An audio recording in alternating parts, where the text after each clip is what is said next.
welcome everybody to the CPL Premier League. We're gonna have a game between Team 2 that has been able to do so much in this beginning of the tournament. They are going against Freritos de Vega, which are on a comeback over here. Are they gonna get to keep those points or get another win, get another loss on their roster?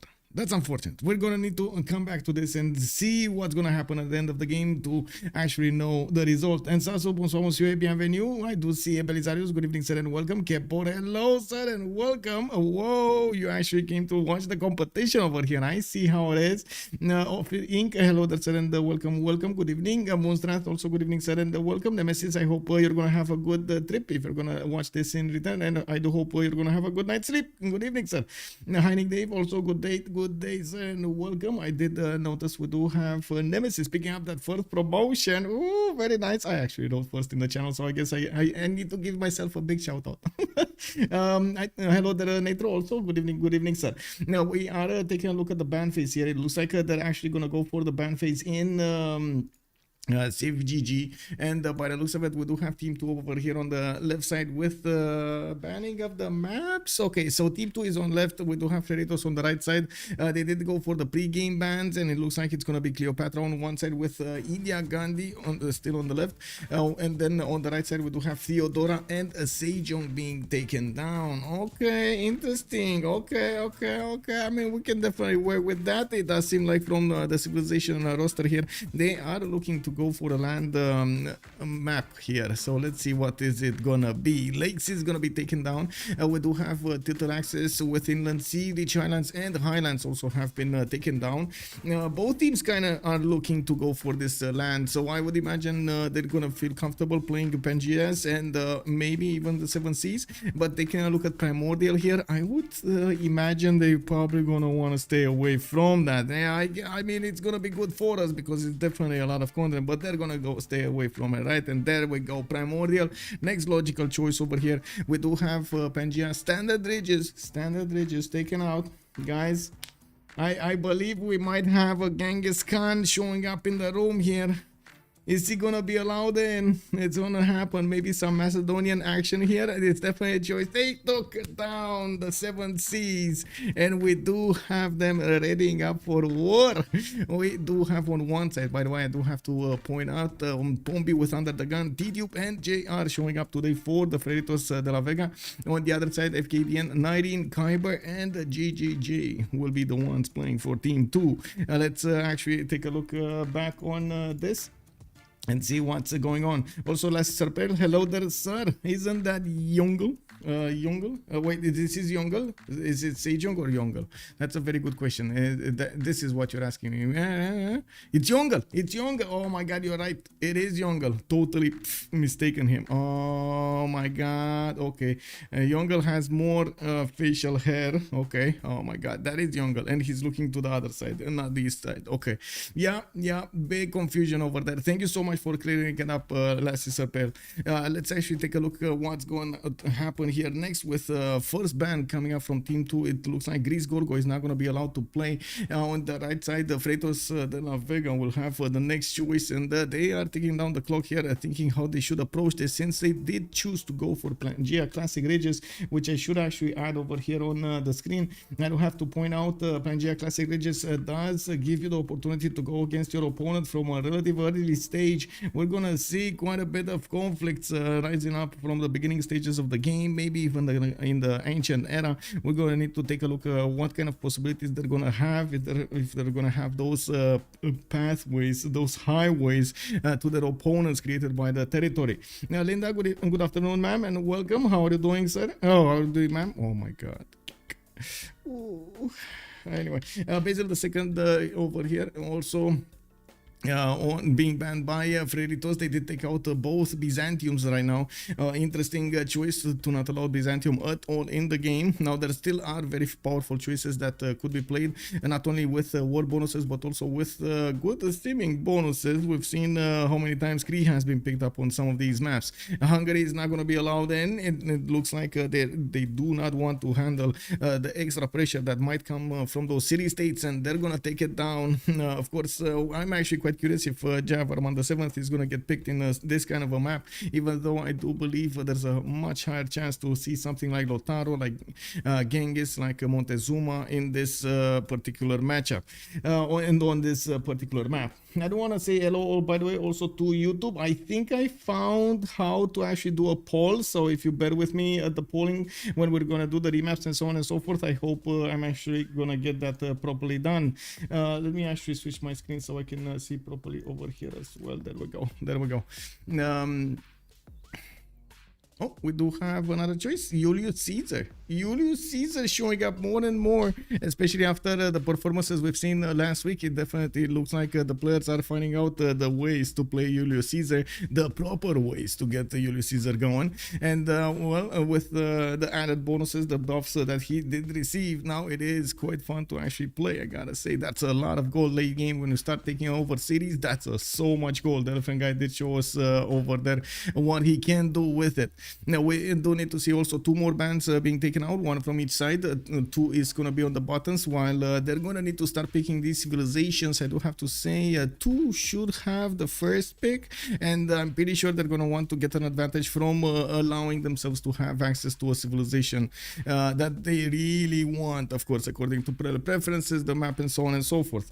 Now also in Sasu, was Julius changed in BBG? Yes, it was changed in BBG. I think you can actually find the patch notes on the CPL.gg website. I'm pretty sure you can find the patch notes there. Yes. And just click the picture for BBG and bam, you get it. We do have to see the Rome has also been taken down, so both of the Roman leaders have been taken down. Trajan on the left side and Julius is on the right side. Looks like Scythia is also going to be taken down by Freritos de la Vega, while team 2 will have the first pick here. It looks like Maya is going to be picked here. Whoa, where did that come from? Maya, first pick here in the game. Okay, I mean, yeah, sure. Let's actually see how this is going to evolve here, because oh man, I mean, yeah, I wasn't expecting this one. Were you expecting this one? Maya getting first picked over here? Oh man, I don't know about this on the Pangea classic ridges. On standard ridges, definitely I would say Maya could go, but on this one, I don't know, man. Floki Vildegard, good evening, sir. And yes, he's saying yes, he did expect this. Okay. Let's see how this develops. Let's see Freritos get their 2 picks going, even though I do expect them to go for quite a few civilizations with damage here. I would actually be curious if they're gonna go for one of the Persias. Let me actually quickly open up also the CPL.gg website, as we do have a bit of time, so I can take a look at the points. Give me a second. Standings, there we go. Bam.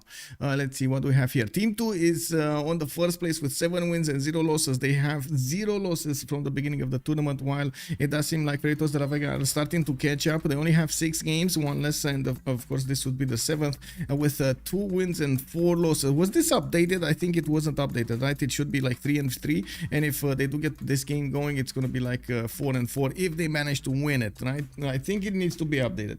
I think actually Maniac is doing it like once a week or something like that during Mondays, if I would actually guess, because that would make sense. Anyway, coming back to the Civ drafter here, it does seem like we do have Teddy Rough Rider being picked up by Freritos de la Vega on the right side, while we're waiting for the second pick. Freritos is seeming to run down the clock on both of these choices. Catherine de Medici, the Black Queen, I gotta say Tidube is kind of famous for playing Catherine de Medici, the Black Queen, and we've seen him do well very many times, a lot of times, I mean. Oh my god, why is 2 the best team in the world? Yeah, that's funny, right? That is kind of funny though. You gotta love that, man. You gotta love that. We gotta see what team 2 is gonna follow this up with, and well, it does seem like they are also definitely thinking quite a bit, trying to see how they should approach this. They will have 4 more bans available, 2 for each team, and of course we do have remap tokens available for each of them. We're going to need to wait until turn 8, and we're going to take a look how this develops. I gotta say also, I did figure out, oh my god, to my actually surprise, how easy it is to actually do chapters on YouTube. Unbelievably easy, but a bit painstaking.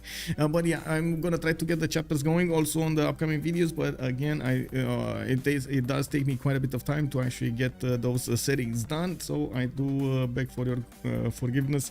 I do not know the details of the game beforehand. Borkoa, thank you so much for the follow. Let's actually take a look. We do have Gran Colombia being picked up by Team 2. This definitely makes much more sense than Maya. We do have to see how Gran Colombia is gonna try to get his units going. I do believe it didn't get nerfed. If I remember correctly, it got nerfed. Like something extra movement over there got nerfed, if I remember correctly. Anyway, let me actually take a look over here. Where was it? Home. Look how easy it is. You just place here and you take a look at Gran Colombia. Colombia. There we go. +1 movement to military units at political philosophy from the start of the game. So definitely delayed to political philosophy, which is a bit of a problem. We do need to see how he's gonna try to make up for it. I do have to say that's usually the timing that you want to go for, but if you've seen how much it matters actually those extra 2-3 turns that you might punch through your opponent's defenses, I gotta say Gran Colombia here is gonna have quite a bit of his early tempo taken away. Swish in a fell swoop here by the BBG team. We do see another 2 bans actually. On one side, on Team Freritos, we do have Mapuche being taken away as an option, and this makes sense with the extra +5 benefiting him against the civilization in a golden age, not to mention the Malon Raiders, and now that is a powerful civ right there. Cleopatra, it looks like both Cleopatras have been taken down by Team 2. They do know that JR really likes to play with Cleopatra, but I gotta say JR likes other civs as well. It's not only Cleopatra, it's just basically his love right now, but he can definitely get to play with other civs very well. So let's see what they're gonna go for next. It looks like Tamar has been taken by Freritos de la Vega, and well, we do need to see the last ban and then we're gonna see those picks over here, the last 4 picks that they need to do on the left and on the right.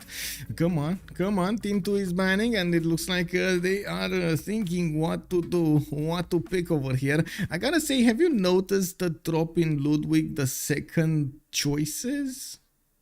If you notice, it's like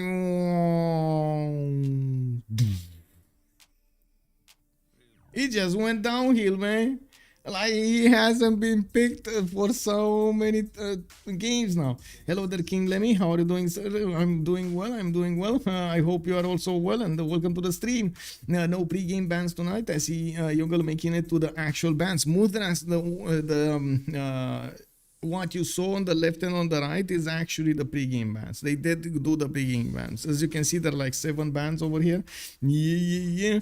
Genghis can play. Oh, there we go. I smelled the Genghis at the beginning of the game when I saw the map choice. It must be. We will see a Genghis in the game. Freritos de la Vega. They're not gonna let this go. And I gotta say, they might actually punish Maya over there with Genghis Khan. Let's actually see, because now Team 2 does definitely need to react with something. Mastro has been banned the last second over here, and you can see how immediately I actually got so excited that we have Genghis in the game. Let's go, Genghis, exactly.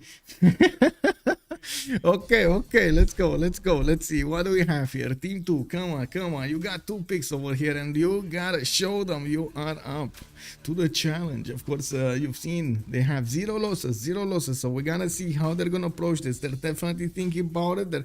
Oh my, whoa, this was okay. This was unexpected. This kind of drop from the right side over there. Come on, man. Is it actually Zetian? This should be actually Zetian, right? No, my god. Oh yeah, I guess, wait, I can do this, right? Zetian. Oh my god. Okay, okay. I mean, we're definitely up for something different. We're definitely up for something different. Zetian here, and then Montezuma being picked up on the right side. We got Russia as the fourth civilization. Who's gonna play Russia in this matchup? Come on, like who's gonna be the one who's gonna want to stay in the town? UnderTheGun wants to stay in the town. Okay, I see. I mean, okay, maybe it's one of those games in which, like, you know, he saw so much war in previous games. He's like, you know what, man, I want to stay a little bit, like, you know, behind the lines. Can I like do some culture victory shenanigans over here? I promise I'll be good over there. No, I'm kidding. Of course, I'm pretty sure they actually were thinking of how to actually get this game on the wrap, right? So they do want to get civilizations that can push their opponents in a certain ways, and at the same time try to get themselves to a victory condition. That actually helps them out so much if they do manage to get the civilization synergy beforehand and get the plan going at the beginning of the game. They will need to counter, they will need to they will need to play their cards accordingly, and we're going to see during the game how each of them will react to one another. Also, Zetian and Sasu here. Zetian, yeah, exactly. I had asked you Zetian yesterday. Well, it looks like the games, the players obliged. We got Zetian here. Should I? Okay, let me actually take a look over here. I do need to click on a few buttons, and we do need to put up the remap option. Let's see, start a poll. How many remaps? 1, no, 0, 1. I'm trying to do it on YouTube for the first time, and I want to see if it works. There we go. How many remaps? I don't know. I think I actually need to close it manually, right? This I need to actually stop manually. Oh no, it is what it is. Anyway, let's actually try it out over here as well.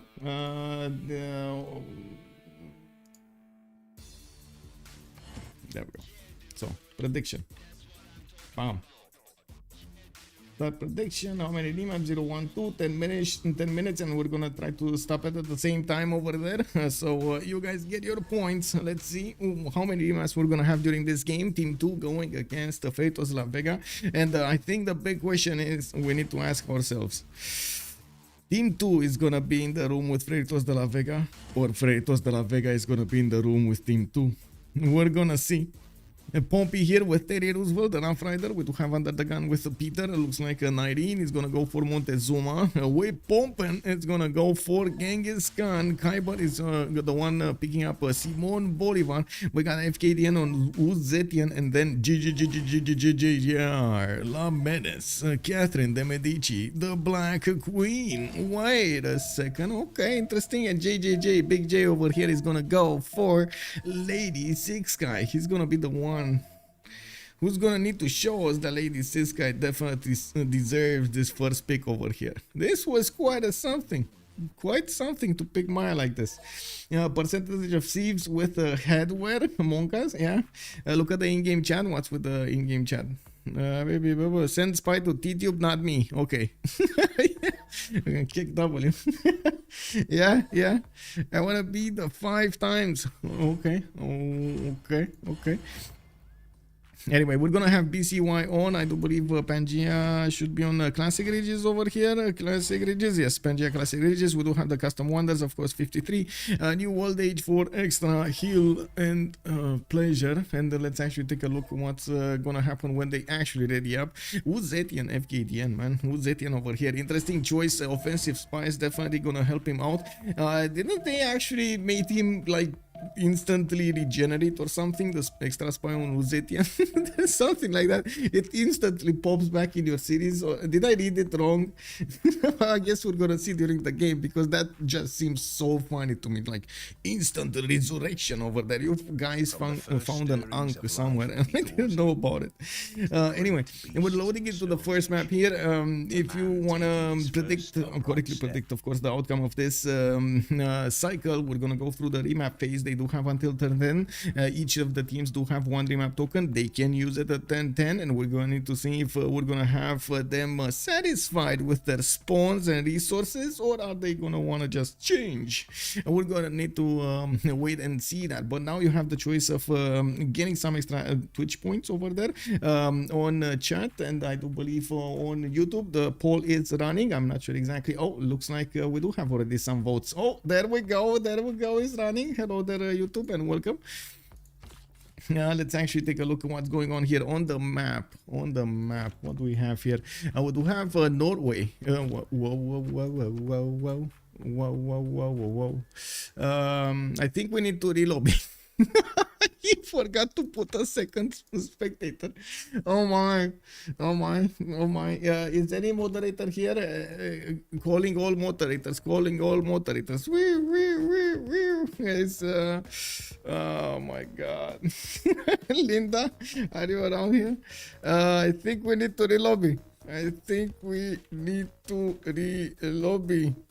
With a spectator as a spectator.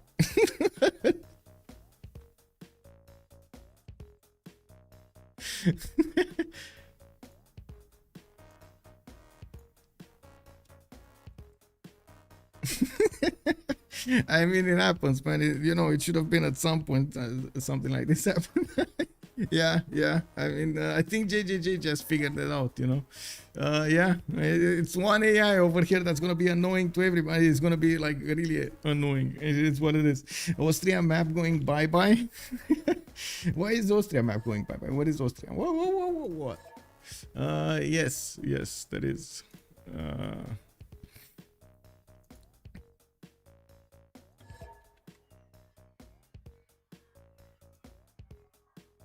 Once again.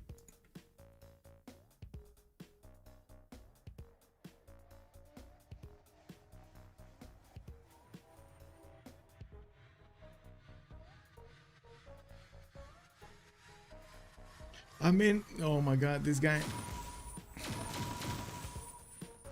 Okay. I was talking in Discord to try to tell a moderator, and they were talking.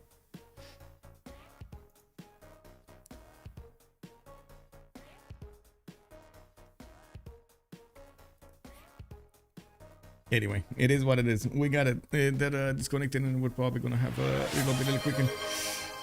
Ooh, Cheesecake Factory! Thank you so much for the sub, sir. Thank you. Okay. Let's actually find the correct lobby now.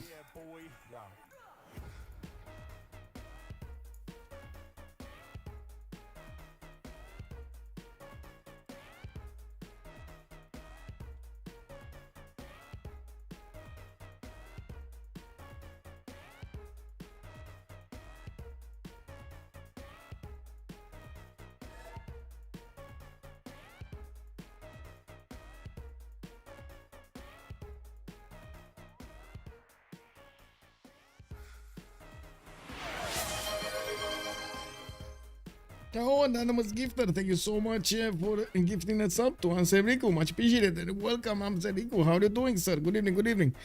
I gotta say I'm waiting to see exactly what's going on over here and follow this discussion to see what they choose. I do need to actually switch, and yeah, there we go. We switched to some slots. I'm not sure exactly how he got there from there, but I guess he clicked immediately after me. That was a big switcheroo.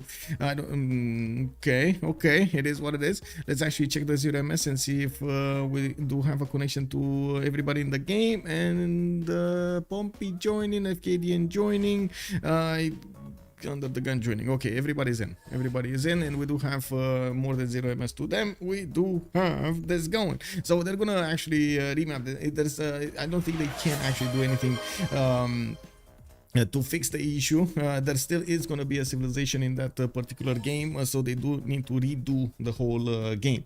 Thank you so much appreciated. Anonymous gifter from dropping another one. King Lemmy 1 2 3 4 5. Welcome to the subs. Welcome. No more 1 versus 4 versus 4. Yeah, I mean, we definitely would have liked to see a deity level AI play against these bad boys, didn't we? We wanted to see what would happen. Yeah, right. Also, let's see. Oh, anonymous gifter dropping another one. Thank you so much. Thank you so much, sir. Much appreciated. Also, Alex 2005. Good evening, sir, and welcome. Wait, is Norway here? Oh, yeah, no, Norway wasn't here. It was just the ghost of Norway, just spooking us all, you know. Anyway, we're getting this going, and of course we're gonna finish up that remap vote soon, so you should actually get the votes in. By the way, guys, on YouTube over there you do have the poll, you do have the prediction also on Twitch. Get the votes in. We should know if they're gonna remap 0, 1, 2, and I gotta say, it is what it is. You didn't see the map, it is what it is. You gotta put the points in, you know. Hey, let's go. Let's hope this game is longer than yesterday's. Yeah, that was actually a very fast game. That was unbelievable. Whoa, Moonstrat, thank you so much for the 100 bits. Much appreciated, sir. Very nice, very nice. And anonymous gift are dropping another one. Oh my god, thank you so much, sir. We got the RPG Pro 24. You, hello there, sir, and welcome. Good evening, good evening. Pretty new here. How long a game usually takes? It does take like between 2 hours. Usually that's at the minimum, and around I would say even like 7-8 hours. Yeah, I think I had some streams of like 10 hours. It kind of depends a lot on the map size. For example, the Highlands games do tend to go widely very late, while we do have for maps like Pangea, which are basically the standard with an average like maybe 3 to 4 hours or something like that. And oh my god, Armada Siracusa, thank you so much for the 5 gifted subs. Much appreciated, sir. Boom, we're getting this going. Oh my god, we're adding those points there, and it looks like we're getting to that I would say the sub goal. Let's go. Who's Kimbo? Also, good evening, sir, and welcome. Let's see who's gonna be. JR is gonna get to be over here with the city of Paris. He is Paris, actually. We don't have him with a few points from the dice tile of faith. 1 point from the dice tiles of faith, and we got another 250 minutes from Moonstrat. Much appreciated, sir. Thank you, thank you, thank you. What's the usual victory type? I would say actually the most ones would be actually dominations, or I should say concedes. Most of the time the players do not really wait for a victory condition type to be activated. They do see they cannot go on, and they're gonna concede the game to their opponents. Other types of victory, we've seen culture, we've seen science, we've seen a domination quite a few times. So yeah, it's happening. We rarely see religion though. Also, of course, diplo is diplomatic victory is also quite craved over there. We do have the city of Paris with the dice tile on the left side, getting that faith per turn. He's gonna have the option to get the Pantheon pretty quickly here. It looks like to the northeast he's gonna have also goes to go and settle, and this makes me wonder if he will have anybody to trade with, and it doesn't look like. And then oh my god, whoa, what happened here? 20, oh my god, somebody just dropped 20. Anonymous gifter, thank you so much, sir. That is unbelievable.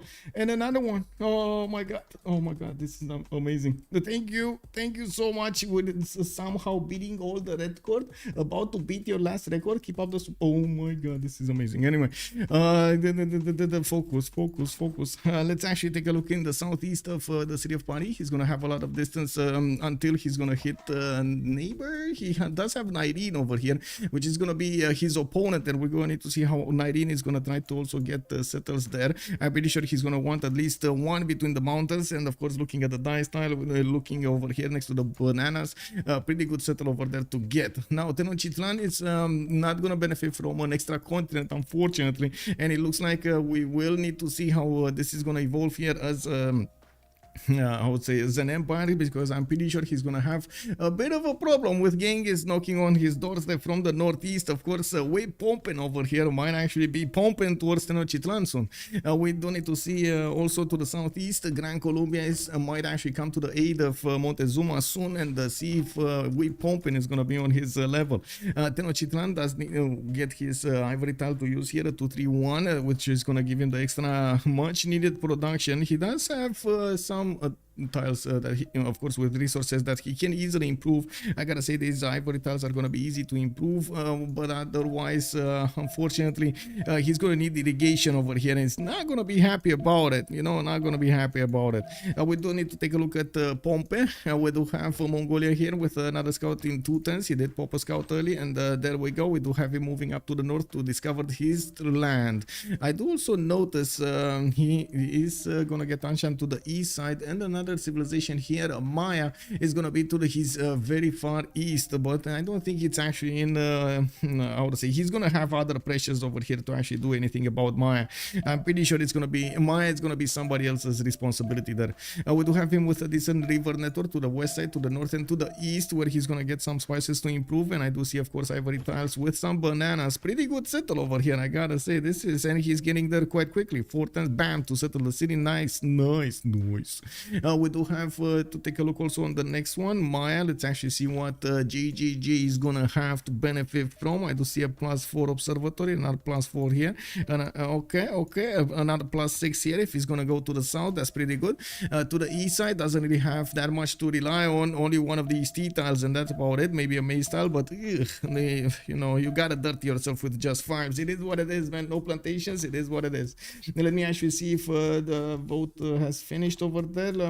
Predictions closed, so I'm gonna end the poll over here for how many remaps. YouTube, last seconds to get your votes in the poll. How many remaps are we gonna have? It looks like 0, 1, 2. 0 was 20% of the vote, 40% in the 1 option, and 40% in the 2 option. Okay, quite a few voted over there.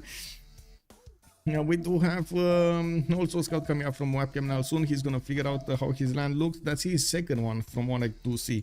Looking at Bogota, we do have Kiber getting his second scout out, and yes, he does have quite an interesting array of cities over here to settle, with a possible settle to the southwest, another 2 to the east side here. Let's actually see how he's gonna try to populate all of this territory, while yes, he's gonna have access to the north as well. I do also notice he's gonna have a possibility to go for Temple of Artemis here, but I am wondering if he's going to want to get it from the first city or second one. We do have him also with a problem in the form of Mongolia to the north, so I'm pretty sure he's going to need to do something about it. We're going to need to see his production capabilities and, of course, needs, wants, and so on over there. Okay, I'm going to end the poll and we're going to see what it is. Twitch for iPad acting up. Whoa, that's bad. Yeah, Twitch acting up is always bad. We do have America, also Pompi. Wow, this is the second Pompi. So we got a Pompi there and another Pompi here. Okay, so one is Tidube. He's Tidube. Wait a second, it's Tidube or Mongolia? Oh my god, Tidube is Mongolia. Okay, I see how it is. Well, Pompi over here, I should say, Tidube is gonna need to show us the way with Mongolia. I take that back. We do have over here American with the ability to go to the north, and it looks like they're actually gonna get to build a shield around UnderTheGun. UnderTheGun is just gonna be there in the south of the map, just all alone in his own tundra. He's gonna try to make the most out of it. He has some mountains, he has some lakes to benefit from. You know, it is what it is. We do need to see how he's gonna try to get as many cities out as possible and try to get to something to help out his allies. Now Pompi over here is gonna play defense for him. I'm pretty sure he can keep Fkdn away from his territory. Now we do need to see if Kiber is gonna get some units in. He might get some Llaneros in, cause why not? We do have also Washington here with a possible +5 campus in the south. It's in the 3rd ring. That's quite expensive, but if you do buy it at the beginning, you do get a discount. It's only 35 gold. It's fine. We do have also to take a look to the north. Looks like Fkdn is gonna have Chengdu, and I do notice a settler is getting out in 1. Now he does have a refish tile to improve that, and I do see sugar tiles for his plantation possibilities. Okay, I mean, not bad, but is he gonna want to keep on staying on the coast here? On the other side, Catherine de Medici, the Black Queen, is on the coast, and it doesn't look like he's actually gonna get to trade with anybody here. Fkdn will need to consider carefully how he's gonna want to approach this game. Is he gonna want to do anything about America, get the gold for his teammates, and so on and so forth? Because I'm pretty sure we're gonna have quite a few conflicts going around the map. Gold is gonna be important. They're gonna need to get it for their teammates. Yeah, looking back, we do have 10-10 over here, so I'm just bouncing around the screen to see what's going on in each of the empires. Terochi clan did get Atsakapotsalko to the southwest, and it looks like Builder is coming up in 5-10s from there. Another settler, okay. Bogota is quite late actually in getting his second settle. Okay, did they actually buy something for Nyreen? Did they buy him a settler or something? Because that's very fast. No, I don't think they bought him a settler. Anyway, what a bad start for Under the Gun. Yeah, it's definitely not good. And I guess we're gonna need to see if they do want to keep this map or not. Of course, with on one side we do have Catherine de Medici very far away in the west side here. Mongolia is in the middle where you kind of want to have Mongolia, and Teddy is in the middle where you kind of want to have Teddy. So I'm very curious if Freritos de la Vega is gonna have anything against this. Maybe, I mean, yeah, maybe their spawns, maybe. To be honest, I do see Russia spawn over here does have a good Temple of Artemis. 3 of these deer tiles are available for him to improve. Yeah, I mean, you know, it's not amazing, especially in the second cities. Like the first city is fine, the second cities are kind of bad. And oh yes, there we go, big pants on, big boy pants on. We started this. Okay, let's go, boys. We should, yeah. Okay. So I'm gonna finish the prediction over here on Twitch, so you guys get your points over there. Let's choose the outcome. 0 remaps. It looks like the list actually voted the option in YouTube was the one that won. Unbelievable, by the way. YouTube, you gotta catch up. YouTube. Also one. Okay, I did see that. Cheesecake Factory, easy points. Sniped. Yeah, let's see how this is gonna go here. We do have the teams getting their second setters, and I'm pretty sure doing around in their brains over there we do have a lot of thoughts, a lot of strategies starting to play out, what they can do with the land over here, how they do want to get the conflicts going against their opponents, what kind of timings they're gonna want to go, and so on and so forth. So let's actually take a look from the left to the right and see their strategic resources, also their opening moves here with the settlers. Where are they going? We do have the City of Party getting another settler going. It's steady growing to third pop, and it didn't get a Pantheon yet. It's probably gonna get it next time because they are turn 12. Wait, he should get it now. Did he actually work something else for a turn instead of the dice style? No, that cannot be. Anyway, we do have him with a possible settle over here. I would think he's gonna go for the 1-2 tile to get a 2-2 base. It's fine on the oil as well. We do have him with multiple 2-2s around, and it's gonna be relatively easy for him to improve that land over there. He does have some floodplains that he's not gonna be happy about, and I do notice he does have a Wonder Grand, a Mesa, not really giving him a lot of points, but the extra era score point might actually put him above the second golden. For the second golden, they didn't see how little Tundra and the DG had at the time of the remap. Oh, I see. How tiny. Yeah, I guess they don't know. Anyway, we do have France here with available iron in the third ring towards the west side, and he does have another one towards the south. I do see his horses are going to be quite far away in the fourth ring, so he's going to need to get a city closer, and it looks like the second city is going to have horses in its second ring. Looking at Montezuma, we do have him also getting his builders, another builder from Capozaco and a settler from Tenochtitlan. I do notice he is still going to need to figure out exactly how he's going to want to get his settlers going, but I do believe his next settler is going to go here. I would imagine this is going to be the place somewhere around here next to the mountains. With his builder, I'm also certain he's going to want to improve not only his horses but also at least some of these ivory tiles.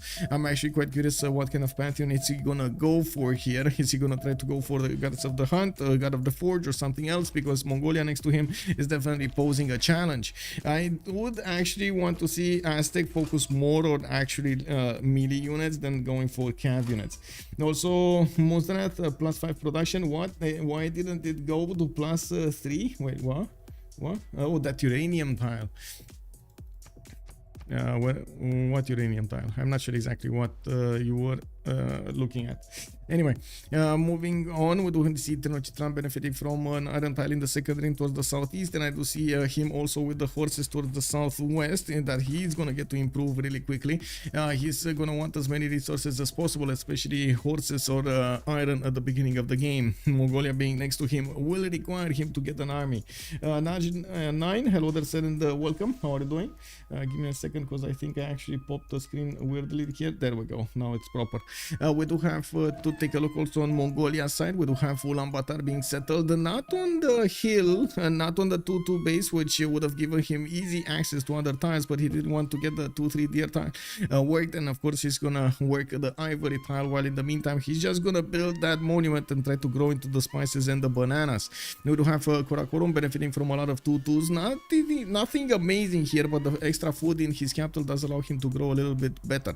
We do have a settler in 3 turns, not the 2 turns I mean, and by looks of it he can easily go to the east, to the south, to the north with no issues.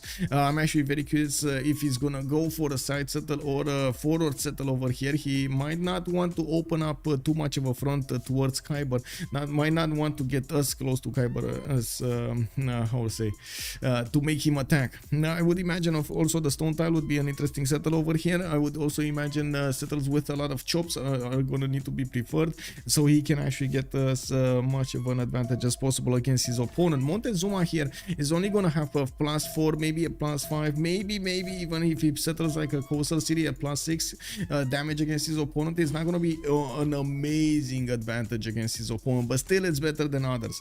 Now we don't need to take a look at Karakorum. He does have horses in the 3rd ring towards the north, and I do see his iron is going to be east side with 3 rings out. That's a bit too far away. I'm pretty sure next settle would need to go there when he's going to figure out about the iron tile. Also, players haven't discovered them. Yeah, players haven't discovered them yet, and because they don't have the technology, they do not know exactly how the tile yields would be. Hello there, Urek, and good evening, sir. Welcome. Now we do have to take a look at also on Bogota. Looks like Mongolia is getting closer to that city center, and there is a settler in 1 turn popping out. I'm actually quite curious if they're gonna invest here in a scout or something to escort that settler, because it looks like it might be in danger.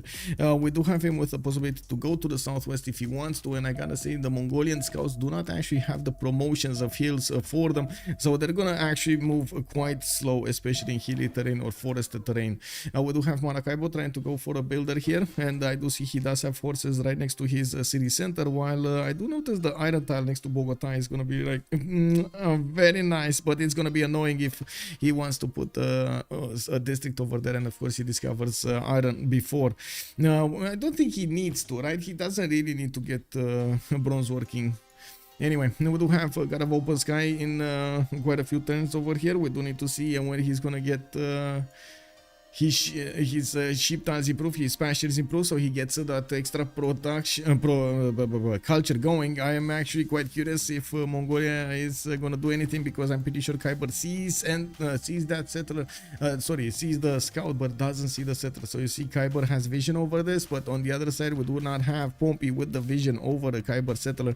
Now we're gonna need to see in the next few turns what Pompi is gonna do. He does have movement, and he might actually try to go to the southeast, try to get as close as possible. I do see a slinger popping out of the city of Bogota, so they did invest in an escort unit, but it is a slinger. It's only a slinger.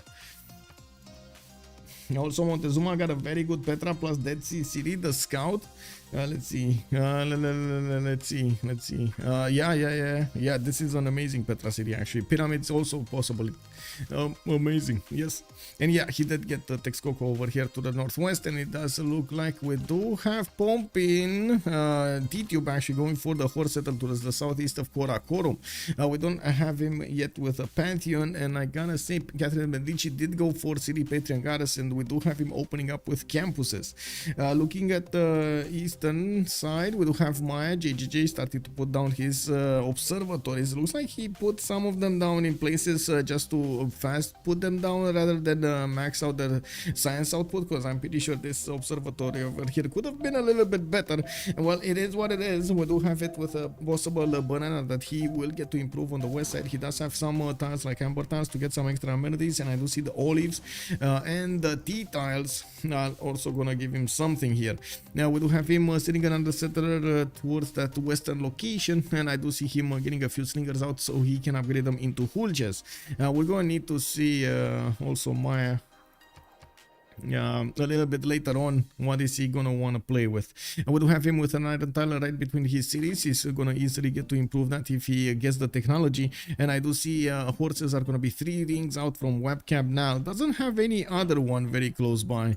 Oh, all right, he tried to put a farm next to it. Yay! Yeah, 1 extra farm there. Yay. Ooh, Pompi. I think Pompi is in trouble. What do have? Oh no, never mind. That's actually Russia. That's fine. I was getting concerned over here. I saw 3 units of a different color than America, and I was like, oh man, are we actually gonna have something like this? An early warfare? Oh my. Anyway, we do have New Orleans with a monument out in 2 turns. He's getting his campus, the +5 campus in the south from Washington in 2, and I do see him still not upgraded his classical resources, the horses, or of course his iron tile. Both are in the second rings of his city center of the capital, and well, in the meantime he's gonna get quite a bit more culture and science.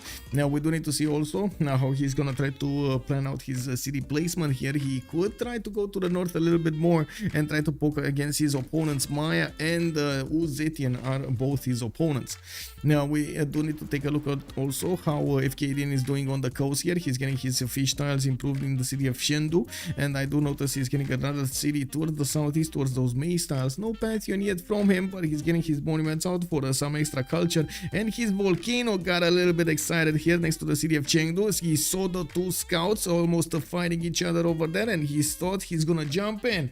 And you know, Rafifi, bonsoir monsieur and bienvenue. How many remaps until now? This is the map. No more remaps. This is the map, Rafifi. Now we do have another monument coming up soon in 3 turns from Chengdu, and well, we do need to see what China is going to want to go for golden age. I'm pretty sure it's going to be something on the lines of pen, brush and voice. We do have him with an iron tile to the southwest of Chengdu, and from what I do see, his horse tile has been improved in the city of Chengdu towards the northwest. Russia, let me take a look. Goddess of the Hunt and UnderTheGun. DB0 has joined the round table. Oh, DB0, thank you so much for the follow, sir, and welcome to the round table. We do have shrines coming up from Russia. He did build his Lavras, and he's trying to go for a Temple of Artemis. This is going to be quite a nice, interesting capital that he's going to have over here with a decent amount of amenities. And since he did go for Goddess of the Hunt, he's going to get the food from these camps. I do also notice he's gonna get to improve his salt mine and his horses with a pasture, so he's gonna get those strategic resources in. He can definitely settle more cities to the west side, not a lot of very good ones, but he's gonna have some mountains to benefit from and a decent amount of production tiles. We're gonna need to see how he's gonna deal with the food, and of course, since Feed the World has been slowed down a little bit, the shrines only give you 2 food, and then the temples are gonna come back with 4 food later on. It will be probably a rush for those temples. Now we do have to see also how his faith generation is gonna do in the first era. At the moment is very weak on his 6 faith a turn, and we're gonna need to see if that's gonna be enough for a good monumentality. We do have also, let's actually bounce around the map and see if we got any new pantheons here. Looks like God of the Forge has been chosen by Mongolia. It looks like Tidube over here is gonna want to do something very bad to Aztec. And we do have Moksha establishing in the city of Karakorum, and I do notice he did manage to improve another one of his pastures. He's gonna go for the amenities probably. I would imagine his ivory tile got his first connection towards the capital, connecting Ulaanbaatar, and I'm certain that he's gonna want to do a connection from Aksu to the capital city as well at some point. A 4th city is coming up from Nyreen. It looks like he did get some support over here, or at least he did greed out these first settlers. Now we do have him going for the Dead Sea towards the south, giving him some advantage when it comes to culture and faith, but to be honest, it's not really good because again, yes, sure, some era score which might actually put him over the edge here. Did he get a, yeah, he did get the golden age, so where okay, well, I guess we're going to need to see what he's going to do with this tile. It's not really amazing to have these tiles. Now we do have to also take a look at Catherine de Medici getting his campuses out. I'm pretty sure we will see a decent amount of science and culture generated with pen, brush and voice soon. We do have him also needing to get his new settlers out, and I would imagine he's going to wait for his early empire and of course plug in the card if he didn't already. Yeah, we do have to also take a look here. Another Pantheon initiation rights has been chosen by Pompi. He is going for the extra science, and it looks like he's blocking China as a scout from getting into his campus. He's playing the bodyguard here for that campus. We do have monuments coming up from Washington and a new campus in both New Orleans and Buffalo City. Aztec really wants pyramids. Yeah, Aztec really wants pyramids, or maybe he's gonna want to chop Petra or something. I have no idea. Anyway, Gwen Varchik, hello there, said, and welcome. But the settle has something insane. A flat desert tile. Yes, he actually has 4 of them. Can you imagine? We do have to take a look at Zetian. He did go for God of the Sea. He's gonna get an extra production point on each of these resource tiles, and I do see he's gonna get a harbor from each of his cities. He's probably gonna want to go for those trade routes, and I do see Magnus in establishing in the city of Chengdu. He's gonna try to use Magnus to increase his yields here, food and the production at the same time. Gobustan to the north to easily settle. There is enough food in these other tiles to actually work those Gobustan tiles quite nicely, and I'm pretty sure he will want the support of some fish here. I'm actually quite curious if he's gonna go for multiple cities or just one big city to use Gobustan and all of the other tiles, but it's gonna be so expensive to get that going. Okay, so city states, let's see. City states, we got Muscat, we got Buenos Aires, we got Singapore. Wait, let's get them in categories, right? Muscat with Zanzibar and Mogadishu coming up for the golden, the gold in the game. We do have Candy with Chinguetti, Vatican City for the religious bonuses. Anshan with Mitra will be the ones for science. I do see Buenos Aires is going to be providing the industry bonus with Singapore, and then we do have Preslav as the only one with military. There is also Antananarivo in the game, the only one with culture, and I do see it is between 3 enemy civilizations over here. I gotta say, Aztec didn't really get the opportunity to use his Eagle Warriors against the city state here, which is kinda underwhelming, but it is what it is, right? You don't get that every game. Chop Petra with what chops? That city has like 2 woods and they're both drink, unless he wants to delay this city by a lot and go all the way to the silk tile. That's a good one. Let's actually see. No, Teotihuacan is actually going to try to build a granary and settle next to the Dead Sea. I mean, that kind of looks like a dead city next to the Dead Sea. Just saying, man. Just saying. Anyway, he's getting a Magnus in the city of Tenochtitlan in his capital, and I do notice he got a new builder there in Texcoco. We'll need to see how fast he's gonna get to improve his amenities, because he definitely needs them. God knows. He does have an extra spy style and an extra dye style that he's gonna get the benefits from, and of course he did improve his ivory here. Actually, 2 ivory tiles.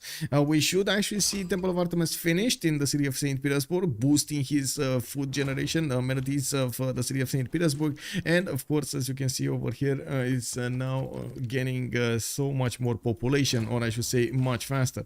Now we do have a boat coming up from Tula, and by the looks of it, he didn't actually yet get the legend, even though he's generating, you know, he's going through the points. He just needs 2 more turns, and it looks like he's so worried that he's trying to get the boat out.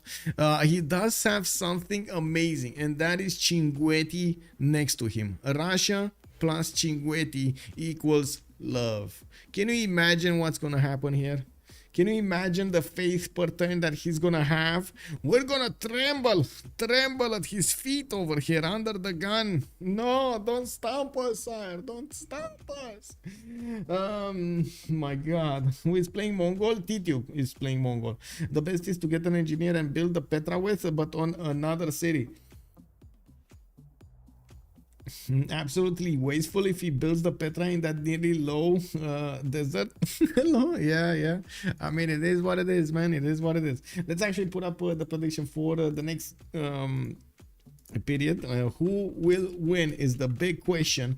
First putting it up on Twitch, and we're gonna put it up on YouTube as well. We do have on one side, of course, Freritos de la Vega, and on the other side we do have the boys, which are, I gotta say, they are undefeated. Armada Siracurzas, thank you so much for the tier 1 sub. Much appreciated, sir. Gift to Rafifi. Woohoo! Yeah, there we go. Amazing, amazing. Let's actually see what's going on on YouTube as well. Let me actually pop up the chat over here and click on button, start a poll. There we go. And who will win? And then we do have Freritos de la Vega. And then we do have Team 2. There we go. There you go, YouTube. You got a poll also, but I gotta say on Twitch you get some extra points over there. Yeah. Well, we do have, by the looks of it, also Russia getting his scouts to the north. He's gonna want to see what's going on to China, and I'm pretty sure he's gonna want to close up a choke with his galley. Doesn't want to get caught with his pants down. We do need to see also how much faith he's gonna start generating. Of course, he's gonna get his religion, and of course, what kind of religion he's gonna get. I would imagine feed the world is gonna be one of his top priorities, but I guess we've seen there's something different being picked up. Now we do need to take a look at other pantheons, goddess of festivals. This was an easy choice for JJJ to try to get the culture going from all of these plantations. A very good tempo from both the culture of these plantations and of course the extra science from his observatories on 16 science and 11 culture. 28 production though. It doesn't look like he's on the top end of the game, especially with an UnderTheGun making 46 production with 18 faith. 2 are undefeated. Yes, what teams have they faced? I think almost all of them. Yeah, it looks like we got a new contender on the block over here. Can you add the team names, please? Yes, sir, I can add the team names. Yes. Give me a second. Left team. Left team is Freritos. Okay, we got Freritos here. I'm opening up the name, and then on the other side we got team 2. There we go. Just need to properly click on this. Oh, I don't think I can actually properly click on that. It is what it is. Oh, I can. Oh no, I didn't actually select the. Oh my god. Okay. Oh no. Oh, I made a boo boo. Made it worse.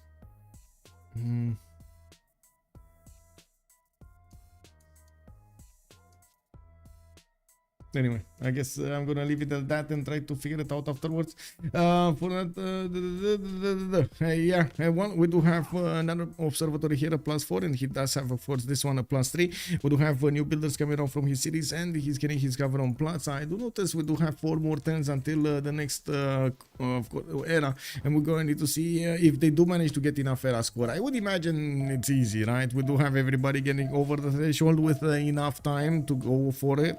We do have also got a War and Plunder being picked up by Aztec. Nyreen here is going to get some extra merchant points, and we're going to need to see when he's going to get his general here, or I should say an encampment, those extra points for the generals.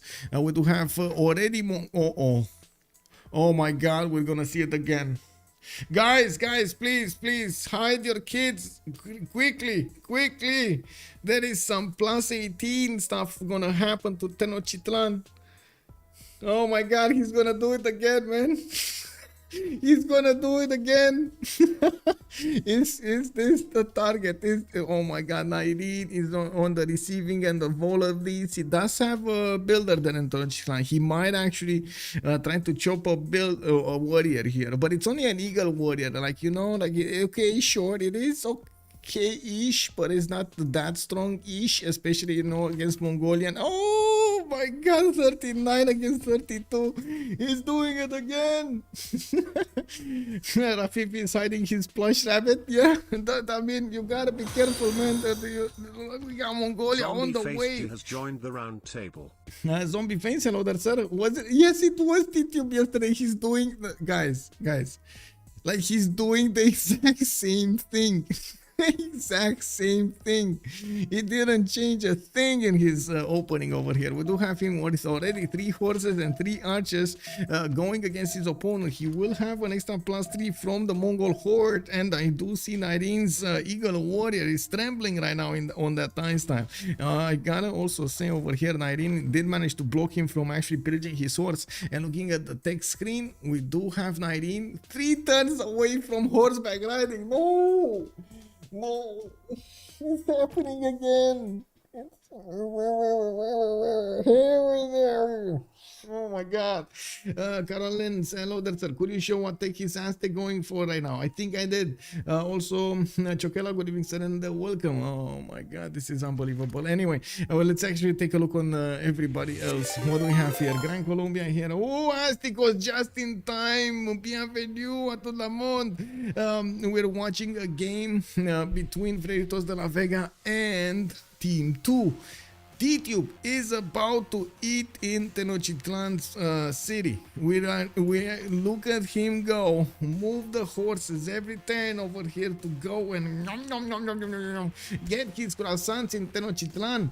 Aztecos, thank you so much for the raid, sir. And by the way, if you guys don't know Aztecos, I think you do. I mean, how many times we've seen him on the stream right here? Check out his stream as well. He's definitely a guy to learn from. Now we do need to take a look if Aztec over here is going to manage to get enough units on the front line, since he does only have Eagle Warrior pre-builds and he's trying to get horseback riding, but it's coming out in 3 turns. That is an eternity, especially since we do already have the first horse getting in the borders of Tenochtitlan. Let's actually see. Oh my god, okay, he got his warrior. He got his warrior there. Eagle Warrior blocking the tile. We got Mongolia about to shoot down another Eagle Warrior here. And it looks like he's sending more of his horses. He doesn't have any Camon yet. He doesn't have a general possibility. We're going to see when he's going to get that going. Let me actually switch the screens really quickly because I messed up the setup and now I don't know stuff. Okay, there we go. We do need to take a look at the west. We have JR. No, JR is actually getting his settlers going. Easy peasy, 5 cities opening over here. We do have Aztec trying, oh my god, trying as fast as possible to get as many of these Eagle Warriors out and about as possible. And as you can see, he's blocking the tiles, creating a line of defense against his opponent. Now, these Eagle Warriors cannot really attack into the horses, and we're going to see what Mongolia is going to want to prioritize: attack into the city center or start to take down these Aztec Eagle Warriors. Now we do have a builder here also for Nyreen, able to chop something, and I'm pretty sure he's waiting to get his horseback riding technology so he can chop the first horse out from his city, so he can help out the defense over here. We do have, I gotta say, a bit more preparation here on Aztec than we did have yesterday. We do have to take a look also on the other side. It looks like Nikiamon is being put down from New Orleans. While he did get his campus there, I do notice Buffalo did manage to get the +2 here, and that +5 is giving so much to Pompi.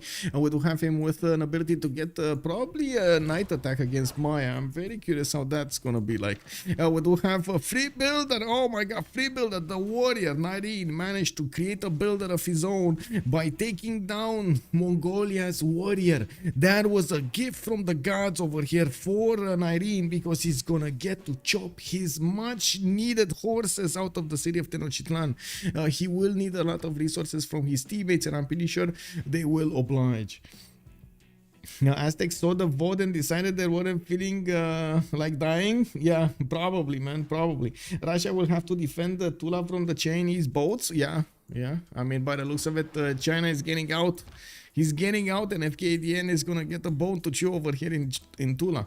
We do have theater squares coming up from Astrakhan, first religion of the game, Confucianism, feed the world with lay ministry. He's gonna get a bit of extra faith from his holy sites, and of course his theater square is gonna give him that nice and juicy culture. With the extra food, he's gonna get to higher population numbers, and I do see his capital is rising to 6 pop right now. In 4 turns, he's gonna go 7 pop.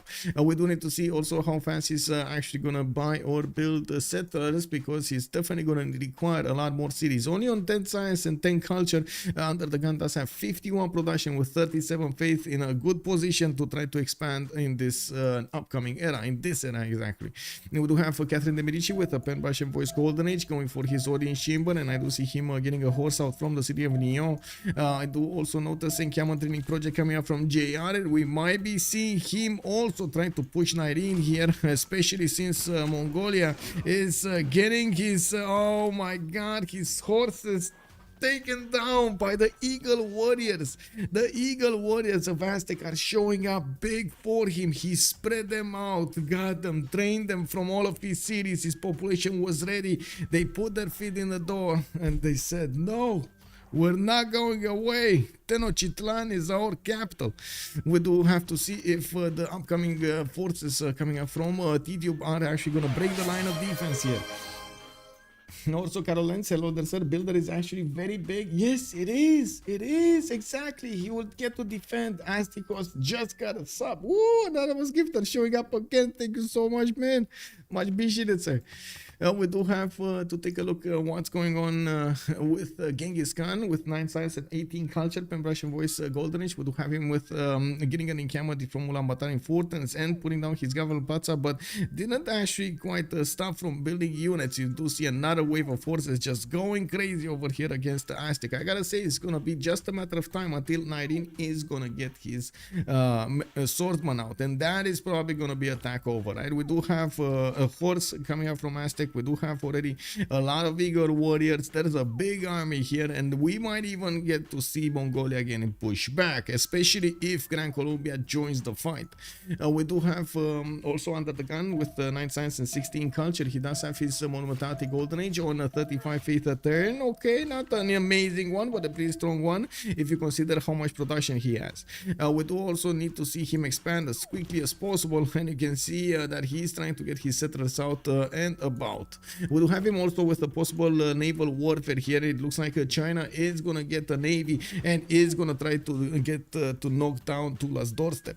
Looking at Pompi, we do have him with going for apprenticeship. He's getting his horses out of Fort City, and I do see he's getting a few builders to improve his territory. We do have him with the Gavron Plaza, actually going to boost one of his other campuses from Buffalo, while we do need to see him also get more builders so he can chop more of this territory here. We do have Kiber with 26 science and 28 culture behind door number 1 here on the west side. We do have Gran Colombia putting down Gavron Plaza and boosting 2 of his campuses, a +4 and another +4 over here. Easy peasy +5 in the city of Maracaibo. That's going to go into a +6 soon. We do have a wave of settlers also coming out of his city, so he's trying to get some more production cities going. He did choose to go for God of Open Sky and did start to improve his pasture, so he gets that extra culture. 1, 2, 3, 4 points at the moment, with more points available from the sheep tiles, from the cattle tiles here around his cities. I do see Fkdn is 12 science and 21 culture. He did choose to go for Magnus. It's a little bit of a slower build here with Governor Moksha going into Chengdu. He is gonna get that slower build when it comes to the science requirement, don't get me wrong. We do have him getting his extra trade routes from his lighthouses, and we're gonna see him connect all of those to the city of Chengdu to give all of those some extra bonuses. We do have campus here also put down from Chengdu, a +4. That's pretty good. And I do see another one from Guangzhou, which is going to be only a +2 here to the west side. Now we do need to see what's going on with the war. It looks like Mongolia is creating a line of its own, and we're getting into the trench warfare here because Aztec is not giving up on his capital. New horses coming around from his cities. We do have the builders here helping him chop out an encampment and allowing him to get an encampment training project in 3 turns. France is also going to get a general. Looks like Maya is trying to get one. 3.4 general points a turn. He's definitely worried about America to his southeast. Nyreen does have a Pembrasian voice golden. She's on 4 cities. We do have him 4 turns away from getting iron working, and with 46 production, looks like he did manage to go through the first crisis of his empire, the invasion of the Mongolian Empire. We do have new libraries coming out from Texcoco, and by the looks of it, he is just waiting to upgrade his units. He's gonna have a decent amount of gold generated by his teammates, while I'm pretty sure with his commercials, he's gonna manage to upkeep his army here, managing successfully to block most of his opponents units with just eagle warriors. These are quite strong. They do have extra melee strength over the normal warrior strength, and as you can see, they did manage to successfully keep away the Mongolian threat. We do have GGG with 31 science and 36 culture, pretty big in the game over here, but he's about to get face smacked by Pompi. We're going to need to see how Pompi is going to want to approach this, and of course what kind of units he's going to want to get against Maya. GGG is getting his 4th city out, and I'm pretty sure he's going to need the 5th one soon. He's getting audience chamber from the city of Vega with new monuments coming up in Copan, and of course new plantations getting improved by his builders. He doesn't really have a standing military at all. It's just 2 slingers just running around naked. Okay, We do have unbelievable strength on these Eagle Warriors, man. Unbelievable. Look at them hold the horses. Holding the horses. Oh my.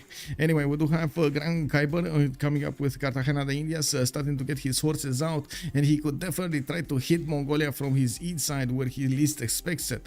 We do have France also recruiting a general and getting his horses out. He might actually get the courser timing against somebody, even though I do believe he's going to want a city-state over here. Mogadishu or Antananarivo might be prime targets for him. We do have him also opening up with Moksha, going for Pingala. No internals, by the way, no internals over here for him, getting a 5th city out to the northeast. And I do have to say that he only got a tile from Gran Mesa to use for extra food and culture, didn't actually get a city there, even though he definitely can get a city later on. So many people going for generals. Hope Aztec won't lose theirs. Yeah, exactly, that might be something. Also still hello there, sir, and welcome. And we do have to take a look at the last one. I think we did take a look at the last one. GGG over there, Pen Russian Voice, Golden Age on 4 cities. Okay, he's definitely gonna need more cities here, and I would imagine so will America need more cities here. He's getting his World of Throne, so I would also imagine Pompi is gonna try to hit the timing against his opponent. While yes, we do have Tidube fighting in the mud with Aztec. I gotta say, more units of the classical kind of Aztec are getting onto the front line, relieving these Eagle Warriors, giving them time to heal and at the same time get prepared for their upgrades in the swordsman. I would imagine Nyreen over here is gonna get quite big. 17 science with 25 culture. He got his general. Now it is all over. Mongolia shouldn't be able to push anymore. We do have Tenochtitlan also managing to get enough production to pump out a decent amount of districts right now. We do need to see if he's gonna want to do anything trade route wise with Gran Colombia in the south over here in the seas. They could try to set up something a little bit later on. Now, Wallostron from Bogota, it looks like everybody's going for war. Everybody's going for war. Wow. What is this government plaza building? Nothing yet. I would imagine Warlord's throne is going to be chosen here also, right? He needs to keep Mongolia away. And this is not really the Mongolian shining moment. We're going to see Mongolia shining moment when he's going to get his K-Shakes, but I gotta say I'm worried that's going to be a bit too late, especially since, as you can see over here, he doesn't have any amazing campuses and he doesn't have any campuses put down. He's trying to get Pingala in the city of Ulaanbaatar, while Aztec has been busy building his commercials. He also got his production numbers up. He's getting to the 4th population in some of his cities, which will allow him to start putting down campuses. For example, the city of Texcoco could definitely try to put one down. What is it? +2 over here. Does he have a +3 over here? Another plus. Oh, he did put up a campus. Never mind. He did actually make a campus, a +3. Never mind. I'm blind. It's fine. It is what it is. Raccoon, hello there, sir, and welcome. Who are France and Mongolia? Mongolia is Tidube, France is JR. Andy Robo, somos bienvenue. Yeah. We do have Odin Chamber actually chosen by Nyreen. He considers that he has enough production to put into his units, and yes, he does have more production towards melee units. Now, he did get his first swordsman out and about, and it's just a matter of time until he's going to get enough of them. So Mongolia doesn't want to get to stay there anymore. We do need to see how fast Genghis Khan can actually get his units, his science out, because it does seem like he's a bit too late on this. We do have New Orleans coming up with the city of Baltimore, like in the face of China. Looks like he's going to want to pick on his almighty friend over here to the north. Just to give a bit of respiro time to UnderTheGun. As you can see, UnderTheGun is trying to expand as far and wide as possible, with 3 cities starting to get going with multiple settlers. Another 3 are going to get put down. We do have horses coming on from his cities for his classical unit, and yes, he does have a problem. China is bearing down on his city of Tula, while his galleys are taking quite a bit of a beating over here. We're going to need to take a look if he's going to manage to stop the bleed here.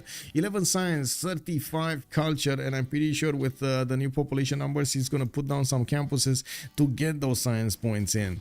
Well, now he did manage to get to 42 faith attendant. He does have still 56 production. I gotta say, he only got like 4 more production than the last time we checked this. Wasn't he on 52 or something? Wow. Also, the early push really hurt Tidube simming. Yesterday, we saw how it looks when it works. Today, we see how it looks when it doesn't. Yes, I do have to point out, yesterday we did see actually Rome. It wasn't Mongolia, it was Rome. A bit of a difference over there. Rome is much more easier to adapt, and you don't get punished so much for actually expending so much military. You do get punished, don't get me wrong, but it's not as bad as it will be with Mongolia. I gotta say also a bit of a differentiator here. We do have only 3 cities instead of the, I think he got 5 cities over there to attack his opponent. Maybe I'm wrong. I don't remember exactly, but I would assume 5 cities would be ideal. Let's actually take a look over here. America going to defend his city of Baltimore. He does have a great general deployed there, and they couldn't actually take it away from Aztec, which is unfortunate. While I do see JR is going to manage to take over the city of Antananarivo pretty quickly here. He's going to get a staging location to hit the cities of Nyreen from the west side. He did manage to take a builder from that city center, and you can see Nyreen did also manage to get something here. Maya did recruit Hypatia, and we did have Euclid actually picked up by Nyreen. Okay, Aryabhata has also been picked up by Gran Colombia. Doesn't really matter, but I just wanted to get it out of the way.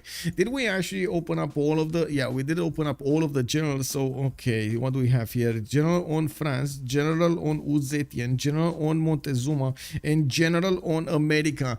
Tidube doesn't have a general on Mongolia. He only has his +3 from the Mongol horde, and that's it. And as you can see over here, the swordsmen of his opponents are just so much more stronger than him. Oh my god, 54 defense. His horse is barely 41. That's a problem. That is a problem.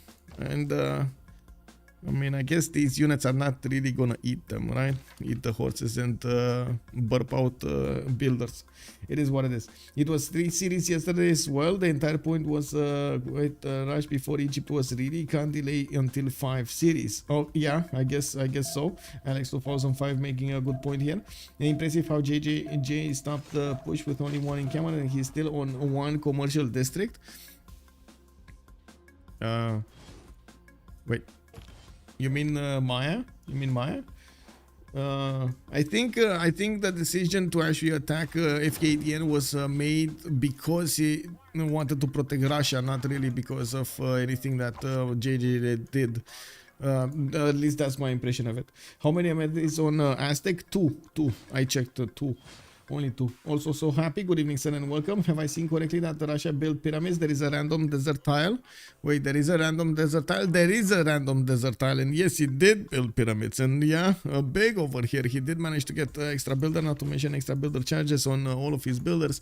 We do have UnderTheGun improving some more of his territory and even sending some horses towards Cinguetti here. I'm actually curious. Nobody did get Cinguetti. Well, Kiber actually has a few of them. Why didn't you get Cinguetti? Come on, man. You're gonna get going, man. He's probably gonna convert anyway, America, so might as well, even for those other trade. Oh, come on, man. You get so much faith, man. Anyway.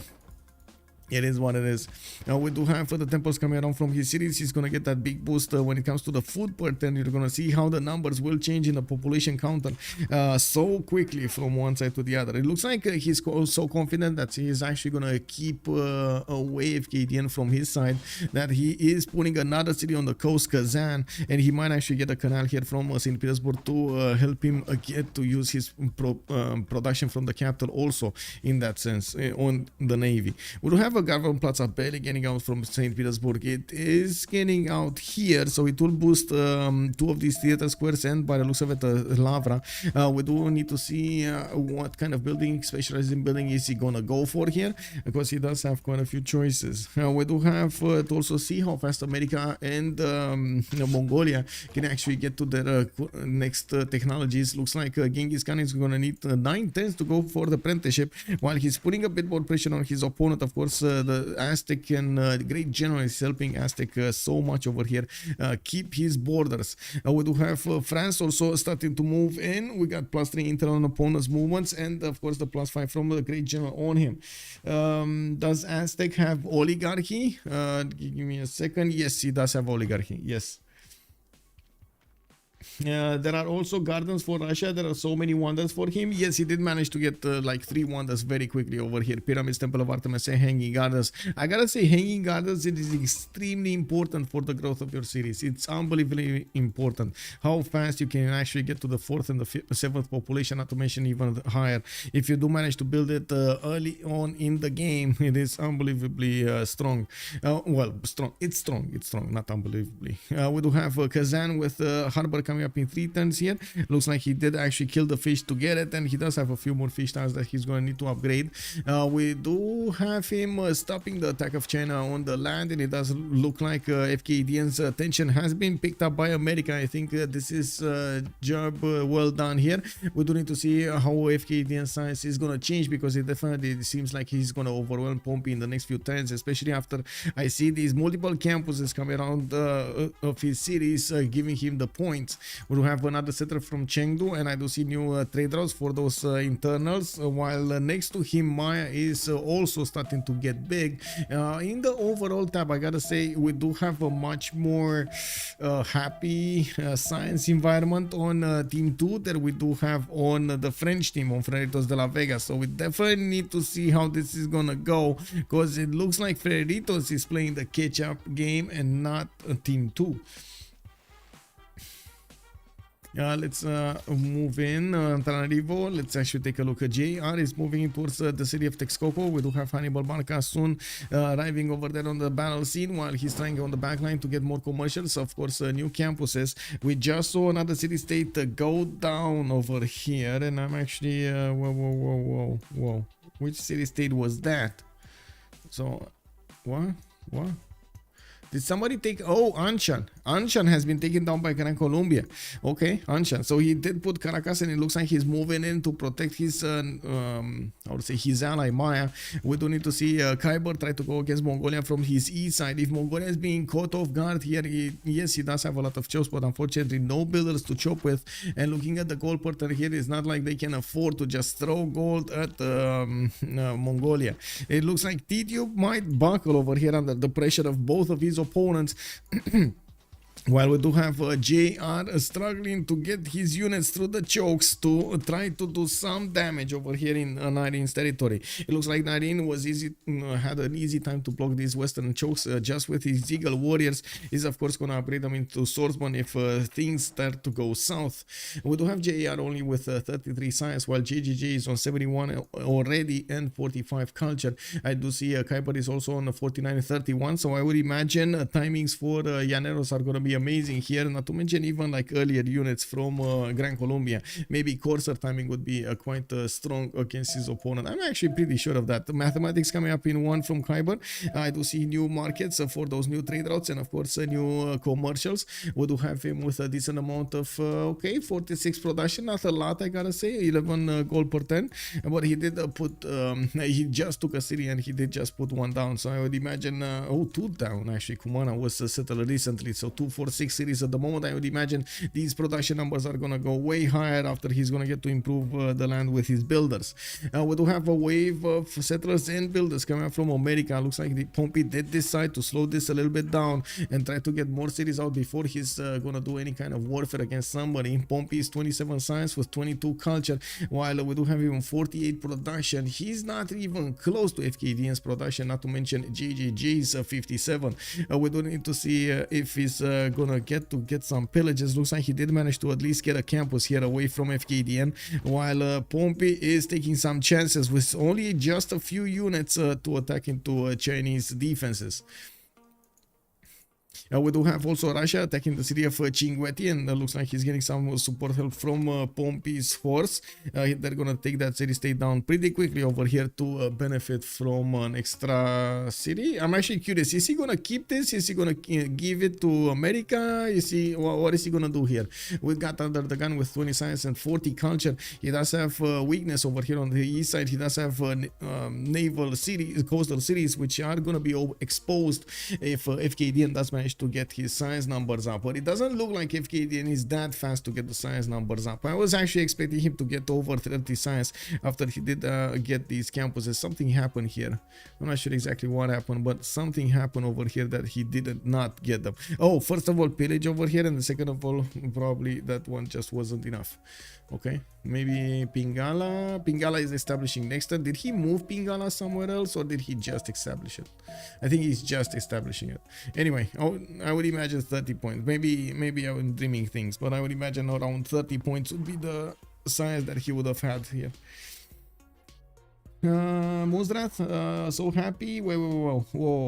Freritos tried to convince us that Team 2 was in the room with them, but Team 2 has quietly broken that illusion. Yes, exactly. I'm not sure if quietly, but it kind of looks like they did it loudly over here. Nyreen definitely saying stop to the units of Mongolia. Just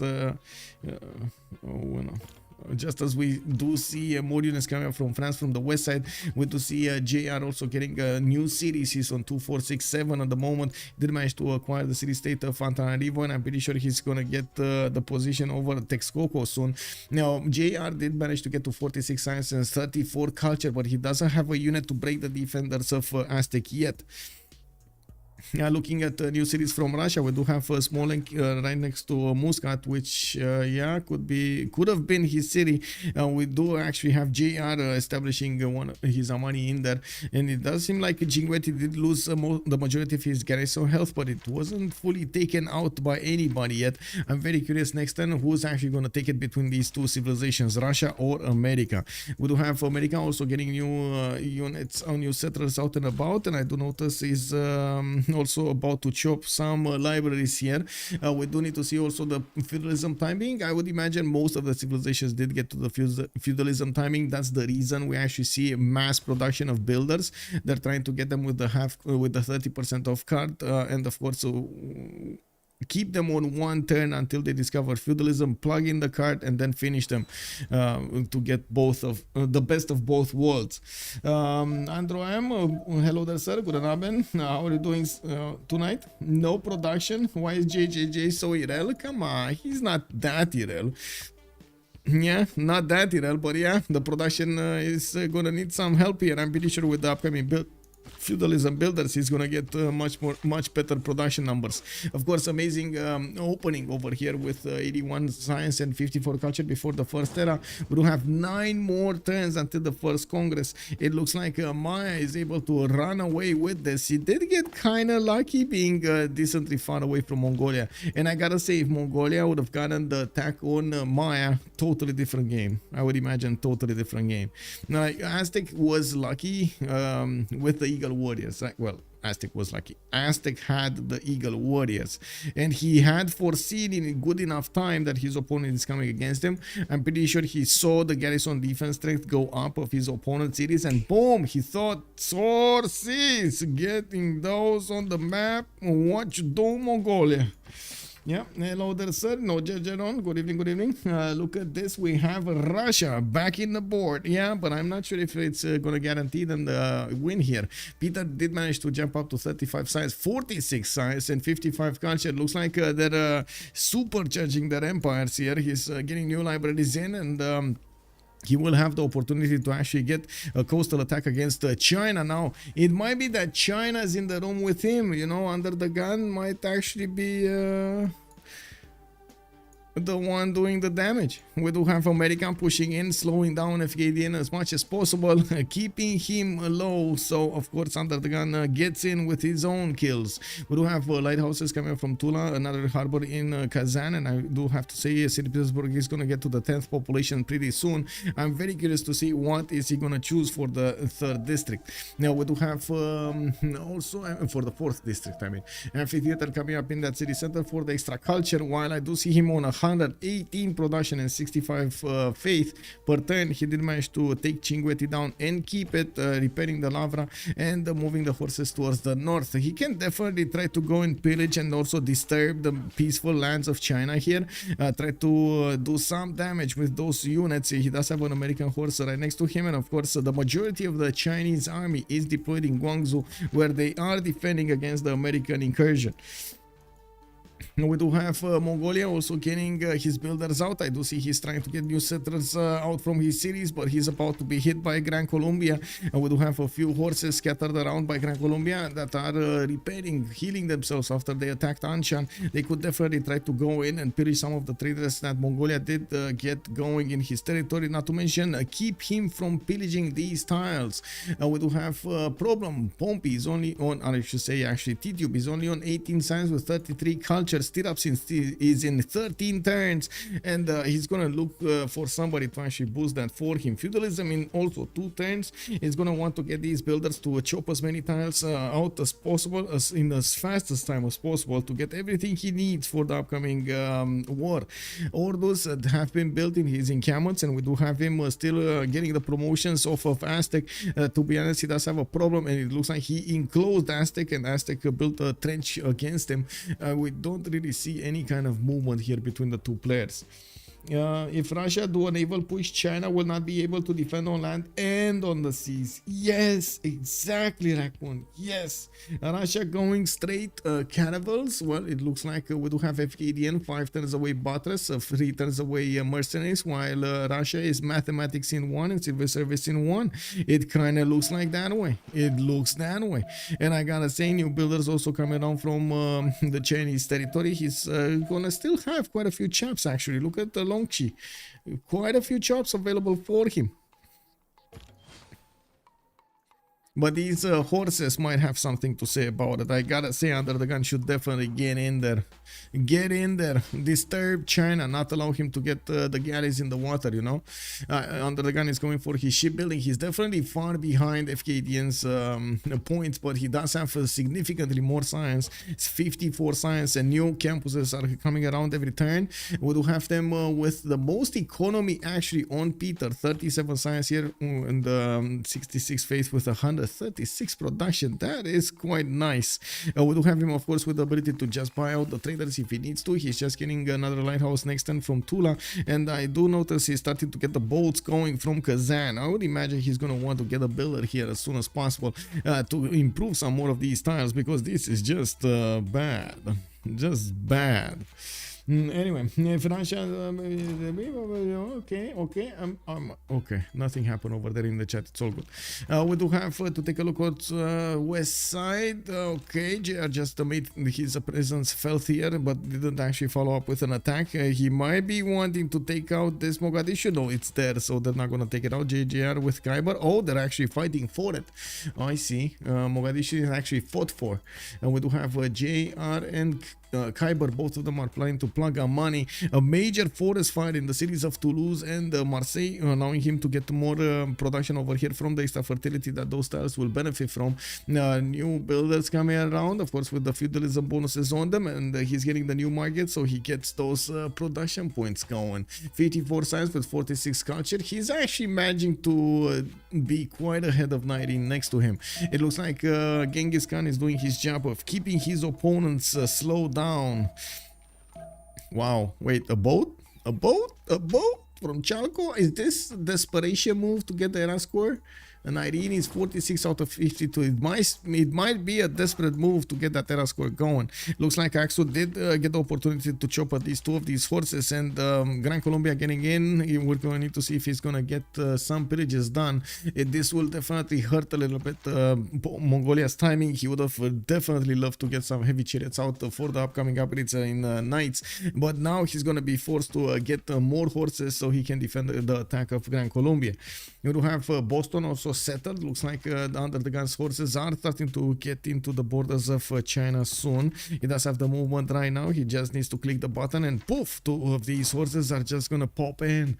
We do have a few boats, only 3 boats here next to Cinquetti. Well, I'm pretty sure he's gonna need to build a very big and powerful navy. He did manage to secure his golden age, 68 out of 67 points. We do have him with traders, hard built from St. Petersburg, new monuments from the other cities. While he did get his campuses, he did build his libraries. He's on 69 science and 56 culture. He's 3 turns away from Batras and managing to not only catch up to Fkdn, but he's gonna be faster on this. Raccoon, why did he settle the South City? What this Kazan city? I mean, I was thinking that, of course, it's another production city. It's not bad. I mean, 2-ton galley is not bad, but I would imagine he's gonna try to get a canal. You should be able to canal this, right? And you get out, you know, from St. Petersburg. Use St. Petersburg. China has a spy on Russia this early. Yeah, this is Zetian, so he definitely has the spy. Yeah, extra diplomatic visibility over there. Oh, wait. Did Russia get printing all of a sudden or something? Because I don't see the extra. Or is he doing something else?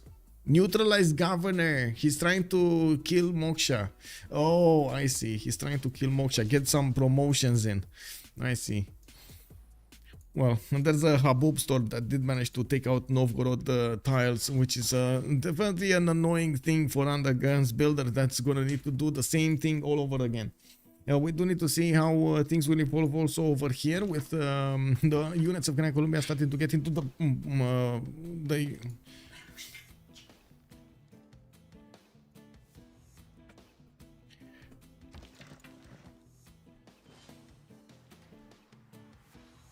we're gonna need to see how this is gonna evolve, and we do need to see how Gran Colombia is gonna get his upcoming technologies, because Kiber is getting his military engineering, and I do see him on 56 and 38, but he definitely needs a lot more. We do have him getting new the campus from Wanshan repaired, and he doesn't even have libraries yet in his empire. He's trying to go for the golden age, which is something as a priority right now for the players. 5 more turns remaining, while we do have JR 45 out of 46 points. He's gonna need 12 points to get there. It looks like Genghis Khan is gonna need a lot more points. He's on 30 out of 39, but I would imagine he's actually gonna go for a dark age here. We do have UnderTheGun also managing to secure his. Pompi is very far away, like what, 16 points. Kiber is also 48 out of 56. We got Fkdn 45 out of 52, and then Nyreen is 48 out of 52. Looks like Nyreen is kind of stuck here, trying to get new commercials out, trying to put his entertainment complex to get the Trachi in, his unique building, and I'm pretty sure wait a second, no more amenities here. Anyway, JJJ is also gonna get 48 out of 54, and well, he's gonna require a lot more if he actually wants to get a golden age here. We don't see him trying to get the Oracle, and he might actually get the Chop over there in that city center, while I do see him getting his libraries and of course new observatories improved in his other cities. Show the production. There we go. That's the production. How are the writers looking? I'm pretty sure we do have all of the writers on Russia. Like all of the writers on Russia. Like we got 1, 2. He got 2 till now. Didn't need to make a single project and he got 2. Okay, we do have Mongolia managing to stop the bleed. It looks like he's pushing back the Gran Colombian units, or at least stopping them from actually doing any significant damage. While he's getting so many new ones, we're going to see him getting to the Corsair technology. We do have to take a look what's going on over here with Russia getting 2, 4, 5, 7 more boats. It looks like he's going to need to get all of these going. We do have also on the west side over here, GGG getting quite big. 2, 4, 6, 8 cities. It looks like he does need to prepare his attack against Aztec. To be honest, I don't think he's actually going to attack until something like planes or tanks over here against his opponent. But I might be wrong. We do have him with a single continent, and those Guard Imperials should be able to break down the Aztec defenses. We only have him on 58 science and 60 culture, but I gotta say Nyreen is 31 and 48, so he's definitely not keeping up at this point. The Divine Right coming up from quite a few of them. We do do have Nyreen also getting his military tactics finished next turn, so he can get his in 2 turns actually, so he can get his men-at-arms upgrades. Trying to get the Tlachi going. He's going for the golden age, 52 out of 52 points, just needs 11 more and he might get it. Now we do have actually this commercial, which is also going to be, I think, a splendid one for him. So he should have enough points. He should have enough points. Did manage to recruit Coleus in the merchant screen. Let's actually take a look what's going on. Irene of Athens is going to be the next one. Aztec. What did we have? Aztec did get Zangyan. Okay. Any first ones? No.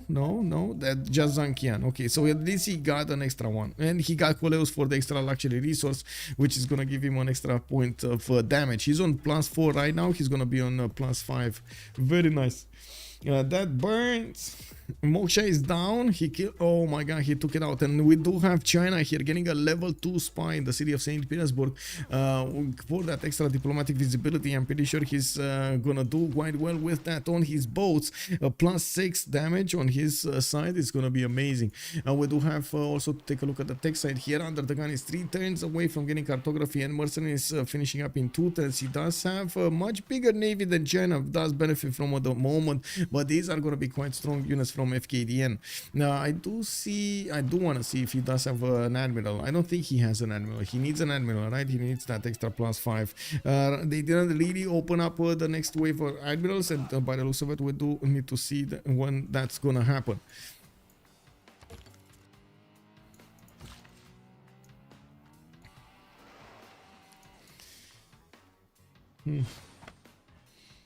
No Moksha. Yeah, Moksha is down. Cheesecake Factory got sniped.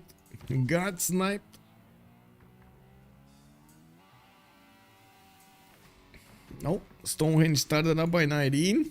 Wait a second. Is he gonna try to get Defender of the Faith here in Tenochtitlan? I mean, why not? You know, he's gonna need 6 more points anyway, and that's after he got his Tlachi. I would imagine he's not happy. He's not happy finishing up the splendid commercial, and the Tlachi did not give him enough points. 6 more points remaining. It looks like he did switch into monarchy as well, just not enough. We do have also JJ, or let's just say GR actually. He's 8 points out. That's also quite big for Catherine de Medici here. Didn't he got his chateau over here? We do have him with a commercial. That's gonna be a +5. We do have him Great Bath in 4 turns from the city of Marseille, but I do see he has a builder ready to chop it, and he's probably thinking, oh no, I really hope he's not gonna catch on fire. Now we do have him with another commercial here in Toulouse, and I do see he did manage to get a boat out in the north. Now, is that gonna be enough actually? Let's see. So splendid commercial went in. We do have him only 5 points out, 52 out of 57. And we do have him with the Temenaki. Oh wait, did Great Bath get denied? Oh, okay. Never mind. He got a Temenaki. It's fine. He got a Temenaki. He's 55 after 57. Wait a second. He still needs more. He needs iron unit, and maybe a city state or something.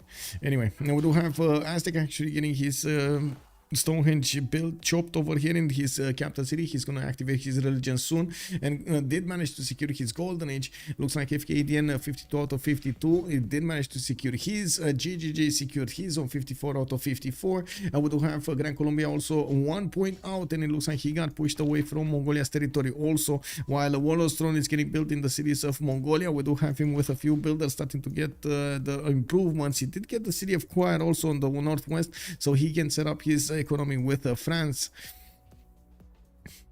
Have a good night, Muzdrat. Thank you so much appreciated, say. I hope you're gonna have a wonderful time. We do have to also take a look how Gran Colombia is gonna try to develop his empire. He clicked on some of the libraries but didn't quite finish them, while he was the one that did get a great path between Bogota and Maracaibo. We do have quite a few builders starting to get the promotions for the land. I should say the upgrades for the land here. Kiber did jump up to 75 science and 51 culture, which is considerably more than we had him on the last time we checked. He's only on 72 production. I'm pretty sure that number is just going to go up with the builder starting to improve so much of his territory and giving him the boost from the chops. We do need to see see also Pompi here. Looks like 48 science with 37 culture. Doesn't really give him that much of an edge, but he did keep China as busy as he could. Now he's getting his heavy chariots out, and we're probably going to see him try to do something with his knights. I do also see the same thing, stirrups coming up for Mongolia in 3 turns. He's going to get that technology, and Divine Right is also going to open up next turn for him to put more cards in. Now we do have also one more turn until the next World Congress, and yes, we do need to see who's going to get what. What I should say, one more turn until the next era, and we're going to need to see who's going to get what. 1 point for JJ. JR is going to need 1 more point. Okay. Looks like Fkdn desperately needs another spy in the territory of America. I don't think he has anything to worry about China. Oh, wait, what? Where is the spy? Oh my god, did he move the spy? Oh. Guys, did he move the spy from St. Petersburg to America? Is this what happened? Okay. Oh my god, guys, we're about to see a 2 versus 1. We're about to see Fkdn do this, because it looks like he did manage to get a big navy, and it looks like he did manage to get quite a decently strong army on the west side. I'm pretty sure he's gonna try to get both. Whoa, okay. Mongolia is gonna need to get the 5th city soon. He does only have 4, and it looks like 2 encampments. He will manage to, wait a second, he did manage to get a general. He did manage to get Timur, and I do see Ethelfred did get picked up by Maya. I do also notice El Cid has been picked up by Aztec, and wait a second, okay, well, that's a problem, because the next ones for America are extremely expensive. 300 points. Oh my god, who's gonna pay that much? Justice, good Abend. Hello there, sir. Oh, you're just in time to see Fkdn pull off 1 versus 2 or something. Oh my. We do have Russia's cannibals already starting to appear here, while I do see Fkdn does get his cartography in 2 turns. Is repositioning his galleys as far away from the front line as possible. He's gonna understand, he understands already that he's gonna sacrifice a few of them to win the war, and we're going to need to see if that's enough. Intelligence agency from Shendu, that was the worst moment ever for a war, because he just had a level 2 spy deployed in St. Petersburg, and he moved it away, giving time for these Russian caravels to actually do full damage against these units without the extra intel on China. That is a problem. That is, I gotta say, a bit of a problem. JR and JR, JJJ Golden, JR and JJJ Golden, let's actually see. I think so. I think they should be, right? Golden and JJJ Golden. Yeah, they're both golden. It's only actually Pompi and Tidube that are not in a golden age. Both of them went dark, and of course both of them are fighting, so I would imagine they do want that extra +5 damage card. We do have, for example, over here America getting his multiple knights possibly to upgrade in Baltimore. He already has 4 of them. He has 2 cannibals with his army, and I'm pretty sure he just needs the gold from his teammates. Now, they had to invest a lot in UnderTheGun, or maybe I should say he invested in himself here. Did manage to get also an Admiral, Artemisia, while he's getting oh, he actually got a harbor out on the west side. Oh, okay, so on the east side, actually. I guess my canal time was a bit too late on this. Okay, he's doing what he's doing. It is what it is. Okay.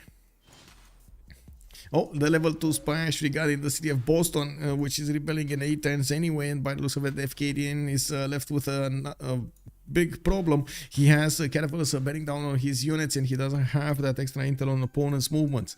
Looking at Maya, he didn't actually need to build an army, but by the looks of it, he did manage to get a few units to the south of Tikal, building up his university count and trying to go for Newton next. We're gonna have 2 minutes of a pause soon, in like 30 seconds, and we're gonna come back after the players are getting their World Congress votes going to see exactly what they did and how the situation will evolve in the next part of the game.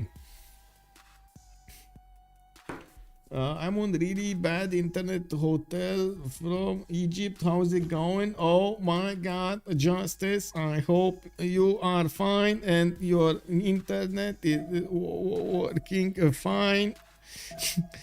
Theo Matar, good evening, sir. Also, how does the nighter situation look like? Russia needs frigates with naval.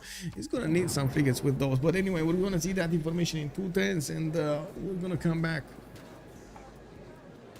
in 2 minutes. I mean, not 2 turns, 2 minutes. Okay.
Ooh, just in time to see the stomping. We do have UnderTheGun pumping over Fkdn over here, and it looks like he's starting to get in the city of Long Sea. He might actually take that city. We do have him covering all of these caravels, all of that caravel over here with his own caravels and bringing you to the fight. In the tech side, he's 3 turns away from square rigging. In the army tab, we do have Zero Nighter on their side. They're definitely going to need to get that technology. And JR is the one that's going to oblige over here with military engineering in 2 turns. Give me a second so I can pull up the correct screen again. I thought America was making knights. Well, he is. I mean, he's making heavy chariots, you know, into knights into rough riders, because that's the way. We like it. Anyway, moving on, let's actually take a look. Incense grants no amenities from now on, at least until the next World Congress. Theocracy is gonna gain a wildcard policy slot, and we do have Peter gaining his 2 diplomatic victory points. I mean, he's so diplomatic right now that he's taking out an opponent. He's taking out votes for himself. You know, it is what it is. Giving himself an advantage. We do have France starting to get his chateaus down, and with the Temenaki he did get a bit more production on those towns, but to be honest it didn't matter at all. Now we do have him also with a need of more cities, at least a few more cities over here, or at least 1 city towards the city of Texcoco, while I do see him getting his markets out for the extra economy and those trade routes. He does have somebody to trade with now. The city of Choir is getting Reina, and it's going to allow Tidube to actually get a much stronger army going. Now we do have also him pushing back the units of Gran Colombia from his east side. Genghis Khan over here did go into a dark age. He now has the ability to get his Kesheks going, and I would imagine he's going to want to follow up with some knights at some point. Now we do have him getting engineering and the mercenaries in 2. UnderTheGun with reform change in 2 and the will in 1. I do see him on 94 science and 100 culture, definitely overwhelming the points of Fkdn. He's not only doing that, but he's also managing to overwhelm China on the coast slowly but surely. We do need to see how fast Russia can actually get more boats out, and of course the new quadrims out from his cities, because right now he's scrambling to actually get an admiral out in the front line. He only has Artemisia, while his opponent does benefit from Themistocles, Hunter the Navigator, and Gaius Durius. Neither of them actually have an admiral. Never mind. Scratch that. We do have him with a promoted caravel over here in the front line. As you can see, that level 1 with the emblem is doing quite nicely to keep out a little bit the Chinese navy. China did put his caravel in the city of Longxi to get that extra defense strength, and by the looks of it, of course, his harbor is getting pillaged here. I would imagine we won't see any hitting of the cities or taking over the cities until the forces are even, or at least one side wins here. Intelligence agency finishing up next turn for Fkdn will allow him to get another spy in, and we're going to need to see how fast he can actually get it. Oh, you see, he actually moved it back from Boston. He's moving it back probably to one of the cities of Russia. Like it was just sitting there for nothing. And this is going to be another one of those moment, because Pompi is going to get to upgrade his units next. We do have Pompi with 49 science and 27 culture. We do have him also with 90 production, not that good. Education in 2 turns, and by the looks of it, he does have the upgrade button on his knights. It's a bit of a problem with the gold generation here on their side. He does have 37, UnderTheGun does have 111 and 59 on JR, but unfortunately, they needed to invest a lot in Russia's attack against China, and it looks like America took the second slot over here. We do have Kiber also pumping over 100 science, 104 science with 59 culture, 49 gold a turn, and we do have him with monarchy, 246 cities, and getting his sources to flex a little bit against Mongolia. Didn't really do much, but he did slow down Mongolia's development here, or preparation for the stirrups timing. We do have him also trying to send a few more settlers. He does have the western flank, I should say, of America here, and he might try to get some units in America's territory at some point in the game. We do have Fkdn also with that 1 versus 2 setup on the land against America, on the seas against Russia. He needs to be careful how he's gonna deal with both of these attacks over here, and by the looks of it, he's managing to not only upgrade the correct technology, but he's also managing to push back a little bit the Russian navy. Now we're going to need to see if Russia here is gonna manage to stay alive, or I should say keep his caravels alive until he's gonna get his frigates, because yeah, that's what I meant. UnderTheGun squaring in 1 turn. We do have Niter starting to be generated here by Catherine de Medici. He's the only one on their team, while on the other side we do have 3 people that are making Niter. Yeah, 1, 2, 3, JJJ, Fkdn, and Kiber. China just got his caravel fleet upgraded with Gaius Dulius, and yes, he does have a bit of an issue with the damage, but it's just a matter of time until we're gonna see Russia getting spied on. Regent Dracula does appear on the front line, and yes, it will start giving the extra +5 to his opponents, allowing some extra free damage from the Russian caravels against his opponent fleet. Oh, there we go. Chinese spy listening post. 37 more turns. Let's see. +3 intel. Okay, +3 intel. We do have a spy here from Russia, and I'm pretty sure UnderTheGun is gonna need to click on that printing as soon as possible, and so will Fkdn after he's trying to get square rigging. But the difference in science is allowing UnderTheGun to have such an advantage here. Now we do have Nyreen also with a pen bash and voice coordination, 60 science with 66 culture. He does have his intelligence agency in 1 turn, and I do see he's gonna get attacked by K-Shex pretty soon here. We do have the first one arriving on the front line, which is not gonna really do that much, but when more are arriving, when we're gonna have like 10 of them, and 5 of them do have a single target, you're gonna see how the damage stacks up really quickly. They're also gonna start getting promotions. It's very important for Mongolia to get a general here. He did manage to get Timur, and I'm pretty sure he had the first one. Oh no, he didn't get the first one. He only got 1. Oh, that's a problem. He only got 1. Okay, JJJ also kind of big here with 140 science and 87 culture. We do have him getting his theater square from Webcam now, and he's also building up the Colosseum from Kopan. He's only going to get like 3 or 4 cities with that Colosseum, but still it's better than none. We do have him also with new builders coming out from the eastern city of Kalakmul, which just got settled a few turns ago, which also needs a lot of love from him in that territory. A lot of love. We do have the navies, the two navies fighting each other, and Russia is starting to take quite a few losses. We do need to see how far away, how far into his opponent's territory he wants to push, because it looks like he's dropping the ball here. Under the gun is to retreat. Fkdn is a bit too aggressive for him. He has way too many units, and he's replacing them as quickly as possible, while Russia is struggling to get the same numbers up. We do have 3 quadrims prepared to upgrade into frigates. The only problem is there is no niter. No niter. We do have Pompi and JR with 7 and +3.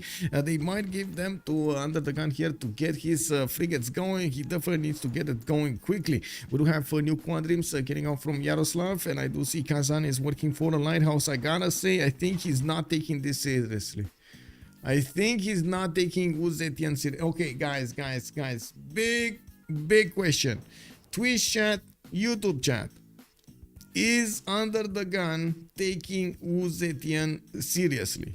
What do you think? Yes or no answer. Is he taking Zetian seriously?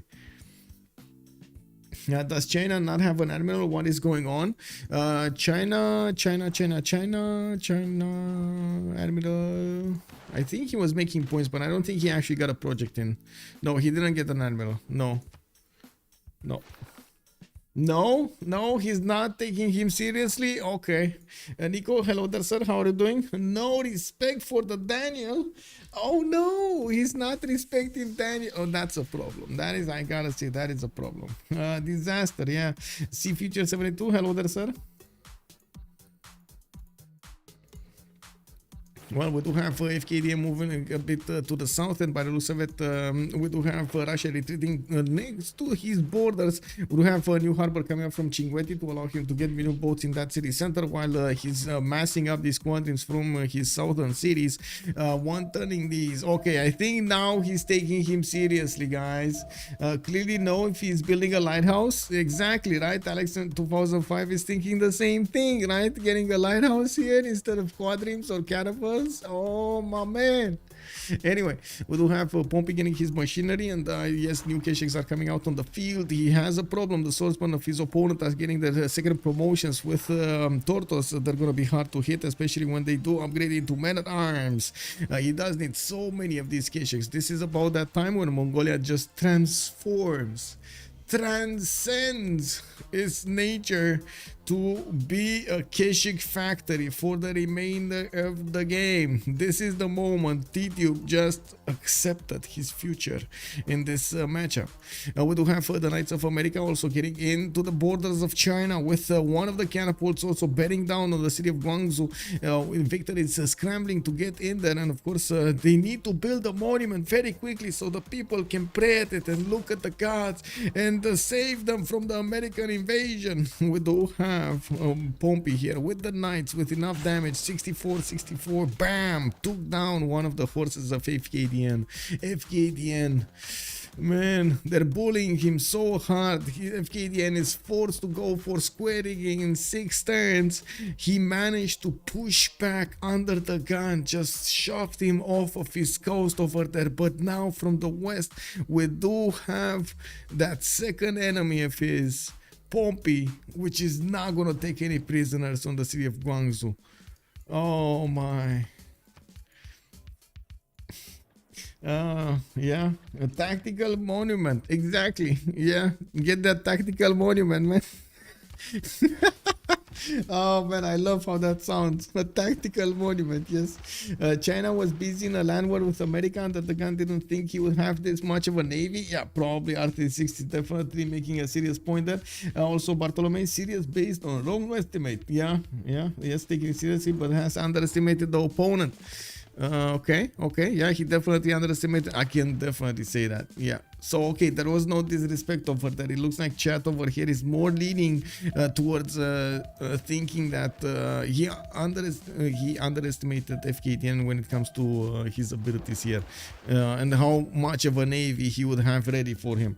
Maya can save him. Well, I mean, I don't know. Is JJJ actually gonna flex a muscle here? Because I just see him trying to get that big blue number to flex against his opponents, and that's about it. You know, it would have been nice to actually have some heavy chariots coming out of his cities right about now to maybe attack America at the cuirassier timing. I don't know. You know, like Los Angeles over here. Oh, look at Los Angeles, man. It's just so juicy. They even have vision over that city. Maya seeing what's going on in Los Angeles because of that spy. Uh-oh. Take your Keshek, strike Aztec down with all your might and fulfill your destiny. Exactly. Darius, good evening, sir. Is Mongolia trying to go in Maya's territory? Yeah, well, Mongolia is more trying to go somewhere. I don't know where. It looks like Maya is fighting him here towards Zanzibar. But there aren't that many units. And oh my god, even if he sees this, he's not making units. Oh my god, I gotta say, JJJ does look like the chilliest man, the chilliest, I should say, player I've ever seen, man. He just doesn't care. Getting his tactical Colosseum here, he's getting his builders up, he's getting new settlers, you know, he doesn't care. He's getting his theater squares, you know, in Tikal. It's fine, it's fine. What's the worst that can happen? Fkdn, I'm gonna die. That's what's gonna happen. What do you mean? Under the gun was under the gun. Yeah. MS Doll is calling out the tactical monument incoming. Yeah. And I wanted to also say he didn't underestimate. He just wanted to force him to upgrade. Okay, taking away the gold. That's why he was doing it. Okay, and it looks like JGJ is saying that he needs a pause. I mean, you know. He needs to rethink his, reevaluate his options here. Yeah, that's also a valid, I would say, possibility from Mamareto, that he wanted to force him to upgrade and use their gold. Now, I'm not sure exactly if that's what's happening. We're going to find out in the post-game chat, if we're going to have one, because, yeah, we've seen the players do tend to stay in their channels over there. Inland City is definitely dead, but he's keeping his coastals. Okay, so Guangzhou is definitely the general called it out. We need to hear. Yes, definitely taken out. Do you think he's going to keep his coastals here? I mean, he has a very hard time getting to square in his 510s, but I do see him getting a lot of quadrims, so, and he's going to have a lot of niter from his teammates. We do already have Under the Gun with his own frigates over here, but significantly less, I would say. Actually, 1, 2, 3, 4, 5, 6. Okay, they're not less. I would say Under the Gun is also going to get first to Merchant Republic, so he's going to get his Press Skanks card going. I'm not sure if he does have it. Let me actually see. No, he does not have it yet. Yeah, it is what it is. Trebuchet going. I mean, I'm not that convinced China's gonna keep his coastal cities. I don't know, General. Doesn't seem like it, man. Maya's gonna boost the frigates. Maya is gonna boost the frigates. Yes, it does look like it. He's taking a break so later can say that he helped China survive 2 more minutes. Oh, that's a good one. Yes. Yes. Frigates allow coastal cities to be reinforced against the land war attack. Yeah. I gotta say, Mongolia over here is starting to chip away the defenses of Aztec. Slowly but surely, these Aztecian units are buckling under the pressure of the Kesheks. We do have more and more showing up. We're gonna see also a spy getting into the cities of Aztec, and I'm pretty sure he's gonna try to get a spy into the cities of Mongolia as soon as he has the opportunity. We do need to see also the chops of Mongolia, giving him advantages here because he doesn't really have that many builders. I do also notice he's getting his commercial in the city of Choir, where he did manage to get at least another amenity here. He's not doing that well when it comes to amenities, only on 0-0. These people are content, he doesn't really get anything. We do have France sending so many traders towards him. They're starting to actually balance out their economy using this. As you can see, Pompi did jump, or I should say Tidube did jump up to 66 gold a turn. In this aspect of the game, it does look like Freritos not only did manage to get a lot more gold per turn, but they're overwhelming their opponents in sheer numbers of gold. They're just showering them with gold. We're going to need to see if this keeps going and what are they going to use for it, because it definitely allowed them to upgrade America. It definitely allowed them to upgrade all of the boats of Russia over here. It's just the Niter that is stopping him from actually upgrading more of these frigates. He could build more boats, but I guess it's fine if he can defend it. Yeah, I also want to say there's a bit of a difference here between China and Russia when it comes to the production capabilities. Russia does have 1, 2, 3, 4, 5, 6 cities that he could pump out boats with, and that is a bit of a problem if he doesn't manage to actually do so in a good enough time, because I'm pretty sure he's gonna need to not only stop but take out Chinese defenses very, very quickly, especially when those Chinese frigates get upgraded. It's going to be extremely problematic for UnderTheGun if he doesn't have matching numbers or has the production capabilities to get new boats out quickly. We do have to see how things will evolve. As you've seen, China is actually going on the offense over here, and it does look like he has a problem pushing in the next units. He did try to go for a weaker one, and UnderTheGun is going to shoot back with his frigates, now getting upgraded and having the benefits of a great admiral next to them. Now we do have also Fkdn starting to get some land units in. Guangzhou is about to go down. It lost its fortification health, while we do have some weak archers in behind. I'm pretty sure America is going to try to put it under siege, or even, to be honest, he could just take it. It's just a matter of like 2 or 3 hits to take that city. Now we do see also UnderTheGun is managing to get the Leif Erikson. He's also getting the frigates from the south getting moved towards the north, even the quadrims, so he can upgrade them on the front line as quickly as possible. While I'm pretty sure he's going to require his very low HP caravels to get into his cities so he can repair them. He's just using them for some extra support bonus over here on the middle units. We do need to see when he's going to attack and against which unit. We do need him to be careful to not give free promotions to the Chinese units. JR from the west side getting a lot more culture with his chateaus and starting to put the campuses going. We can see him on 105 and 107 is managing to get the intelligence agency 3 turns from the city of Paris, and I do see a lot more builders are coming out from his cities, helping him improve all of this territory. Amazing placements for these chateaus, making his lands look quite nice. Look at these 3-3-3-3s, man. Why are these for? Man, these should be forbidden, bro. Like, look at these tiles, man. These are just so good. Oh my god, so good. I mean, I gotta say this is because of the forest fire, not anything that you know, JR did in particular, but this is amazing.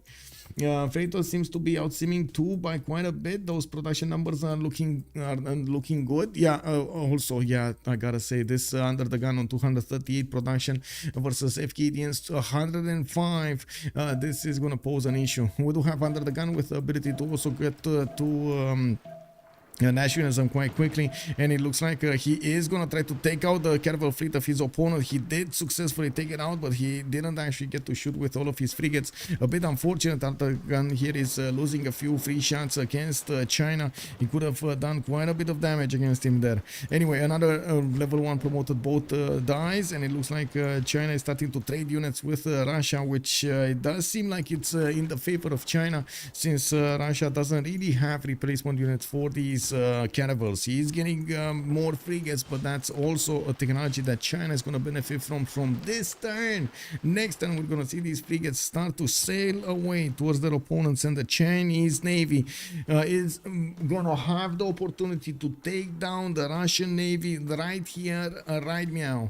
We do have Guangzhou also trying to get these knights going, and it looks like the city of Chengdu is busy working his heavy chariots, training the heavy chariots so he can get some of his own knights out.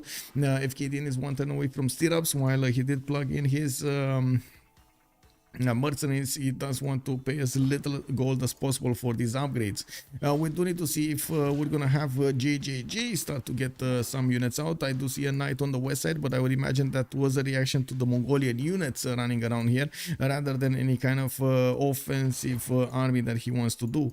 Looks like also we do have Pompi 4 turns no, that's not Pompi, sorry, 2 turns away from getting printing. He's not there yet. He's not next to military science or yeah, Cuirassiers. Rough Riders. Rough Riders. Ooh, under the gun. Man, under the gun does look like he's undergunned here. I don't know how this is happening. Like, he has more production and somehow he's just, yeah. Well, it is what it is. He's not making enough units, I guess. He has more than enough advantage against his opponent, but he's not making enough units. He wants to keep having an advantage in the game, keep being first, and that actually takes a toll on him. Unfortunately, on the Navy, we do need to see if he will manage to come out on top against the Fkdn in the next few turns, because this is going to be dangerous with 4 frigates getting to start to shoot down the Russian caravels and, of course, the other frigates of Russia. This is going to go south very quickly if UnderTheGun doesn't get the lid on this. Yeah, what is the Russian spy? I saw him on one of China's cities, but don't see him now. Russian spy was here. Yes, it's right underneath America. That's why I don't see them. Also, Noble, hello. Good evening, sir. Does Team 2 have enough money for both frigates and knights? That's a very good question. Looking at the goal pattern, they won't, but it looks like in the coffer they do have a decent amount. And look how fast the Chinese Navy did manage to melt the Russian Navy. Oh my. Oh my. We do have Fkdn managed to tactically overwhelm Russia over here. He just, oh my god, he just stomped him.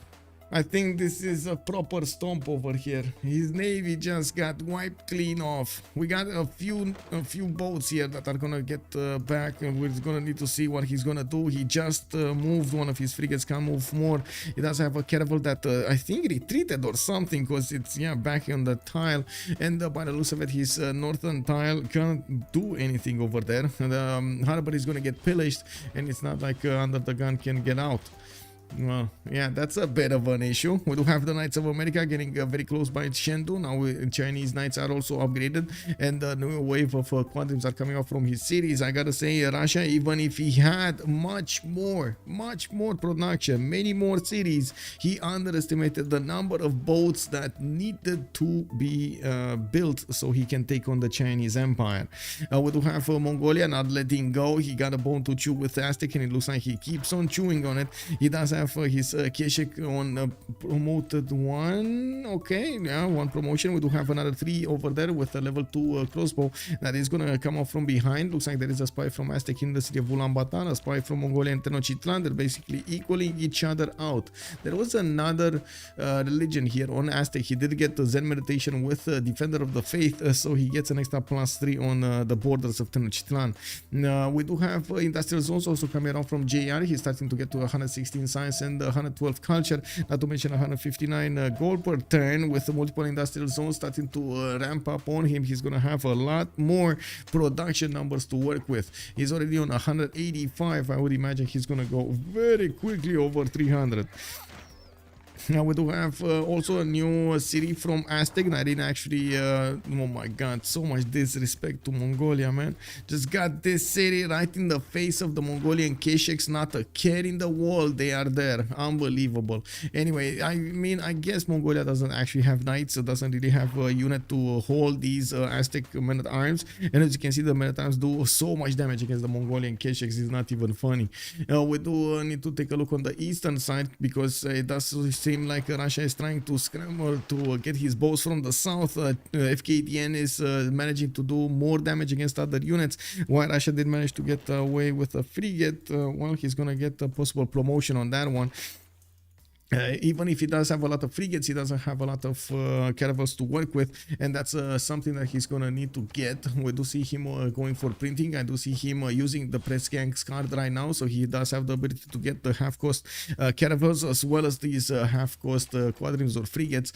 We do have also Chingweti not able to actually help out anymore. The harbor has been taken, and the caravel of China will actually get it down next turn. Another frigate has been taken down, as you can see. Chinese frigates are going to need to reposition to attack into the next wave of units that Russia's putting against him. But it looks like he did manage to stomp his opponent so badly nice here. I gotta say, this was very bad for UnderTheGun. Very bad. Very bad. Anyway, at least UnderTheGun does have 124 science, 160 culture, and I would hope he's actually going to get to a technology to stop him and of course take this a little bit more seriously on the coast. I do see him getting a lot of quadrims since he's very worried about the situation, so I would imagine he's going to stabilize this at some point. It's just going to take a little bit more time, and this wasn't something that they were planning on. We do need to see also what's going to happen with the culture victory, because finally UnderTheGun did acquire one tourist, and we do have him in the culture victory screen with 52 tourism a turn. I gotta say, on this number of turn, this is a little bit weak, but it's not like he actually focused this that much. Okay, another trade going on there. Okay, another caravel for caravel taken down. No, caravel for a frigate, sorry, got taken down. While Fkdn is trying to trap these boats of Russia. We do have new frigates coming up from the south, and it looks like another trade is going on. Russia just lost one caravel, one frigate for one of China's. Okay, two of China's actually. And then we do have more coming, and another one. Okay, another frigate got taken down. Where caravels? My friend, where caravels? I mean, a lot of frigates, but where caravels? You know? Anyway, I'm pretty sure he can deal with frigates against frigates. It's fine. We do have Genghis Khan also with printing coming up next, and looks like he repositioned, went back because these men at arms were doing so much damage against his Keshiks. He wasn't about to test their patience. We do have also new Keshiks coming out from his cities and sending as many as possible towards the southwest, with Aztec starting to get more production numbers up and more stats overall. Looks like he did manage to get 111 and 76. It looks like we do have Tidube in trouble with only 48 science and 29 culture. There will be a point when Nyreen is definitely going to be overwhelming him. We do have JGR coming up with his industrial zones, and I do see him 202 production before the building of most of them. We already see him getting some more of these chateaus and finishing up his market so he can get those trade routes going. I do see he's getting so much coal to Mongolia and from Mongolia cities. Why the players build so many frigates after losing their main navy? Aren't frigates very weak if they don't have caravels to frontline? Yes, but they do also do a lot of damage. I guess. You can one turn walls. Relax. Generals is calling out the wall strategy here. As long as he keeps the coastal cities, it doesn't matter, and with enough frigates upgrades he can do to have enough. I did read that. No walls on the coastal cities for Russia. You can Colombia also going for Russia, has a spy on him.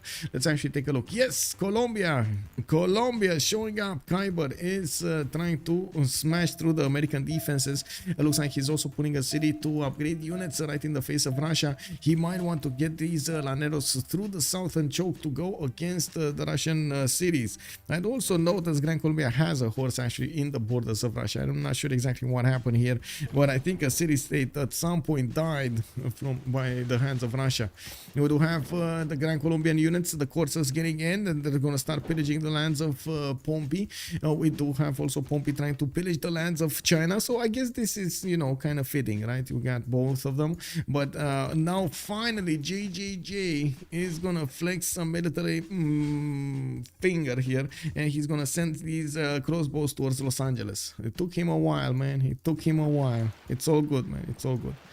You know, why waste the life of those crossbows? It is what it is.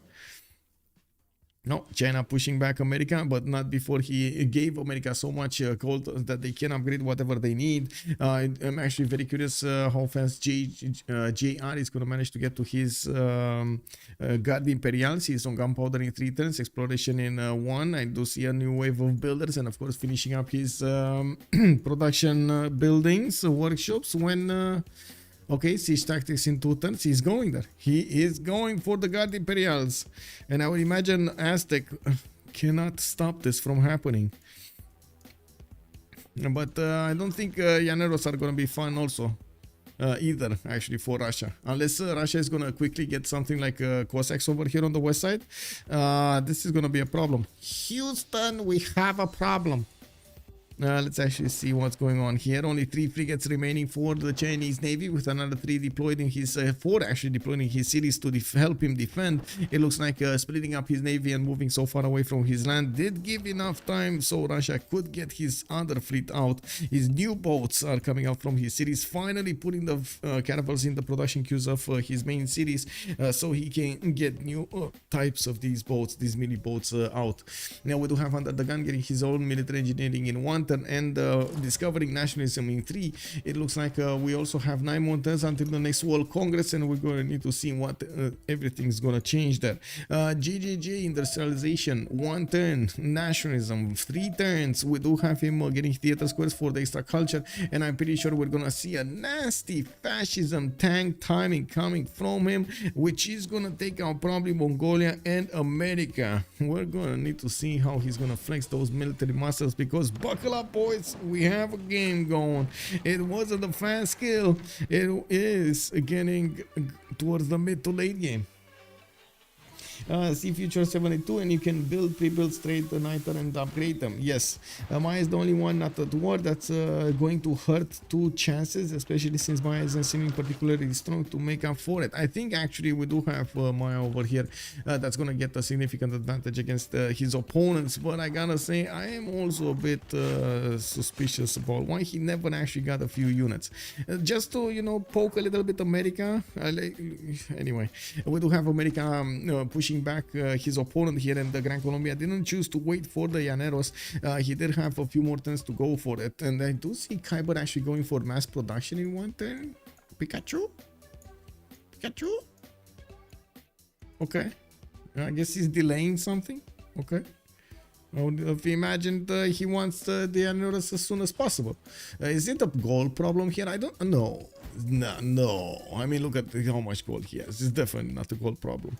Anyway, we do have Chinese Navy moving back. He's trying to get new caravels in. Guangzhou did get liberated by the free cities, and it looks like America is going to need to take it back.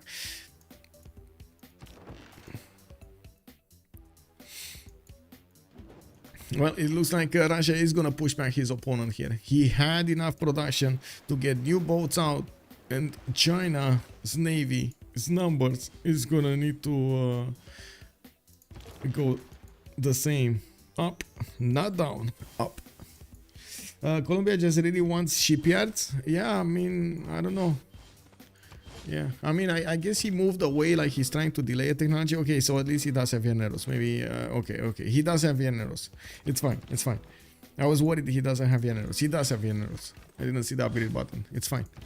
Woohoo! We got Kiber getting going. And look at that. Russia over here. Does he have Grandmaster Chapel? Did he not go for the Chapel? He went for Intelligence Agency. Uh-oh.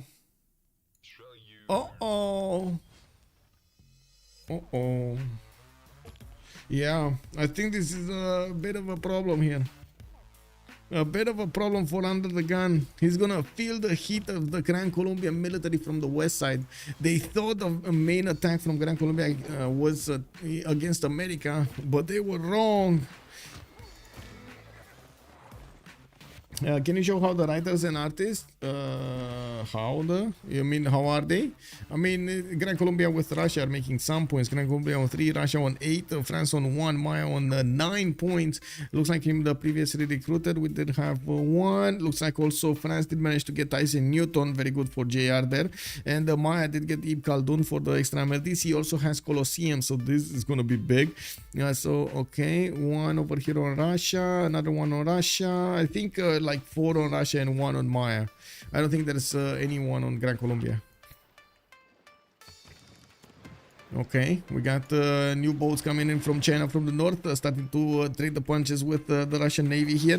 It looks like we do need to see the new boats of UnderTheGun also getting into the front end as quickly as possible. He does have animals giving him the extra speed and of course those extra damage points, while he does manage to...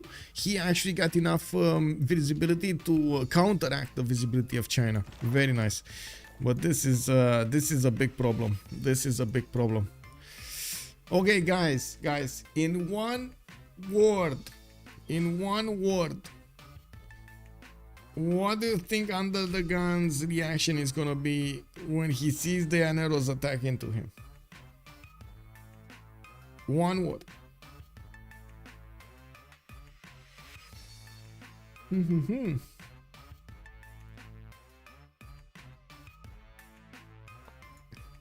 He has walls already, so he knows something is happening. Yes, he definitely knows. He knows. But I'm just asking you, what's the reaction? It looks like Nitro and Heinig Dave have the correct idea over here. It's gonna be shine, you know, it's gonna be one of those words you cannot pronounce properly on stream. Kick. No, I can't. Kick. Ooh. It was at that moment that UnderTheGun realized he effed up. Yeah, please buy Kiber a siege unit. Please buy Kiber. Anyway, it's not gonna matter. Gran Colombia is still gonna pillage so many tiles, and Russia over here is gonna have to clean this up. He's gonna need to put the defensive units in the western side of his empire, and that's not gonna be fun for him. We do have America about to also hit his timing for ballistics. He's gonna get the upgrade button on his knights. Oh, there we go. Riders are coming in for Washington, and yes, we do have him getting some workshops out and looking at the damage counters between these Rough Riders and against the Llaneros. They do have 4 extra damage against them. Pretty good, eh? Pretty good, eh? Well, let's actually see what's happening with the Navy. UnderTheGun, it's oh my god, still cannot keep Fkdn controlled.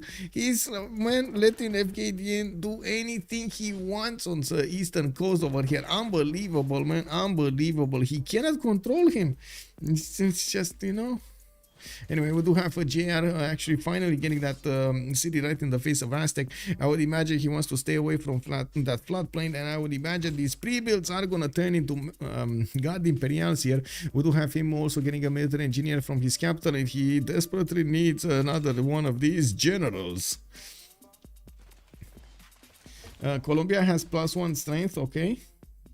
Are they stronger than the Knights? Yes, they are the next tier, basically. So goodbye to Aztec. Yeah, we need to sing him goodbye. We need to sing him goodbye. Anyway, Aztec did manage to get a few muskets on the right side, and he was actually bullying a little bit Mongolia with them. And we do see how strong they are. The Kishaks just don't have a chance defending against them. And I gotta say, Aztec over here does have that extra damage from his melodies. He's on +5 per luxury attack bonus.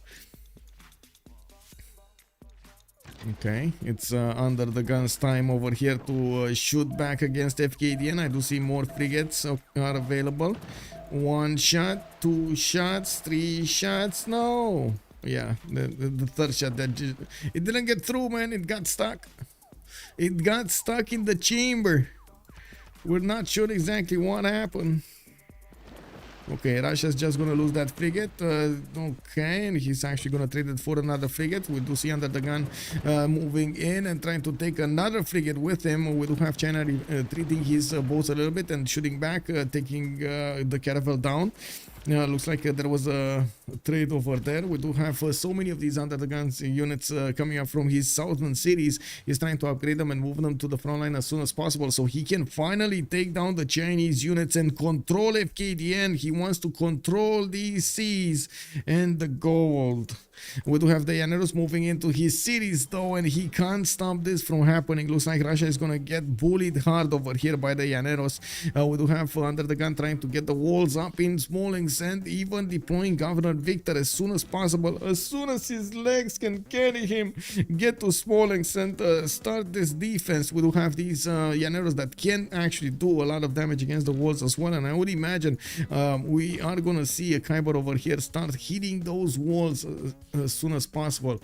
You will have the American Rough Rider starting to move out of his territory, and he's going in for the kill over here. He's attacking Kiber back in his territory. There aren't that many units available for him to defend with, and I gotta say, Kiber was so content that he got his attack going against both of his opponents, America and Russia. He's not thinking he's gonna get attacked back, right? Well, America will have something to say about that. UnderTheGun has the UU next turn, so no more Kiber used for Kiber.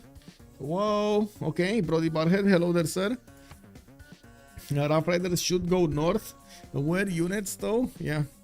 Rough Riders are not going north. They're going west by the looks of it. And JJJ is gonna get out of this again. I can't believe it, man. Yeah, it is. It is super fun to watch. We do have more UnderTheGun boats showing up. It looks like he's fleeting up and he's gonna have stronger units. It's gonna be a little bit harder for these Chinese units to deal with the upcoming Navy of Russia.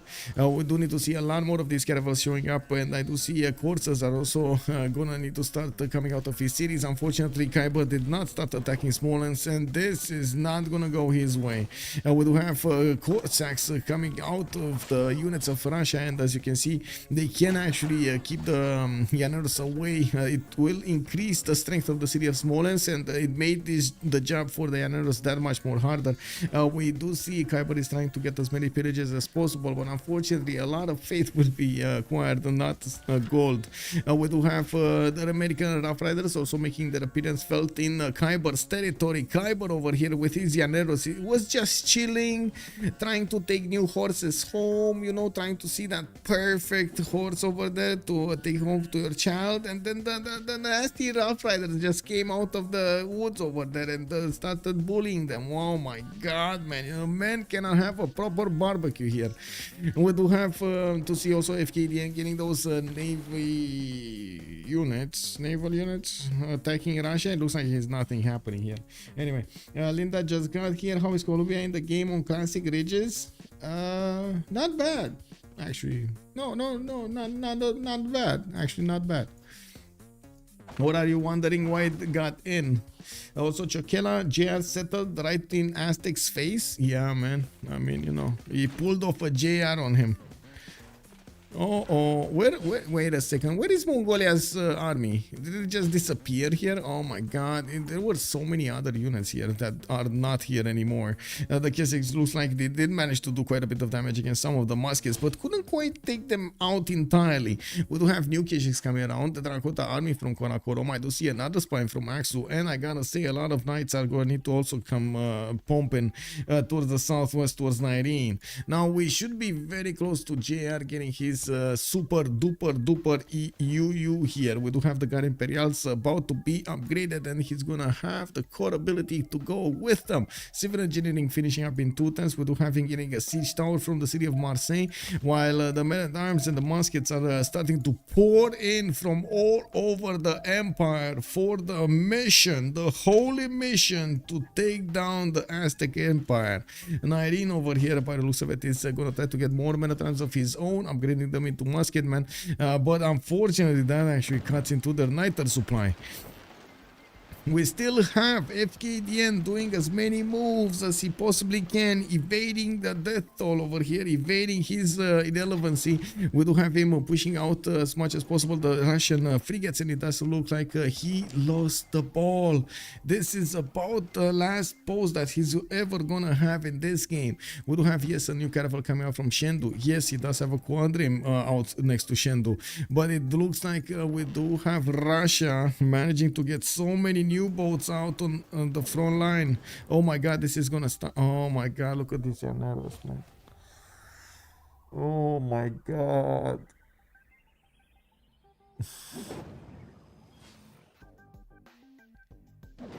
You know this is clip mode. Ding! 87 culture points.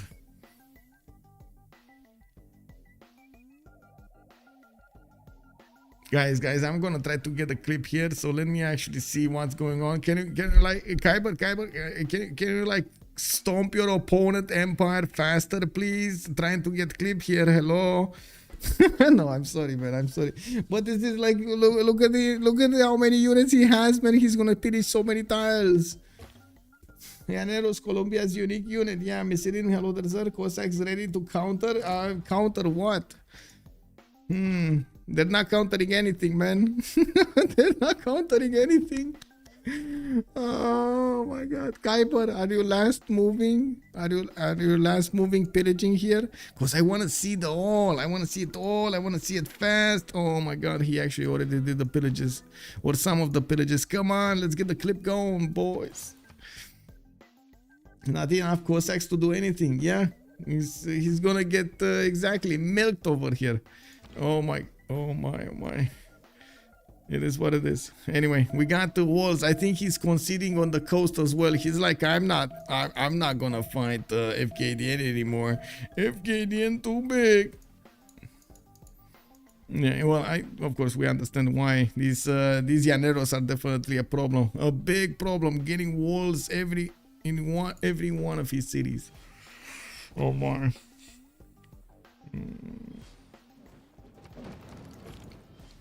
Ting, culture, ting, gold.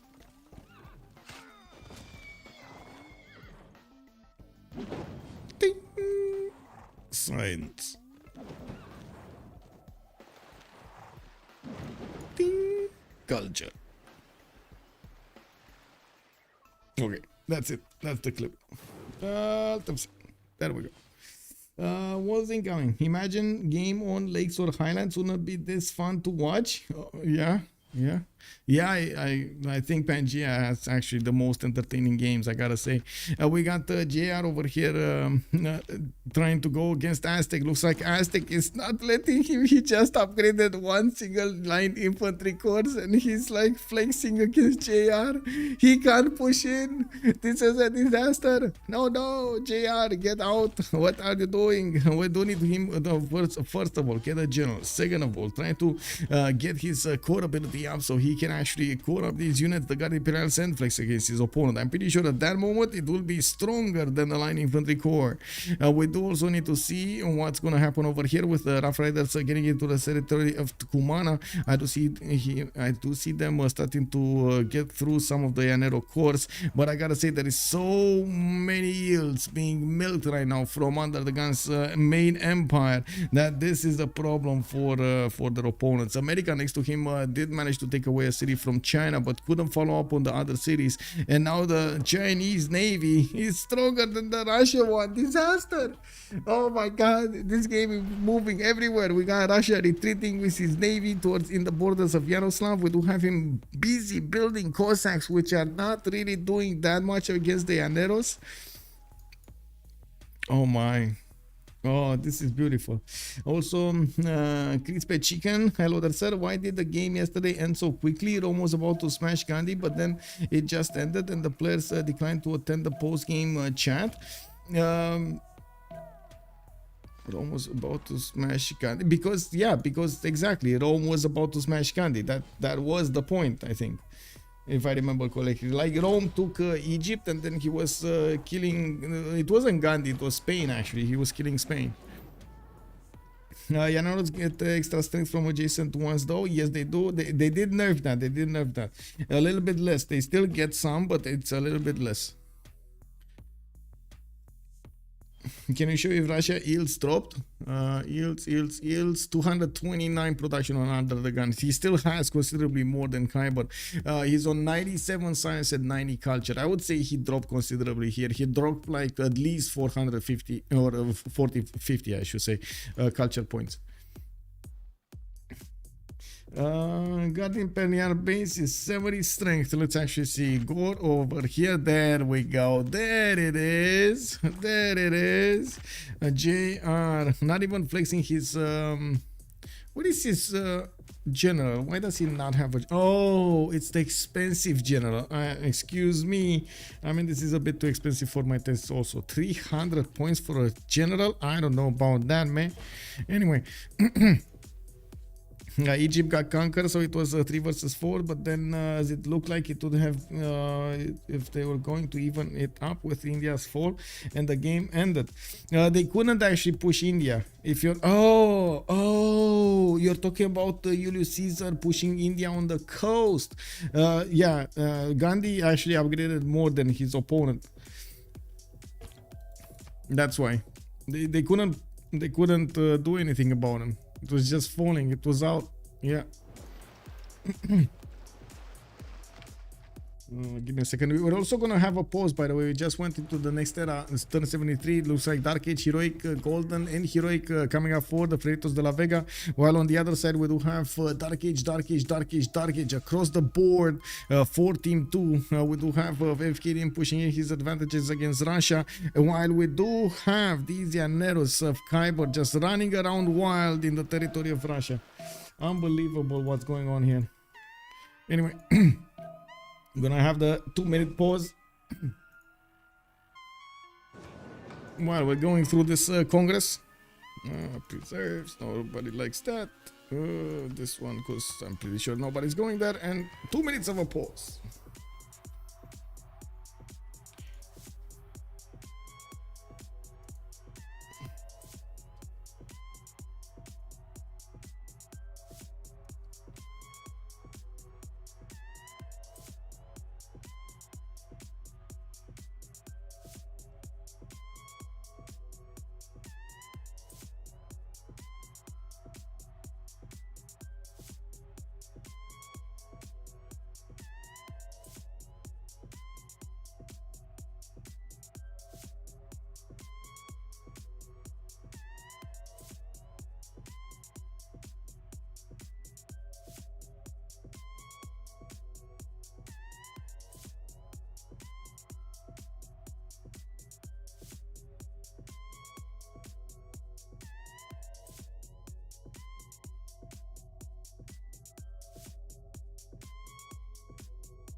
Wait, what? Did I miss? Oh my god.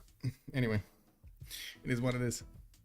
Let's actually see what's going on here. No, I didn't miss it. Okay, city centers looks like they got blocked, or did they? Yeah, they got blocked. No buildings can be created in the city center. Great generals also no points. It looks like UnderTheGun did gain the 2 Diplo points.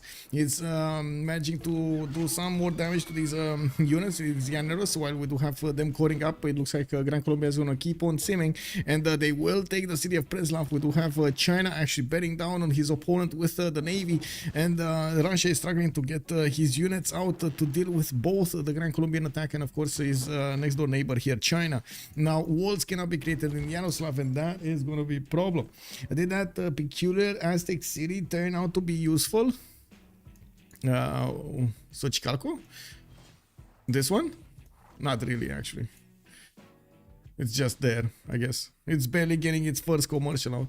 Anyway, JR is getting his industrialization in 3 turns, and now he's starting to do the damage against Aztec, and while he's going to get his second Guard Imperial Corps here, we do have Genghis Khan with a Heroic Age, Reform the Coinage with Monumentality, Hixun Dracones also on his side, trying to get a bit of stats up, while he's getting new K-Shakes around to push his opponent. We do have line infantries getting upgraded here in Nyreen's territory. I do see UnderTheGun also dropped down considerably, 82 science and 77 culture with Monumentality, a third one. By the looks of it, we do have him struggling to push back Gran Colombia away from his territory, while Kiber did manage to rip out of the Russian territory so many goodies. He got the goodies. He got inside. Double Heroic Age is a bit strong, don't you think? Yeah, it's pretty good. HOS versus Freritos or something like that. Yeah. Who benefits from no city center buildings? Is that a Freritos move? I would definitely say it's one from Russia here, but actually it wouldn't be bad to stop Aztec from building the walls, to be honest. Russia already built the walls in almost all of the cities except Yaroslav, right? Yaroslav is the one in trouble here, and I'm actually very curious if UnderTheGun is gonna attack out. Yeah, he is attacking out, taking out one of the caravels, one of the frigates, but his Yaroslav city is still gonna go down. That the Yanero Corps is gonna take it with him. Yeah, Yaroslav is down. Unfortunately, Russia still had a frigate inside of it, and it got burned to the ground as well with the city. We do have Pompi with 102 science and 39 culture, 159 production. I do see Kiber over here on the other side with 161 science and 48 culture, 174 production. He formed the coinage dark age. He does have cuirassier coming out of his series, but he is getting attacked by America. I gotta say, America kind of lost his units here. He can't push in. We got some Gran Colombian field cannons with Llaneros protecting his territory, and even if some American units did get through, they're gonna be stopped by these cuirassiers coming out of the series of Gran Colombia. Next, we do have Mongolia upgrading his coursers, and it looks like in the city of Aksu he's gonna get a few new Kesheks. Looks like his newfound target is gonna be Kiber, and he's gonna try to take Anshan for him and maybe push a little bit into Maya. At least that's my view of things. We do have Mayan cuirassiers coming out from the city of Tikal, making a line of defense towards the southeast, towards Los Angeles, so he doesn't let any Rough Rider get inside of his territory and reap the benefits of the pillages. And we do have also Fkdn with a Dark Age, 45 science with 33 culture. He's still on 3-4 series, and he's trying as much as possible to do the damage against his opponent. He's still being quite relevant, especially in keeping Russia from simming. Now we do have Nyreen, also 155 science with a 47 culture. He managed to get to enough science that he was slowing down France from pushing into him, but now it looks like he lost both units at the same time that were defending the city of Texcoco on the west, and that city looks like it's gonna crumble very quickly to the concentrated power of multiple French Guard Imperials. It's the same continent for Catherine de Medici, the Black Queen, so these Guard Imperials are very, very strong. +9 intel. Yes, +9 intel. That is correct, sir. +9 intel. No one is touching Maya. All 7 others are in war. Yeah, I think this is one of those don't touch the host kind of moments over here or something. I don't know, maybe it's an unspoken rule. I'm kidding, of course. You can imagine it's not that, but in FFAs it does happen quite often. You don't really touch the host. You don't want to switch host in the middle of the game, do you? It's a host advantage, right? Give me a second.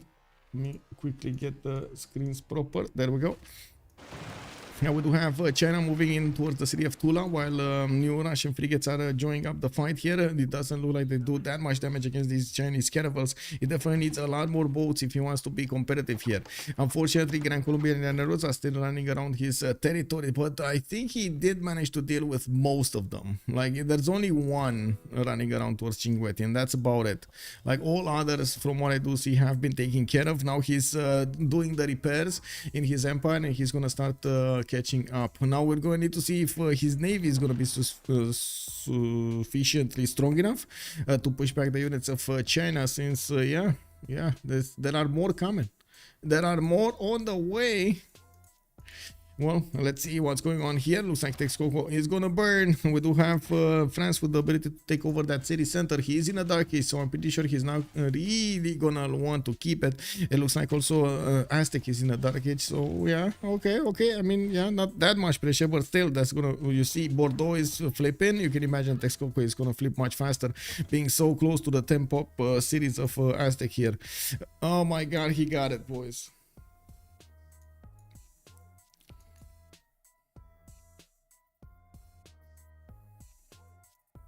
Now, I gotta admit, this is a beautiful Petra. This is a beautiful city. But weren't you guys saying at the beginning, chat? You were saying that if he's gonna get Petra, he's gonna be Irel. This is Irel or Petra o'clock? I don't think so. I mean, this is good for him, right? Extra production, extra food. It's fine. That fourth quarter made me want to. What was the fourth quarter? Oh, you're talking about another game over there. I think this chat is too European for this. We have no idea. I'm a European and I have no idea what you're talking about. With Browns and who is the other one? Ravens? Referees? What? I have no idea what you're talking about. Petra for JR. Yeah, it's gonna be a Petra for JR. Where JR is gonna get Skoko. Looks like no walls, unfortunately, for Nyreen. He's trying to get the steel walls in 5. While I'm pretty sure more French units are gonna join the fight, join the fray on the front line. He's getting the production capabilities up. I do see metal casting also in 2 turns with 183 science and 97 culture. Texcoco did benefit from a +6 campus over here that's gonna be taken out, and of course the commercial. We do have Xochicalco getting attacked by Mongolia while he is getting his attack plan going against Gran Colombia. I think he definitely needs to wait for something stronger because these courses are just not gonna cut it. He needs at least scavs if he wants to trade any punches with Gran Colombia. We do have the American Rough Riders getting back into his own territory while the city of Tula is getting attacked. Looks like China did manage to take care of that the second frigate of Tula. Only one inside of the city center. That city is quite strong though. The frigates are having a hard time punching through the defenses, and yes, we do have new Cossacks getting out soon. Now it looks like we do need UnderTheGun to get a significantly bigger fleet here in the south if he actually wants to save the city of Tula.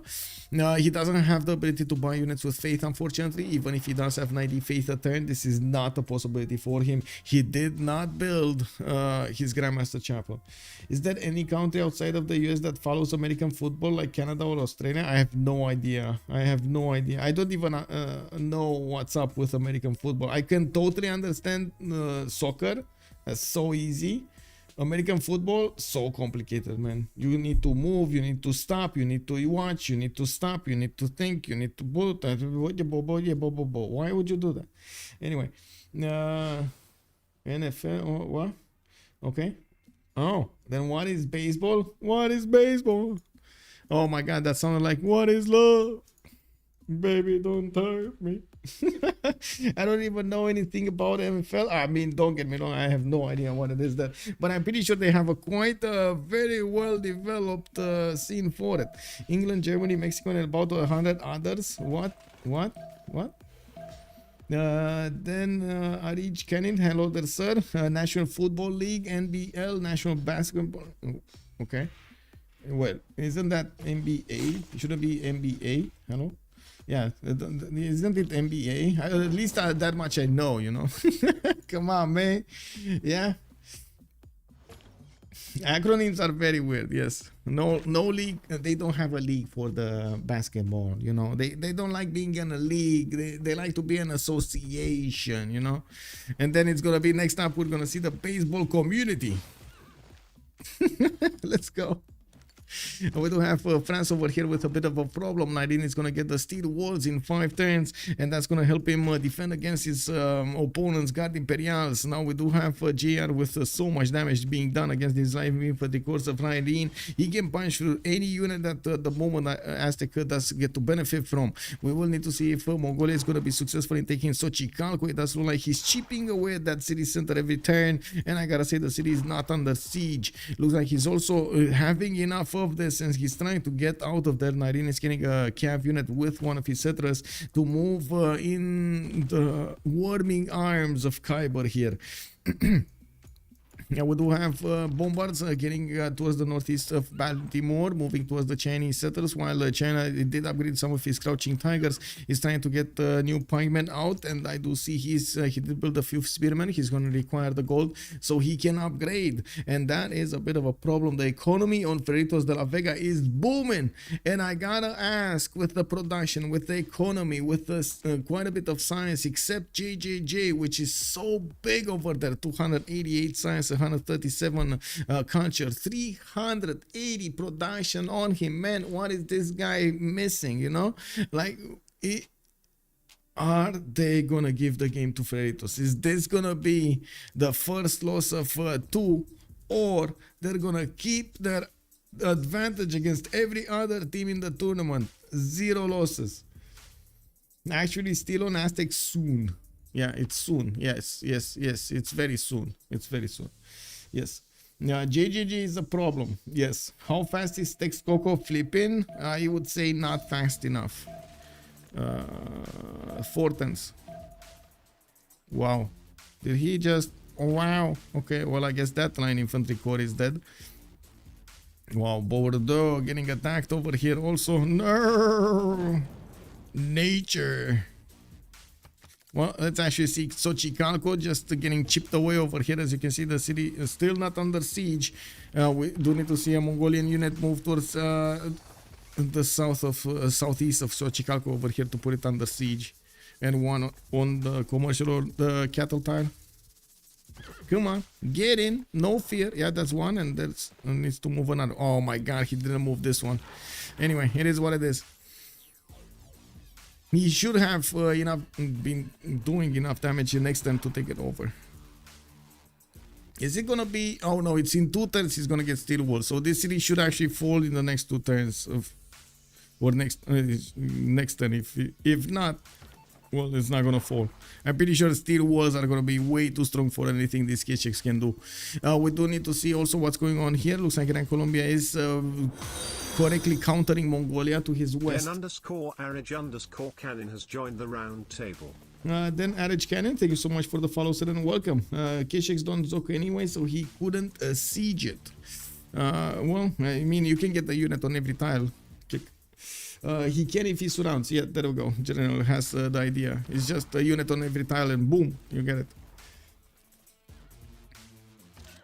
He does have 2 of these coursers actually. They didn't get in 2 coursers with another one of these and knight. But they do have movement, so it's just a matter of actually clicking the button and getting them in. Anyway, we'll see.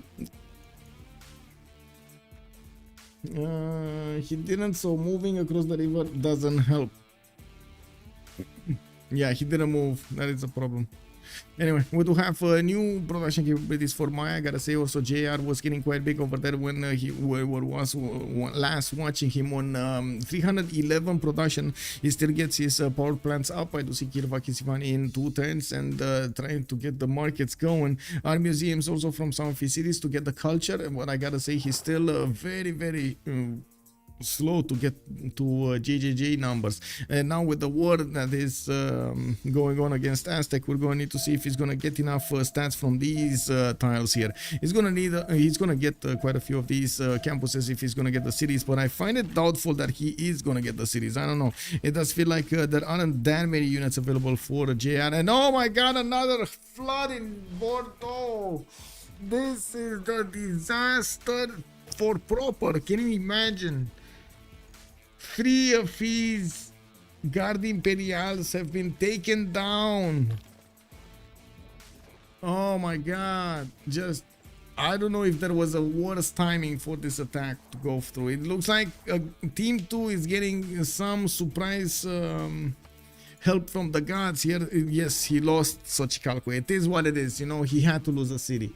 But what is that, man? What is that flood over there? Yeah, it looks like the city of Tula is still getting attacked, and we do have China with a bit of a threat here in the south. It looks like he did manage to fleet up a few more units, including 2 of his caravels, including a level 2 one, and he's gonna start chipping away the strength of the city of Tula soon. Now he's still working on the walls. We do have another caravel coming up next time from that city center, and I gotta ask Russia over here, when are you thinking of actually pushing back your opponent? Because you're losing so much gold, you're giving so much gold. And right now I'm still thinking, how good was it if he actually did get a canal here? This would have been amazing. Anyway, and we do have America managing to take a long sea, and he's working on Chengdu. Looks like the Chinese Empire is about to crumble here.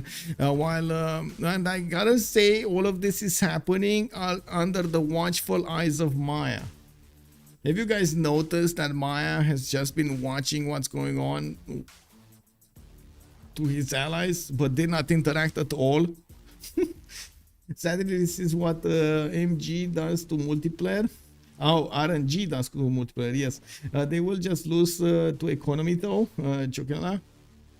Next time, slaughter get I guess wait, JR is saying what? JR forgot to make his sacrifice to the Civ gods this morning. He didn't pray. He didn't pray, man.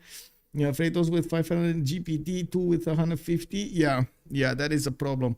They can't really do much, but I gotta say, we still have Nyreen valiantly defending France over here, pushing back these Guard Imperial scores, or at least slowing down the attack. The flood didn't help either. France's units did get taken out. Their strength was cut down to less than 5 HP over here in the borders of the city of Bordeaux. Oh my god, is there gonna be a third flood? Come on, a third flood. Let's see it. A third flood. No? No third flood. Okay, it is what it is. And Texcoco did flip to free cities. It is what it is, boys. It is what it is. Steel walls also went up into the cities of Aztec. We just don't have any more strength on the caches. With 38 chipping away at the 76 of Tenochtitlan, it's just not going to be a viable unit to do anything there. We do have to see when Mongolia is going to get his military. There we go, military science importance. He's going to get that going. And JR is very mad about the flood. I think, yeah, the flood, man. Anyway, Long Sea is about to go down. The American Rough Riders are gonna take that city, and it looks like they're gonna follow up with an attack on Chengdu. I do have to point out Chinese spike issues did get out, and the field cannons of America will need to attack into them. Now, I'm pretty sure also we do have a safety setter coming up from China in the city of Shanghai. I do see it coming up in 8 turns, but he might actually chop it much faster. And I guess the big question is, where is he gonna send it? If he sends this to the north, he might actually be discovered by Mongolia, so that might be a problem, but at least he's gonna get a few more turns in with the military alliance and everything. Wow, survived because of a flood twice. JR is definitely mad about this. He's mad. He is mad. It seems like Civ itself wants to keep their undefeated. Yeah, it seems so. It does seem so. And Kiber can keep the griefers.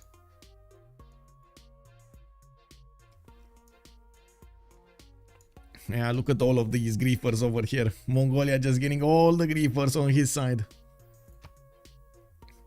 I can hear his Franglish from here. Oui, monsieur. Oui. Yeah.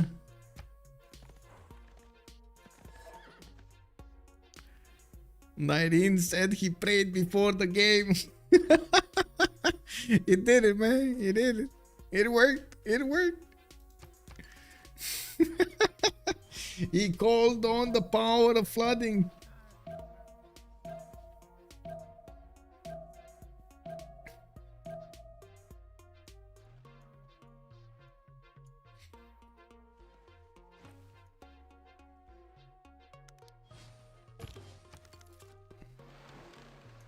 Okay, looks like China over here only has 4 units to deal with his opponent, and Russia is starting to move in his frigate fleets out of his safety of the lake over there. New caravels need to get out, and it does seem like Russia did need to get new units. Yeah, well, China doesn't look like he has any more strength. Like, it's fine, he's fine. He got the supremacy here. That also means Chalco is probably gonna die at some point. I'm pretty sure that Easy should be relatively easy to kill. The city of Texcoco doesn't look like it's gonna survive, to be honest. Like, I understand JR keeps want to get it, but to be honest, I think Aztec will get it. Yeah, he might actually just get it last second over here, taking away another one of these god imperial cores from France. Anyway, now we do have Mongolia also moving in towards Gran Colombia with the Keshik army and the Night army. I do see land units, I should say. We do have Aztec not really bothering about his eastern side. He does have steel walls, so he knows that Mongolia is not going to do that much against him. We do see UnderTheGun also getting his steel walls importance, and it looks like he's out of the crisis here. He does need to be careful to get his ships to take out the Chinese Navy so he can rebuild his harbors and ports, and of course wait for America to finish off his opponent, maybe even send some support help in the form of those frigates. I think Chad pointed out very astutely here, it's a problem of economy. They just don't have enough gold per turn to do what they want. JJJ here, if he starts pumping out an army and he's doing just that, he's gonna go negative so fast. He's now in a dark age. He might actually jump into a golden age the next era, but he needs 12 more turns to get there. Trying to get Chicanitsa from Calakmul. We do have factories coming out from webcam now, and I do see he's getting a lot of cuirassiers from multiple cities. New observatories also in the newly built cities, and it looks like they're positioning his army towards the west here, towards Mongolia. China and Aztec are dead. What's next? Well, Aztec is still alive. No, Aztec is still alive. I'm pretty sure Aztec is still alive. It's not alive in the sense of kicking, but he's alive. It looks like also we do have a big prediction over here, and how is this possible? We do have an ongoing poll on YouTube, and it looks like the YouTube viewers are split 50-50. They don't know who's gonna win this yet, and I guess we don't know yet either. Who's gonna win this? Freritos de la Vega or Team 2? Good point on the money. Freritos is 5 times on the gold. Yeah, chat, man, chat. Figured it out, man. They sniffed out the gold over here, and I gotta say the production capabilities are much better, but the science is just with J at the moment, and it looks like JR is annoyed. Yeah, Texcoco. He's very annoyed. Oh my god, man. It is what it is. I mean, he's expressing his feelings over there of frustration, I would say. Yeah, well, I mean, I think he picked up too big of a bone over here. You know those moments when oh my god, those memes with big bones and dogs? Let me see, can I find one?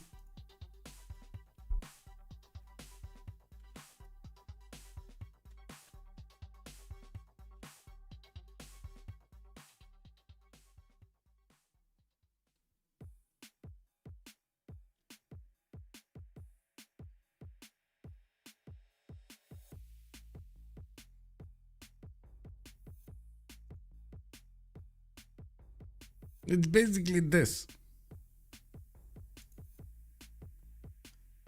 This is what makes me think of.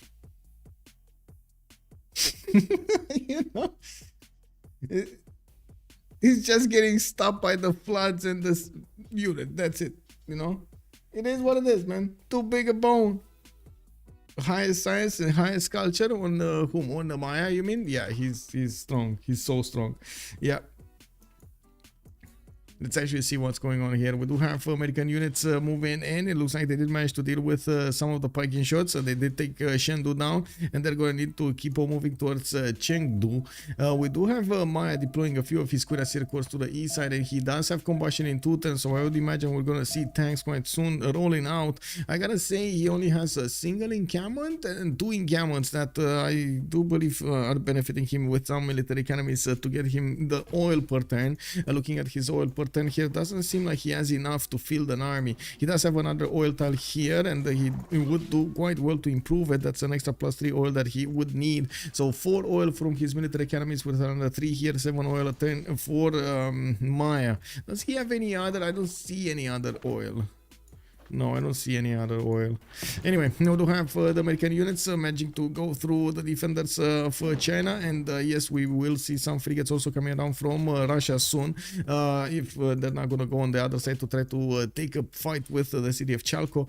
We do have to also see France managing to do some damage against Aztec, even though I would imagine probably planes are going to be the next units that he's going to want to use. That's quite well into the future here. Fkdn down to 16 science and 15 culture. To all of his struggles and all of his willpower in this 1 versus 2 he had in his opponent, no help from his ally, left him all alone over here against the elements, and it looks like a bit too much production was on his opponents there, a bit too much. Brody, but he can't use it on anything for military. Yeah, basically, and 5 gold per turn. Yeah. That is so true, the priest. That is so true, man.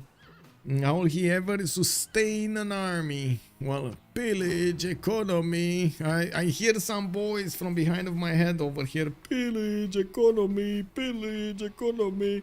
I'm pretty sure if we would have like stadium right now, there's gonna be like that, you know, that part of the stadium where there's all of those griefers definitely thinking about pillage, economy, get that, gold, get the gold.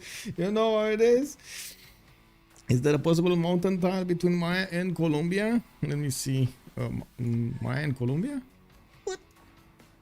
What? There's no... Oh, you mean for the... No, there's no mountain tile. You mean for a tunnel over here? No. For the economy. You're referring to the economy. I thought you were referring to some form of a edge over here, but there wasn't.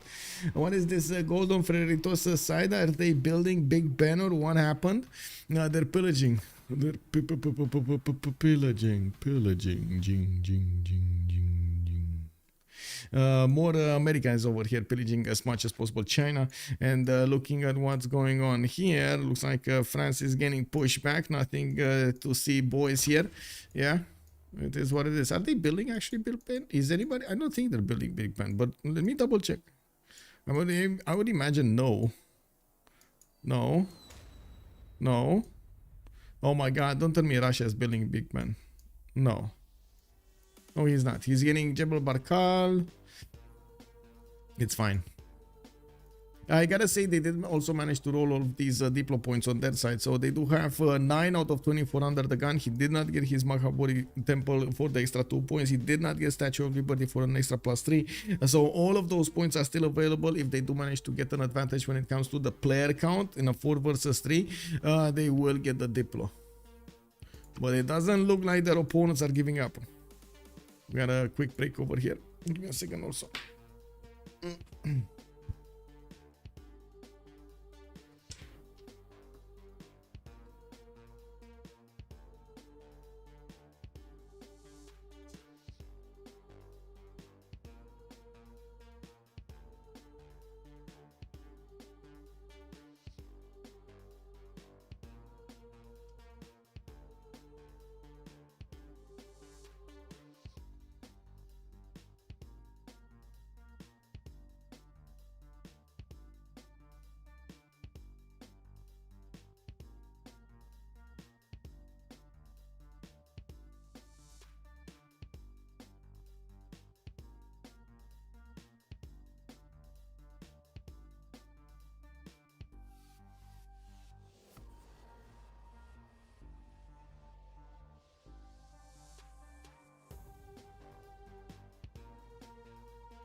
JR, don't complain about RNG challenge. Impossible difficulty.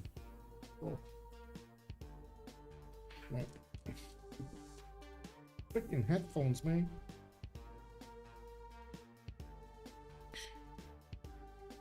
I thought Russia was going to be overwhelmed by China, and I know that Russia was hurt but not killed. They are coming back, and yes, indeed, we do have UnderTheGun over here that is soon going to come back. I'm pretty sure he's going to resettle that city and going to get going for the next era. He does have a new settler coming out from Smolensk, and he can definitely settle in the face of Gran Colombia. Kiber is going to get his own combustion in fortress, and this is going to be a problem for Russia also. I'm pretty sure his Cossack horse should be able to withstand quite a few hits. Now we do need to see also what's going to happen with the gold, and I do see, of course, JJJ trying to get some banks out. This might not be enough.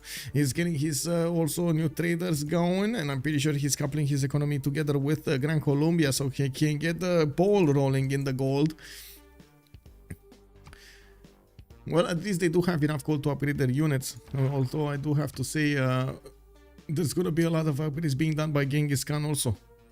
A lot of upgrades, a lot of cabs are gonna come out from his territory here.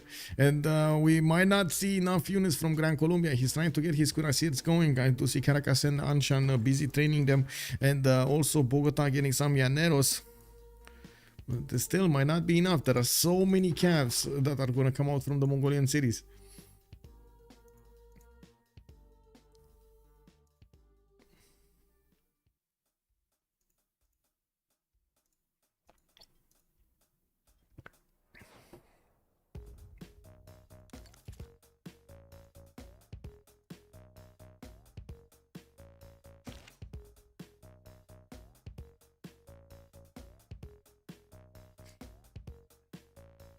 Oh, it's not the city for Mongolia in the north. That's gonna be a pretty poggy-woggy campus, a +4 next to those two tiles, the geothermal and the reef tile. I do notice he's struggling to get as much science as he can. He's barely like on what, 40, 50, 55 science? That's very low. In the total tab, I gotta say, yeah, we do have GGG with so much of an advantage. He's almost double the next neighbor here. 8,300 points of science. Who has Mitla? Mitla is Fkdn's. Interesting. Okay. Who's the next one up? Okay. Fkdn has 18 in there. He's keeping Mitla strong for his side, but then, well, he might actually lose his empire here. It looks like he's still gonna get his safety center out from Shanghai. We don't have an American Rough Rider getting in there, even though he should be able to move around. No, he can't. Like the second he actually steps over this river, he's gonna get shot by Maya down. You will have multiple cuirassiers coming out from the Mayan cities, and of course we're gonna see how much of a toll this will put on his goal per turn. It's definitely not gonna be easy for him to upkeep his army here. It's that oil on Aztec and Colombia maybe needs a tank push, and as you said, not much oil for himself. Let's see, oil over here on Gran Colombia, and to see one single encampment on Gran Colombia. That's not a lot of oil. Does he actually have oil tiles? No oil on Colombia. Let's see Aztec. Aztec has a oil tile improved, so he can give some oil away. Has encampment, but he doesn't have a military academy. Okay, that's one oil tile. That's it, one oil. Maybe he has some underneath his districts. I have no idea about that.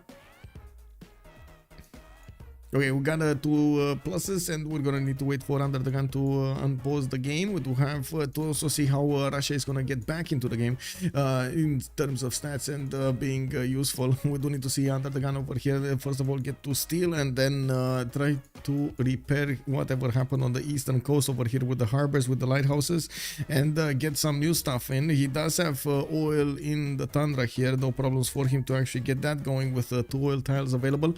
Easy peasy to improve. We do need to see when he's also gonna get those military academies and try to go for the how to say, combustion technology.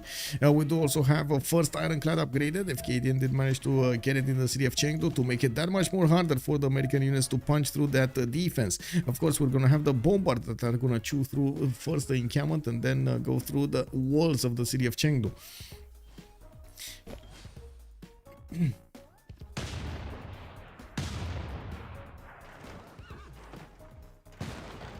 Well, it looks like the American field cannons did manage to make quick work of some of the strength of the units of China. Did not manage to take them down completely, but that encampment did take quite a bit of a beating here from both the bombard and the field cannons. We do have Mayan cuirassiers going towards Chengdu to try to save his ally, and I gotta save his ally. I gotta say their economy is looking worse and worse. 82, 32, 3 and 39. Nyreen over here doesn't have enough gold to help himself. I do see he's also getting pillaged by Mongolia, while Mongolia is going to try to get the funds for his own units to upgrade here. He did manage to acquire 1300 points. I do see Mongolia will get the benefits of a level 2 spy in the cities of Gran Colombia, while there is a level 1 spy here in Ulaanbaatar. It's still the Mongolian units that are going to benefit from a +6 intel on his units against his opponent. Very nice, very nice. I gotta say these calves are actually actually gonna be quite good over here. Now we do need to see also if there's gonna be any resupply here with the frigates. No, it looks like Russia has been dealing with the boats of China and has stopped moving here. He does have a caravel armada here, and I do notice his frigate fleet is quite a few times from actually arriving next to the city of Shanghai on Chengdu. I gotta say, he kind of needs to get a step on it. China is aware that he has limited time to get another city going, and it looks like he's going for this stone tile, and he's gonna acquire the protection of Maya next to his cities. That might actually just be enough to stop the bleed over here, stop the American push against him. Now we do have a lot of Rough Riders coming out from the American cities. He did manage to build 2 encampments by the looks of it, and I don't actually see him with military academies or even in some of them barracks or stables. America is barely on 124 science with 48 culture, and he's going for sailing and mercantilism in 2 turns here. Let's actually see what Mongolia is gonna do next, and with all of his units, I would imagine Gran Colombia is gonna be on the target list, but yeah, we'll see. JR kind of gave up on this, to be honest. I mean, you know, he kind of needs to give up on this. The big idea of him stomping his opponent on his own continent is disappearing every turn here. We do have JR getting his 200 science with 120 culture. He does also have 246 gold a turn, and it does seem like he's trying to catch up to GGJ's amazing science number. The fact that he has a working economy does make quite a bit of a difference between them, and we're going to see if in the next era GGJ is going to manage to secure a golden to go for that awesome reformed coinage to get some more gold going. New banks getting built here in GGJ's territory. He's threading the needle with his strategy, but he's getting it. Encampment in Kalagmul, we do have new calves and quite a few artilleries that are going to get out of his cities. He's preparing his attack against his opponent, and at the moment we need to wait to see his target. Is it gonna be America? Is it gonna be Mongolia on the west side? We do need to see if he's also gonna manage to liberate the cities of China here. He does have 2 on the coast that could be easy liberations for him, while still it's gonna take quite a bit of time for America's units to push against the cities of Chengdu's defense. 86 garrison defense strength city, not at all easy to take on. Western border of Maya is really open. If Mongolia could get in there fast enough, that would be the game, I think. If he gets in, not really open. He's trying. I mean, we do have Maya with quite a few units, I gotta say. And it looks like Mongolia is just gonna get the griefers everywhere. He's just gonna get them out, send them out, you know, just spread out, my boys. Spread out everywhere. Convert the enemy nations. Get them on our side. Pillage, conquer, destroy. Anyway, when are tanks coming for Teddy? Teddy. He's shipbuilding in 1 turn. I would say not soon. Not fast enough, I wanted to say, but then, you know, not soon just sound better. Not soon.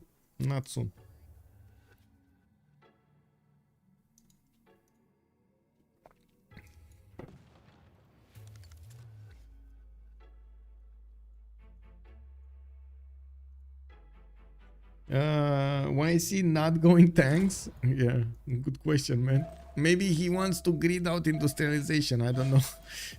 It does seem like a far-fetched scenario, though. Maybe he just wants to get new Rough Riders. It's a very good question. I'm pretty sure that's not a problem, though. He could easily go for combustion. Why are you not going combustion? Steel, whatever. Refining. Hello, Pompi. Let's go. Anyway, he's getting an incredible amount of Rough Riders here to flex against his opponent. I do see UnderTheGun is going to get his industrialization next turn, while Pompi just finished shipbuilding. We're waiting for him to select a technology. JJJ, I think, did manage to get his tanks technology, and you do see him upgrading a few of them. He's going to do massive amounts of damage against the Rough Riders of America. And we just checked the damage against one of the Rough Radian normal units. We do need to see them next to a general and cored up. Okay, getting 2 shot by a tank core. Okay, still getting 2 shot by a tank core. Not that bad. You know? Yeah, like the amount of units are gonna slow down JJJ considerably. The problem is JJJ is actually managing to get more units and more gold per turn at the same time. Look at this. He's on 326 science, 185 culture, 46 gold at 10, and 583 production. It has managed to outproduce everybody in the game, even though there was quite some time UnderTheGun over there in the top slot, and he's not there anymore. We do need to see if why is he not moving his fleet. He's definitely UnderTheGun would need to move over here to try to help take the cities of China away from China. But it doesn't look like he wants to, even though those boats are not doing anything right now. Another flood in the city of Bordeaux. JR is fuming. We do have more damage to these units, more to these Guard Imperials, and it looks like Aztec is keeping his line infantry corps away from that possible water damage. Well, the good thing is French city is getting more tiles to use here with better yields, I guess. Apadana coming up from the city of Paris, and we do have archaeological museum there and more campuses for the science, but I gotta say JJJ is not even coming close to sorry, JR is not even coming close to the numbers of JJJ at the moment. He needs a lot more science if he wants to catch up. The river is an MVP in this game. Yes, the river is definitely an MVP. Now we do need to take a look what's going on. Yes, privateers coming up from Chengdu. We do have America getting his artilleries. I gotta say this is gonna help him deal with the fortification health much faster if he's gonna manage to defend those artilleries until the Mayan tanks come and stomp them. I'm pretty sure these units are gonna get prioritized in their attack moves. Oh, another disaster strikes, and it looks like American field cannon is in danger. We do have the Mayan tank also getting damaged there, and looks like Pompi is not gonna care about that unit. He's just gonna shoot the city of Chengdu and wait for the repercussion to happen. We do need to see also Pompi make use of these cities that he just acquired from his opponent from China. While it does seem like he has a hard mission in front of him, he's trying his very best to take down his opponent's cities. You do have another city settled here from Russia, and I do see the Cossacks corps have been deployed to the west side of Tver, and of course plug the choke in Smolensk northwest. We do need to see how fast Russia can also get back on the horse here. 143 size with 130 culture, 300 production, and 180 faith per turn. He's repairing most of his districts and getting upgrades. We do see him going for Mahabodhi Temple from the city of Tula. While we did mention Diplo Victory is available for them. He already has 9 out of 20, could get 11 out of 20 with Mahabodhi, and if he does manage to get Statue of Liberty as well, he's gonna get 14 out of 20 easily. Could try to go for Noble to get an extra point from there, or how to say, get Potala Palace.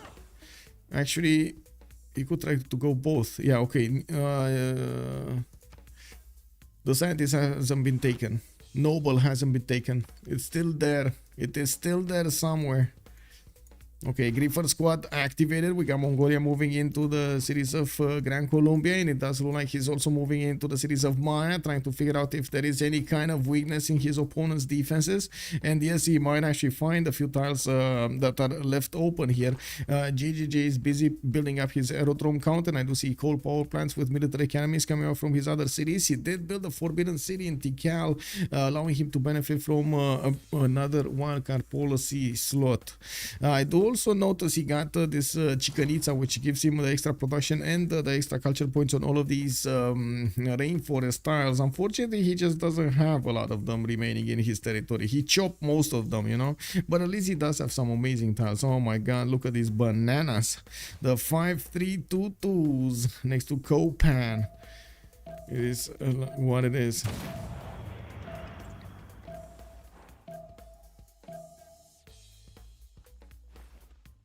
Are tanks doing good damage on riders? Yes, Chokela. Yes, they're doing very good damage here. Looks like Pompi is being out-teched slowly. Tank armies to shadow Rough Riders. No, Chengdu is getting attacked by 2 artilleries and a field cannon attack. It looks like that city's walls are going down, and we might actually see Maya need to fight for that city center if America is not going to raise it to the ground. We do have also new American Rough Riders getting caught up over here right next to his artilleries, trying to keep them safe as long as possible. We do have also a counter attack over here. One of the pikey shots of China did manage to push out.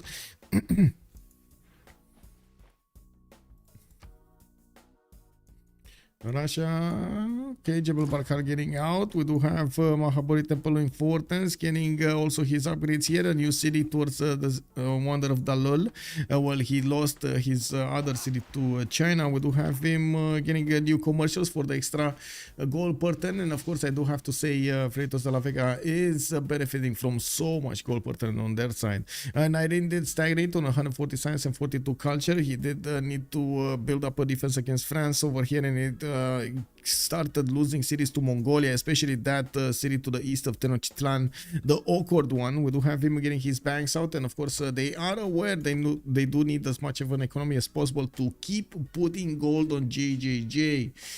3 times thanks for Pompi. Maya is not gonna pillage a lot from him. Yeah, I mean, he's gonna have his own tank course, right? That's perfect. Tank course coming up here for Pompi in 3 turns. Oh my god, even with this amazing science, is Maya just too late on this? Oh, that feels bad, man. It is what it is. Flight in 3 on Kiber, he's hopeful. Yeah, he wants to. Yeah, I mean, you know, you want to get those planes in the air, you know. Oh, I'm so happy. Today we managed to get to 3,500 subscribers on YouTube. Woohoo! I don't know who are you on 3,500, but thank you so much for the sub. Much appreciated, sir. We do have Maya getting his tank course next to the American units, and we do need to see Pompi over here be helped to get combustion faster, because he's gonna lose quite a few of these Rough Riders to the tanks. He does need to focus down the city of Chengdu and take it down. You can see his artillery is shooting as quickly as possible, while that city is still very hard to get. We finally see some navy over here from Russia going in onto the north over there, and he's definitely gonna do more damage against that city center, even against the tanks with his frigates. They need to get in there. More gas. Yeah, true.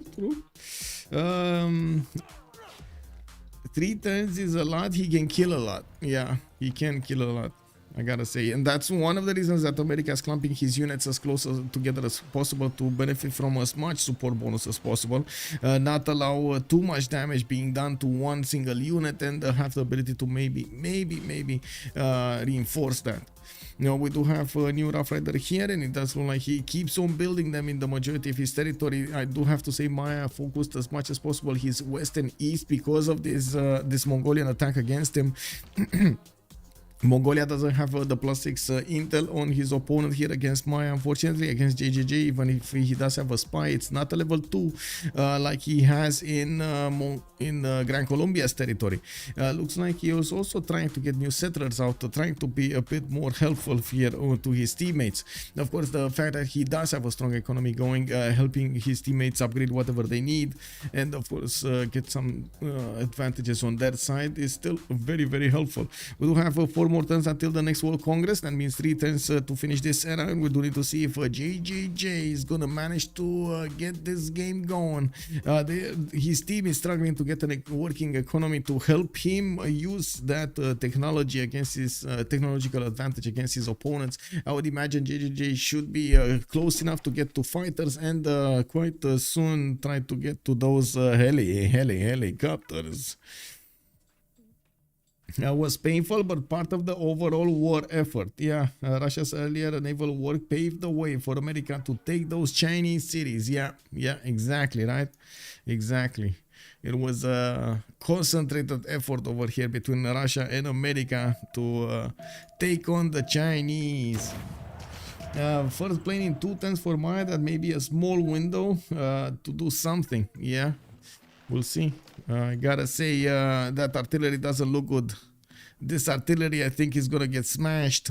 First move, let's see. JJJ is gonna, yeah, first move, man. He was like, nope, I ain't having any of this, man. That artillery is gonna go bye-bye. Well, we're going to see how America is gonna get to upgrade his units. I'm pretty sure they have more than enough gold on his side. 2,000 gold right now on Pompi. We do have him getting his military engineers to create the pathways towards the front line here to keep on pounding the units of Maya with reinforcements. Okay, Maya starting to be worried here on the west side. Looks like Mongolia is pillaging as many tiles as possible, even from the city states. The city of Candy is a good candidate as well. He just wants tiles. And look at that gold getting racked in over here on the Genghis Khan. Tanks only killed one Rough Rider in 2 turns and 1 artillery. Yeah, that's actually a pretty small victory here. A very, very tiny victory. Since Chengdu is gonna go down, I gotta say China here did manage to get the city of Xi'an towards the northeast of Koba, but this is still dangerous.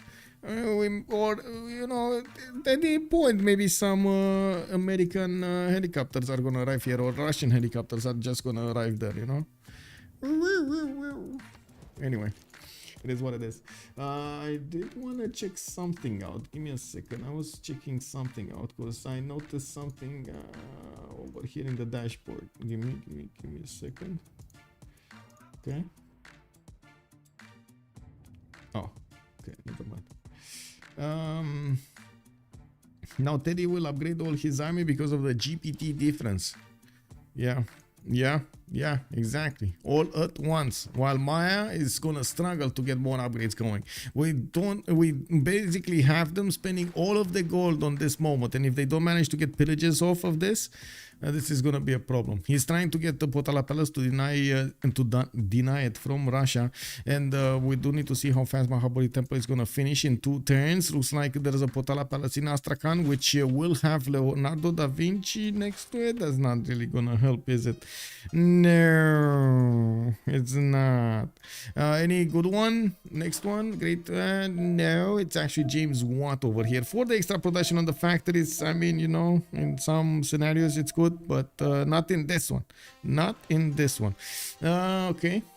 We'll see if he's gonna get some support help, because it does look like Russia definitely needs it. He doesn't have chops in that city, and he wants all of the diplo points that he can get.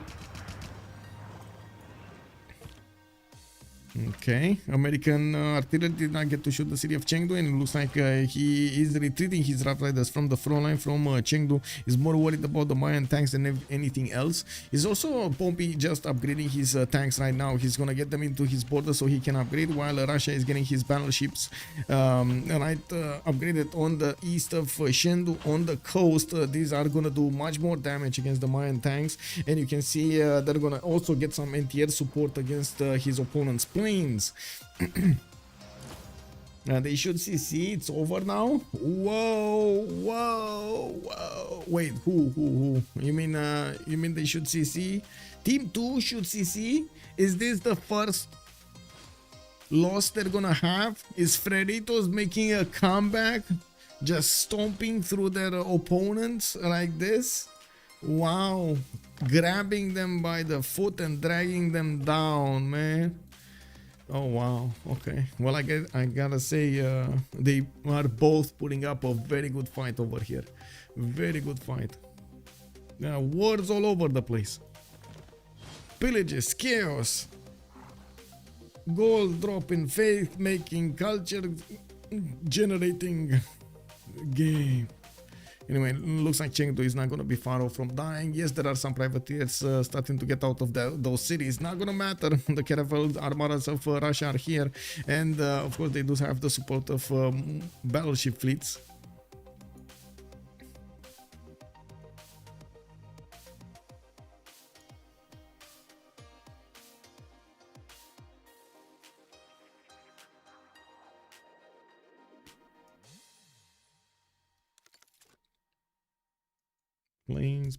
Planes.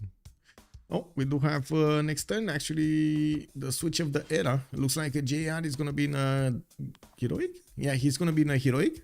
We do have UnderTheGun still leading 5 points to actually get there. It doesn't look like he's gonna get it. He's trying to get that Potala Palace. Mahabari Temple is gonna finish, but this is too late. It's gonna be for the next era. I do wanna see if he actually finishes with Religion, Stupas, and Crusade. He actually got Crusade. That might actually work against his opponent, especially Gran Colombia on the west side. Now we do have Dark Age here, Nyreen, Dark Age, and JJJ is getting his heroic age, so he's definitely gonna have. Oh my God! Wait, low oil. Was that on America or was that on Maya? I think that was on America. I think America has low oil, like significantly. Minus 11 low oil. He upgraded everything and he lost all of his oil. Okay. Well, I'm pretty sure his allies are gonna need to get the oil for him. JR does have 40, and I'm pretty sure it's gonna be required here for America to get that resource. Soon uranium will be crucial. Who has access to uranium and how much? I don't think anybody has access to uranium at the moment, and I'm pretty sure the only one that can do uranium works properly is going to be JJJ here and JR, or even Russia. Let's take a look. JJJ has a uranium tile over here. I mean, one uranium tile is more than enough, to be honest. Like, he has uranium, basically. He has uranium. Okay, let's actually take a look on Russia. Russia, one uranium tile for him. Okay. Do we have another? Can we find another? No, it's just one uranium tile. Okay, on JR, let's see. Uranium. Is there any uranium? Hello? Hello? No uranium? What happened to this tile? What happened to the silk tile? Why is it chopped? Why did you feel to do that against the silk tile, man? What did the silk tile do to you? Anyway, he does have a uranium tile. It's gonna need to be improved here, but it is there. Oh, two. He has two of them. Ooh, baby JR. We'll need to get some GDRs. Yeah, he has two of them. It looks like a little bit more uranium on Freritos de la Vega. Dion and Ruan? What? Dion and Ruan? Wow. Oh yeah, I know. One here and one here. I was just looking at other stuff. I'm sorry, I got distracted. I'm sorry, pretty lights. I got distracted. He's on place. There is no way he gets nuked soon. That is also true. We're going to need to wait until he's actually going to do something. And it does seem like, of course, these units of America will definitely need that oil on them. We do have fighters coming up in the air, and Maya is going to get to flex them against his opponent. Looks like, first of all, he's punishing the Mongolian camps in the north, while Mongolia did actually force as much as possible his opponent to build a military. We do have him trying to do as many pillages as he possibly can. We're gonna take a break over here. I'm just finishing up the vote really quickly, and we're gonna need to see who's gonna get those Diplo points after the break. 2 minutes as a break, and we're coming back.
Ooh, the planes hurt. The planes really hurt.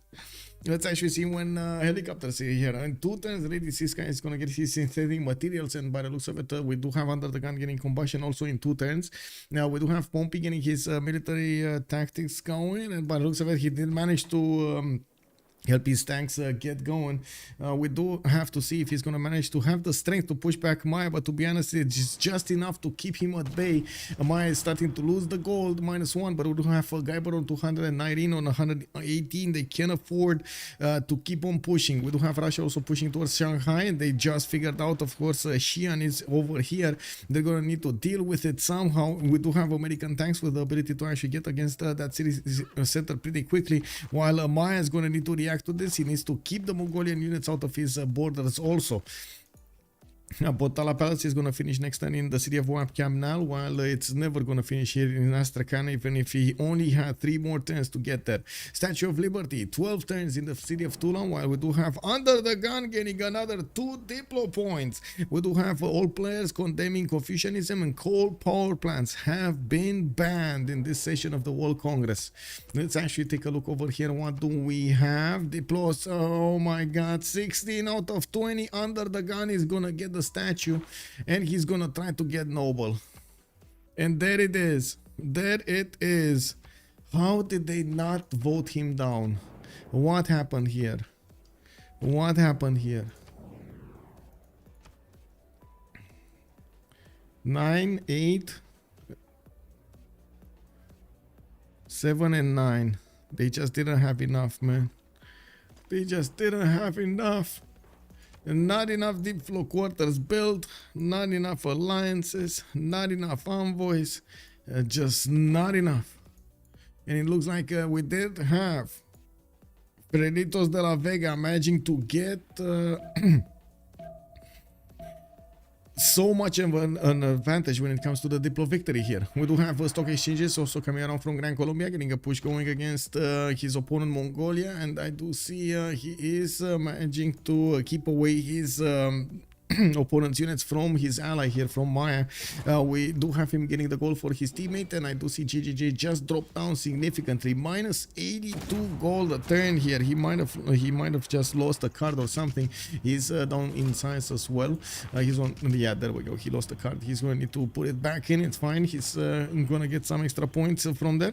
Now we do have America also figuring out where Xi'an is slowly, and he's gonna get his first units there. He does need to stomp that city as quickly as possible so they can secure the next Congress whatever happens. They did take out the former city of Fkdn, and it looks like Russia is satisfied in doing the attacks against the last remaining cities of the Chinese Empire. After all of that war during the game, Under the Gun can sit quietly for a night and think that he doesn't need to build a navy anymore. There is no more Chinese threat.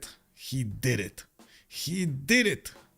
We do have 11 turns for Statue of Liberty to come out from the city of Tula, and I do see Magnus is established over there. He did manage to get his oil improved. Well, I do see he doesn't have a single chop in that city center to use, unfortunately. We do need to see if one of the engineers is going to help them out. I'm pretty sure Russia over here will need to secure a lot of projects if he actually needs to get one. Wait, no steal for China? No steal for China. China did not get to steal. China, Fkdn siege tactics in 3 turns. That's quite fun. I gotta say, Pompi over here might not have the vision over that last remaining Xi'an city. Come on, you should see the borders, right? Come on, they should see the borders. I would imagine they will see the. Yes, okay, they see all of the city actually, not only the borders, everything. They see everything. Ooh, a Russian levy from Buenos Aires quickly countered. What happened here? JJJ immediately countered that. Under the Gun is trying to put the pressure on him from all sides. We do have Aztec bringing a few more line infantry corps to defend the city of Texcoco, while he's also getting his stock exchanges built. We do need to see if France is gonna get his stronger units to flex against his opponent, while now France is busy getting Rural Valley, getting his sim done, getting multiple spies out. Like this is, he's just breeding spies at the moment. Can you imagine? Like, you know, you have them breeding right now. They're there and they're getting thousands and thousands of new members every day. So many spies. Okay, we do have the first American tanks getting next to the city of Xi'an, which is gonna get the walls next turn. If he doesn't get it this turn, the city is gonna survive for a little while longer, and we do have all of those American tanks getting there as fast as their wheels can carry them next to the city of Xi'an to try to take it down. It does seem like we do have JJJ doing his very best with his fighters to do the damage against these units and stop the takeover of the Chinese Empire. The fall of a dynasty here. Yeah, dead man. When statue on Aztec, he was building it. Statue on Aztec, statue on Aztec. Statue? What? Oh. He's like halfway there, but he's not building it. What is he? Where is he? Oh. Mongolian Keshesh just went in. They are the ones waving the flag. The Mongolian flag is on the Statue of Liberty right now. Not finished. He's just keeping away all of those builders from it. You ain't touching this. This is ours right now. Oh, denied. He still has 10 turns to get the tile. Yeah, he still has. I mean, 10 turns. He has 8. Statue of Liberty in 8. Let's actually see, did UnderTheGun change his tune a little bit? Skyscrapers, okay. State Confederation, Liberalism, Retainers, Levian Mass. Does he have actually amenities? He doesn't really have amenities. It's only St. Petersburg that has the happy bonus. Everywhere else is kind of content. That's a bit unfortunate. Did I just write meow? Yes. Hello there, Fufi. Good evening, sir.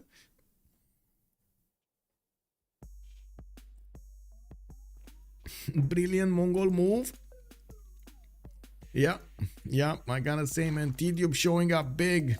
Even if he's gonna lose a few units here, the fact that he's, oh my god, he's getting a general, but it's fine, right? No, my, it is what it is. Let's see the production on JR. What do we have here? 568 versus JJJ's 663. Looks like Mongolia is also a GTFOing. Is trying to get behind JJJ's warm hands here. And we do have research labs coming online in JR's empire. We do have him also with 300 science, while JJJ is on 351. Oh, Statue of Liberty is gonna finish next turn in the city of Teotihuacan. We do not have the ability of Mongolia to actually get the unit there, and it looks like the city of Xi'an has been saved. Oh my god, they just bought themselves more time until the next World Congress. 7 turns here for the Statue of Liberty. That is too late. UnderTheGun, I think, thought of this plan a bit too late. A bit too late. That's unfortunate. It is what it is, man. I think he just gave up on it anyway. Waterparks in Tula. He's gonna try to get the amenities there. It is what it is, man. He did what he could do. Wanna catch a game this week? Still playing some there. Oh, to Gins. Hello there, sir. Even if Aztec who built a statue that will be full of Mongolian graffiti on it. Yeah, exactly. Right. They already got all of those graffitis, you know, over there. Khan loves Jane and stuff like that, you know, those ones. Or Keshek was here. John just needs some kind of win con in the next 35 turns. Yeah, I mean, and not die to GDRs, I would assume, right? I think you need to plug that in also. But I gotta say, with the amount of air force that he's getting out, it's gonna be very hard for America to, first of all, take out that last remaining city of Xi'an, and second of all, still keep his units alive here. Now, these fighters are gonna chip away a significant amount of the American tank horse here. Tidits, hello there, sir. Text, there we go. Who's going for who? Yes. The master of ceremony. Oh, wait, a flying toilet. Yeah. He's flying everywhere, man. You know, China no Diplo, so hard to prevent Diplo win on next Congress. Let's see, score.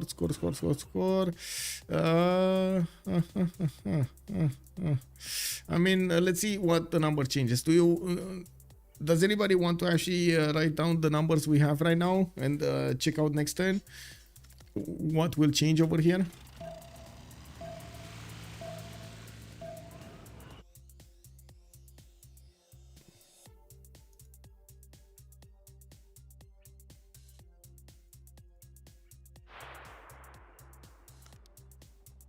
Oh my god, the moves and the counter moves, man.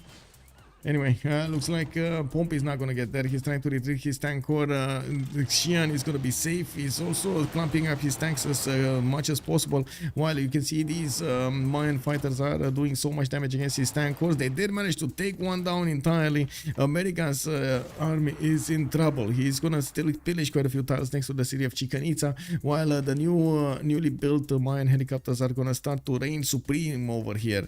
We do need to see also if Mongolia is going to get pillaged. It looks like he's trying to make it as hard as possible for these Mayan units to get into his territory, but that will give gold and bonus points to Mayan units if they do manage to get into the campuses, into the lands of Mongolia and rip away the territory.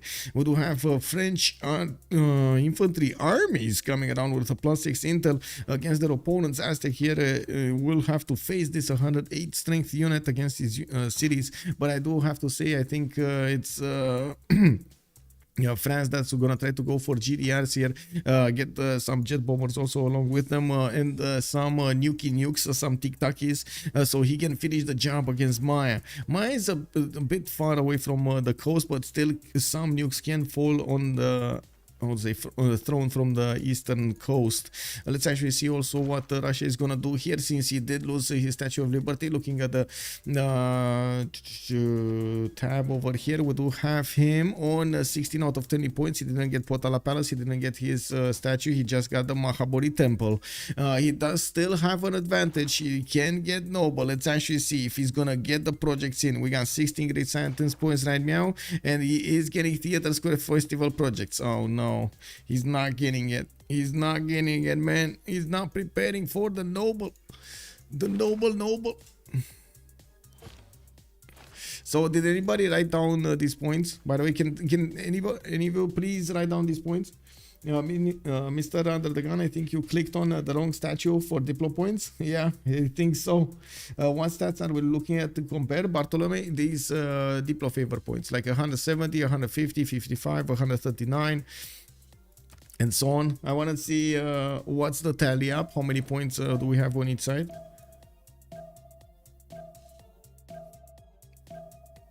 Generated per turn, because we can compare the snapshots, right, between the turns. Oh, looks like Freritos de la Vega is getting a few more points on YouTube. Interesting.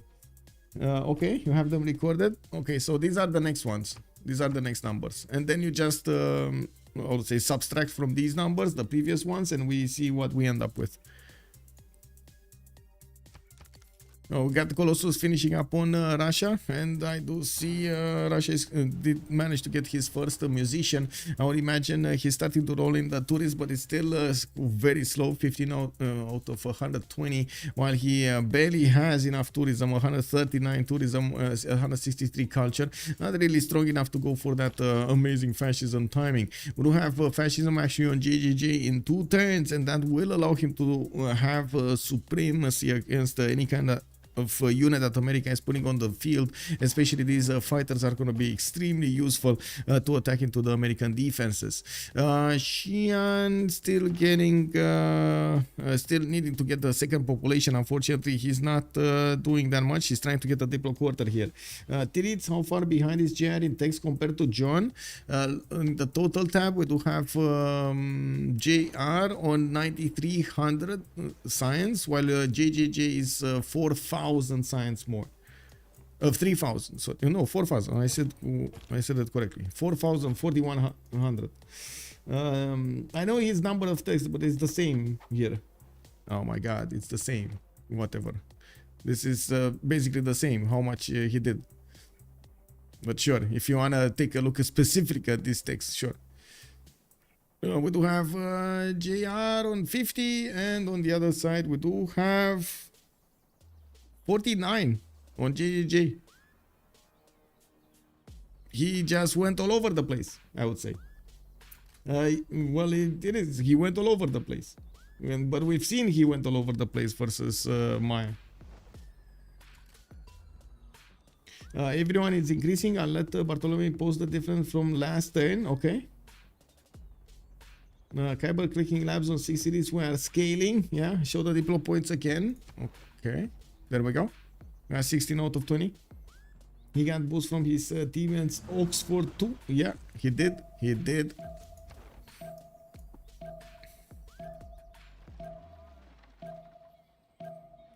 Gotta say, JR is barely trying to get his advanced flight right now, and reform change in 1.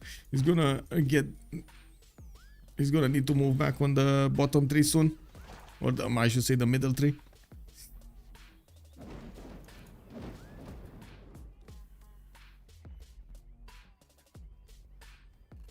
Oh, Diplo favor. Oh, kick. There we go.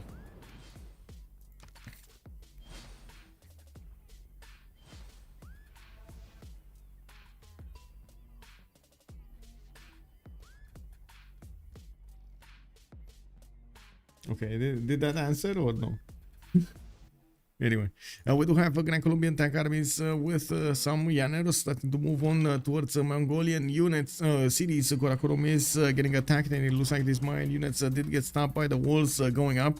Maya is not really gonna be stopped here. It doesn't look like Mongolia can actually field a strong enough unit to stop these helicopters from not only pillaging his lands but also taking over his cities. And I would imagine Gran Colombia is also gonna do the damage here.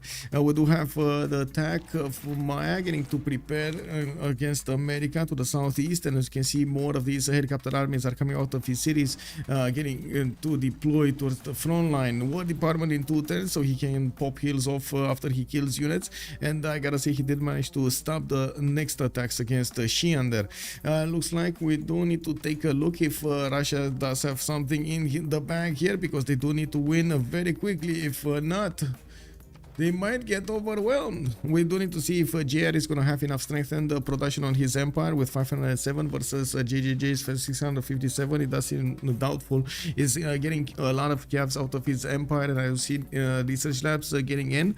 While his front line is working on the aerodromes, he did manage to get his military engineers to create a railroad towards the city of Choir. Also JJR, okay, he's plus 13. We got 24, 22, and 20.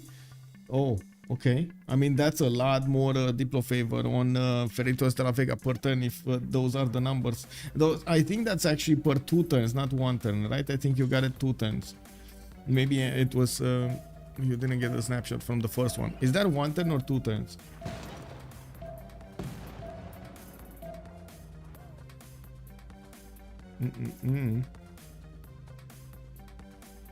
Oh well. Anyway, yeah, let's actually see what's going on. Okay. Wow. JJJ started rolling some of these tourists also. Because why not? Yeah, looks like Xi'an is not going to be attacked by any more units. Yes, we did have a Mongolian camp pillaging the lands of Buenos Aires, and that's about it. Chengdu is getting attacked, and Surrender has joined the round table. Never surrender. Thank you so much for the follow, sir. Freritos aggregated diplo favor is 79, and 2 has 49 per turn. That's a lot of diplo favor, yeah. Modern armors soon bearing down. Yeah, we do have my actually with the modern urban armies starting to bear down on American units, and this is him flexing his technology against him. We got bombers coming up from Chichen Itza, while the moment on the other side, JR is trying to get his own helicopters in the air. Synthetic materials coming up in 1 turn. Is getting a lot of these calves out of his cities, and did manage to get to 415 science. Catherine Medici is going to need to catch up on the production side of things here. I do also notice Pompi is going to be quite a bit of a cushion between him between the Maya and Russia, while I'm pretty sure Russia is going to need to get something done here. We're going to need to see what he's going to do. We do have battleships coming up from Tula. He's not getting the projects for the scientist, and looking at this, oh my god, they did get taken. We got Maya getting married, Catherine Goddard, by the way, the extra diplomatic visibility one. Looks like he got Einstein, and Noble was picked up by Kiber. Russia did not make the projects, did not get Alfred Nobel, did not get to pass go, and did not collect the $200. It is what it is, man. Yeah, that is the Diplo merchant. That is the Diplo merchant. Yep. It's Maya getting very dangerous over here. I gotta say, JJJ is quite big this game. Quite big. He's gonna flex that military number against America. Eddie_Coffin retained his knighthood for 12 months. Thanks for all the streams. Thank you so much, Eddie. Much appreciated, sir. Misplay by Freritos here. Yeah, it does seem like it was a misplay to let that go. Maybe they thought differently. I don't know. Maybe he lost focus. Maybe they were doing too many things. I do notice China did manage to get another settler, and I'm pretty sure he's going to want to multiply his cities so he can stay alive there. We do have also research labs coming out from Gran, Colombia, and by the looks of it, he's managing to slowly take down the Mongolian cities. It is going to take a while because we do have French helicopter army starting to get in the fight here, and they are going to pick off or send off these Mayan helicopters back to their territory. We do need to see a lot more of them show up to the fight, and I gotta say France over here did manage to do a decent number of encampments. 1, 2, 3. I would imagine fourth and a fifth one should come out soon. Oh yeah, there we go. 4. He has 4. There we go. Oh my god, did he just put this one in the most flooded city of his in Bordeaux? Oh my god, he did. Anyway, looks like also Aztec did manage to get his own infantry corps, still not strong enough to punch through the French defenses. Now we do need to see also what kind of spy is he gonna have in his opponent into Maya. I do believe he's gonna need to get level 2 over here in Maya's territory, and he does have a level 2 deployed in the city of Chichen Itza, giving him that extra much needed intel on opponent's movements. He does have a +6 since Maya does have fascism on his side also. JR is getting his ideology in 3 turns, getting also combined arms in 2, while at the moment it doesn't look like JJJ is gonna go for his own combined arms. Well, he is getting replaceable parts, so he shouldn't be that far away from it. Can France make submarines to nuke Maya from the coast? Yes, he can. Yes, he can. I mean, if he gets a harbor out, he can. But yeah, too much trouble to actually get a city here, a connection city. I was thinking maybe this is an idea, but no, sorry, no. Anyway. Those transporters are not static, they are fighting for CS control, and show there is a changing state of Diplo turn by turn. Okay, so we need to take a look how is everything changing here. Whoa, okay.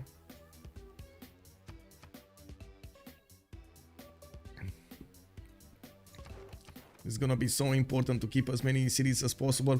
Looks like JR.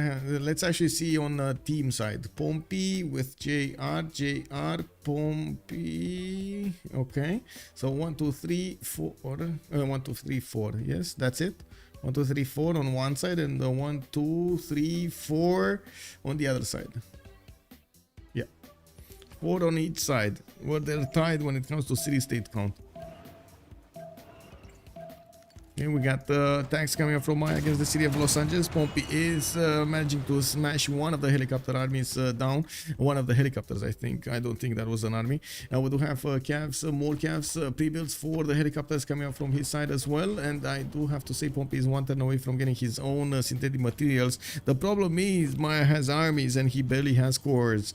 We do have him also needing to flex all of his production here soon to the front line, because yes, even if Maya does have more production, He's gonna need to start working against France and his eastern side, against Russia and against America.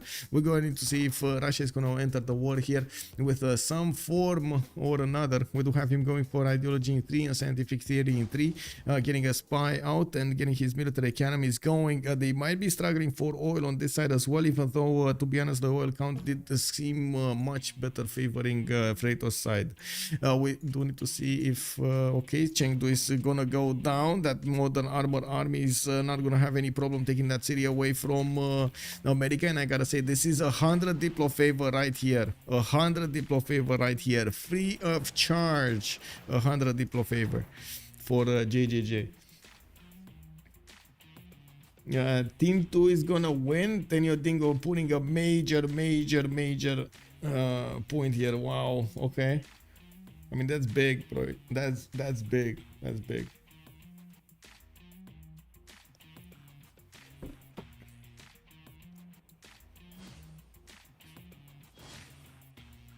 No? Did they just buy a jet bomber? Or did he upgrade one? I just saw it pop over here, but that is definitely a jet bomber.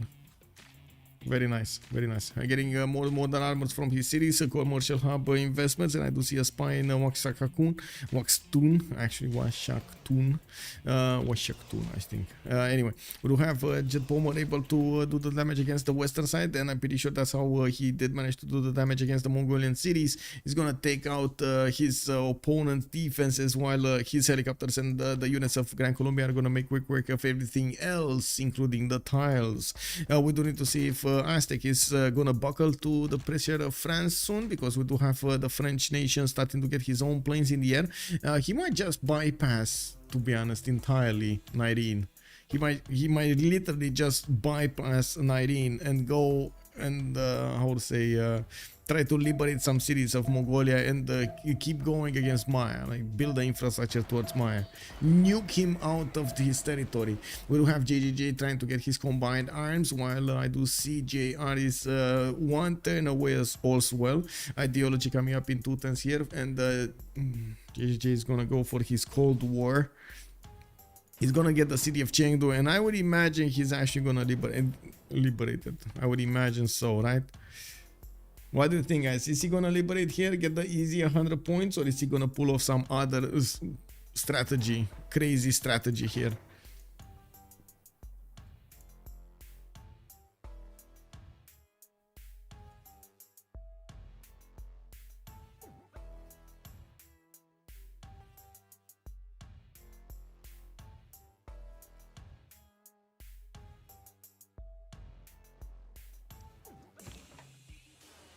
Okay, here we go. Chengdu and easy Diplo favor. 300 Diplo over here on JJJ. We do have Chengdu take it down and then raised down to the ground. Now Shendu is not going to get raised down to the ground, because this is the capital, and we do need to see Maya get the damage done against that city center. While it is 300 defense, it is very hard to go. It's very easy to go through like butter with those jet bombers. More helicopter armies getting out of the cities of JJJ, while he's getting his commercial hub investments. He's finally managing to push through the Los Angeles defenses. Los Angeles is getting the support of a helicopter there, but it is too late. It looks like even the Mayan units right now can punch through and deal the damage against the city center itself. We do have new tanks coming around from the cities of America, and of course I do see a safety settler also getting out of him from the city of Buffalo. We do need to see if Russia is gonna get to flex anything here, because I'm pretty sure he's gonna want to stay pretty and get his Diplo points, but he can't stay pretty and get his Diplo points. His opponents might get another type of victory condition before he can do anything if he's not gonna be proactive in this. What is he gonna do? What do you think is Russia gonna do here? What do you think is Russia gonna do? 186 science, 231 culture. We do have him with 200 something, 234 faith attempt, 553 production. At least he did manage to get more production than Nyreen and Kiber combined, and Fkdn combined actually. So we do have 2 nations right now just as strong as JJJ. They might just out nuke over here JJJ if push comes to shove.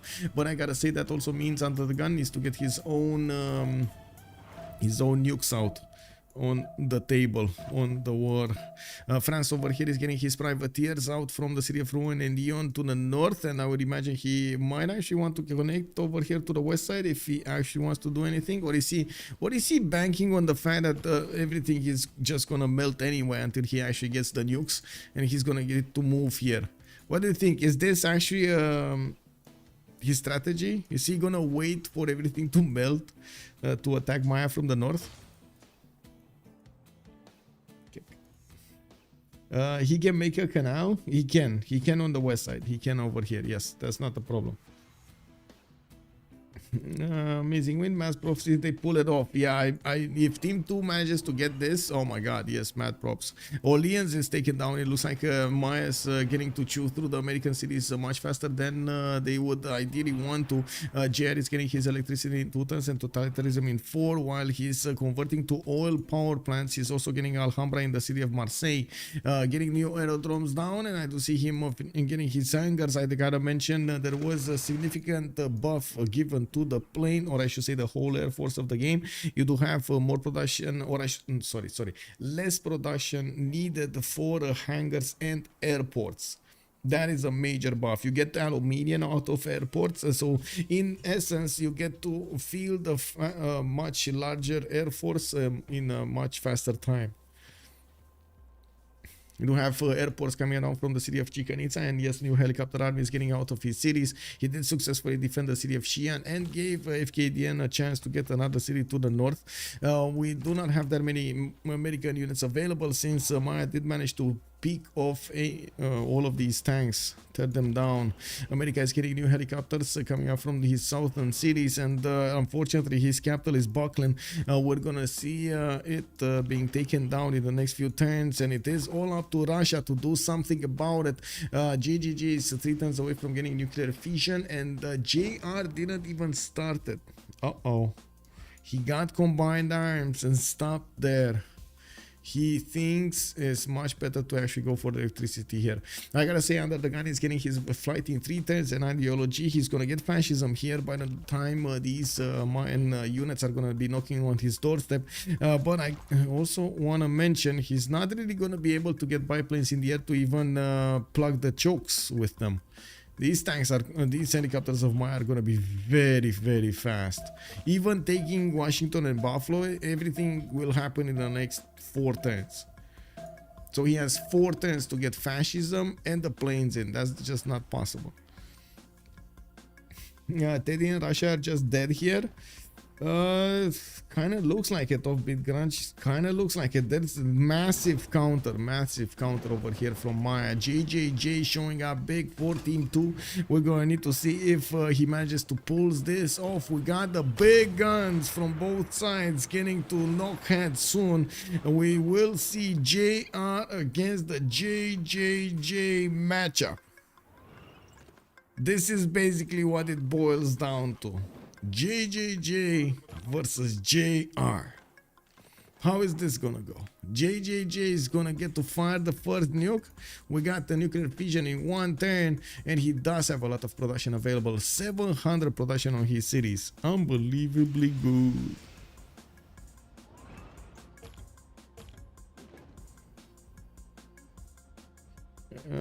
Maybe settler with silo. Yeah, Regis, that's also a good point.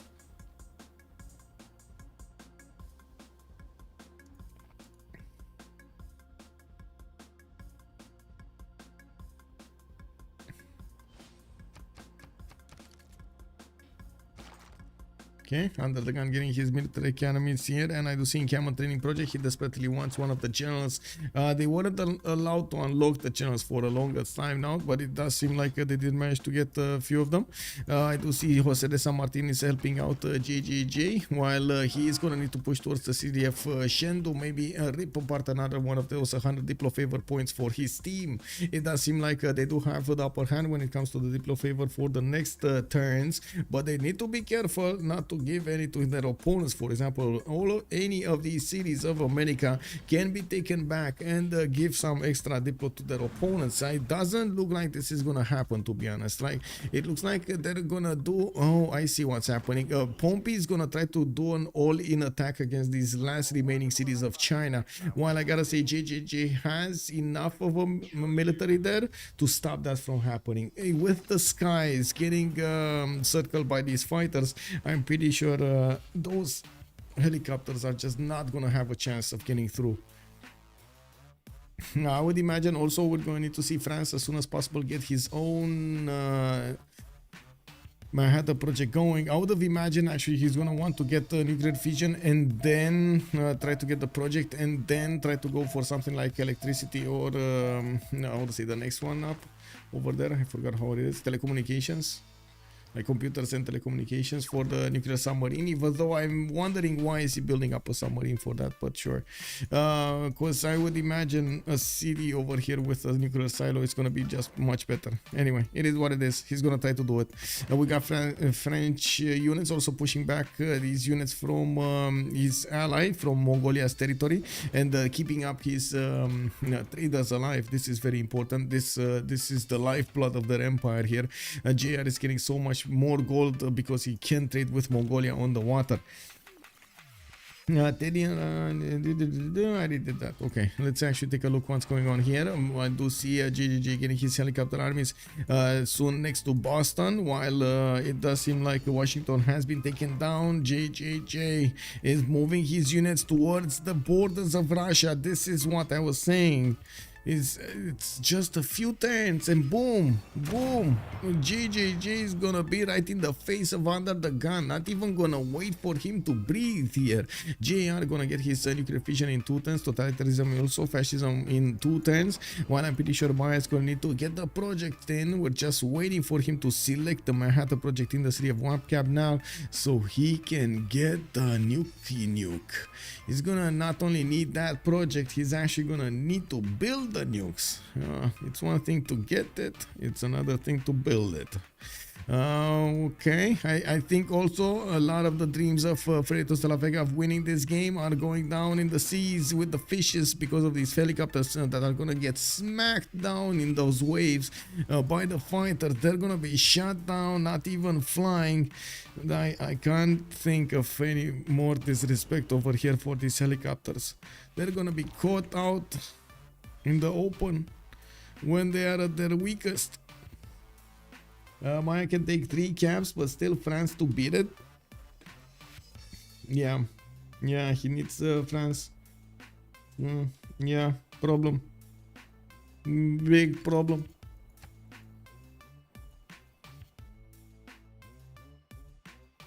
Okay, broadcast centers, campus research projects, archaeologists. We do have aerodromes down. Looks like he's getting his biplanes here next to the city of Bordeaux. He's unfortunately gonna need to go through anti-air guns of his opponent here, and Aztec is gonna put up a hell of a fight not to let any points of any ways of attacking into his cities. Oh, Jihad just gave away his Diplo favor. It looks like he's going negative here. Pompi is going to get it. 409 points on his side. Not even close to enough Diplo favor on their side, though. Not even close. They need like at least 250 more points if they want to get it, and it's not happening. JJJ just liberated the former capital of China, and it does look like now America will need to deal with that city as well as the other 2 ones. It looks like Long City is also going to be up on the chopping block, and I'm pretty sure with the Mayan jet bombers he can do the damage. It looks like the dreams are getting the Diplo without getting that Statue of Liberty. Man, if only he had Statue of Liberty and Potala Palace, he would have won this. Like 2 wonders, that's it, 2 wonders, and he would have had this. But no, Llaneros need to defend against the Llaneros. No, need to build up a navy. I mean, it is what it is. This is how the game goes, right? You're being forced, stretched, pushed in all directions by what's happening in the game, and you're reacting as much as possible and also doing your own actions so your opponents react to what you're doing. Went away for a bit. How did Maya push America so fast? Oh, Sabi Jack, you missed it, man. Look at Maya go. GGG like a scalpel. He's just cutting through the empire of America and getting into the Russian territory. They will get caught with their pants down on the beaches of the Atlantic Ocean taking a sun bath. That's a very vivid picture. Yeah, a very detailed one. Yeah, they will get caught. Yeah, they will get caught. Yeah, to be honest, I was most of the time when I do think of this expression, I'm thinking of those out of the way rivers in the middle of the Amazon or something like that. In the middle of the rainforest, actually, not Amazon, whatever. You know what I mean. I had a project coming up in 7th from Wife Camp now. We do have jet bombers coming up from Palenque. Looks like helicopter armies from Koba. And I do see GGG is still keeping his army deployed so he can stop any kind of incursion on the former cities, on the cities of China. Well, it does seem like Maya is going to bear down on the Russian defenders while Russia did get his helicopter armies going. It's not going to stop the jet bombers from taking over cities. We do have a significant amount of units coming up from the Russian side, while he cannot get the anti-air guns to work in Novgorod, even though he does have 111 garrison defense strength. It's going to be easy peasy to chew for these jet bombers. No, Russia pushing back a little bit. Is he gonna get Washington? Is he gonna? Oh my! No, I don't think he can get Washington, right? Can he get Washington? Can he give up on Novgorod and get Washington or something to liberate? Remember, they just have a few more turns, and we're going to see them go through the votes if they do manage to keep enough votes on their side. Yeah. Go under the. Oh my God, he went back, man. No. I don't think he could have taken the city. Maybe that's it. Yeah, he couldn't have taken the city. That's it. He just didn't have enough units with enough damage. Only 3 helicopter armies. Only 3 helicopter armies. That just wasn't enough. But that's unfortunate. Seeing this, especially in slow motion, is unfortunate. We do have Maya here also getting his extra 100 Diplo favor. He's gonna give it to his teammates, and oh my God, look at how much favor it is. We do have 1300 points on one side and barely 900 on the other side.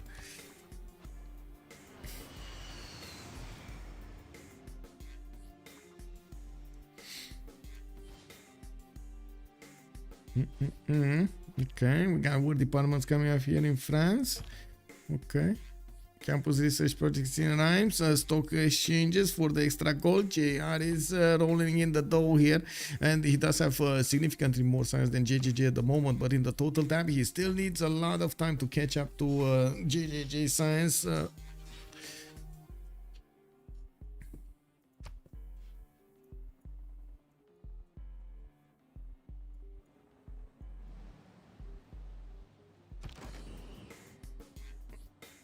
Where is America's escape settler? Here, New York. Yep, it's here.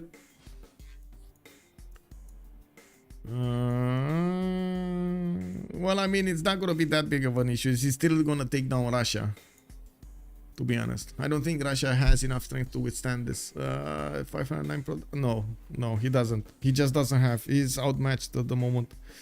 Won't have enough production for any anti-air gun triangle something defense, and just Maya's gonna get so many of these jet bombers to flex.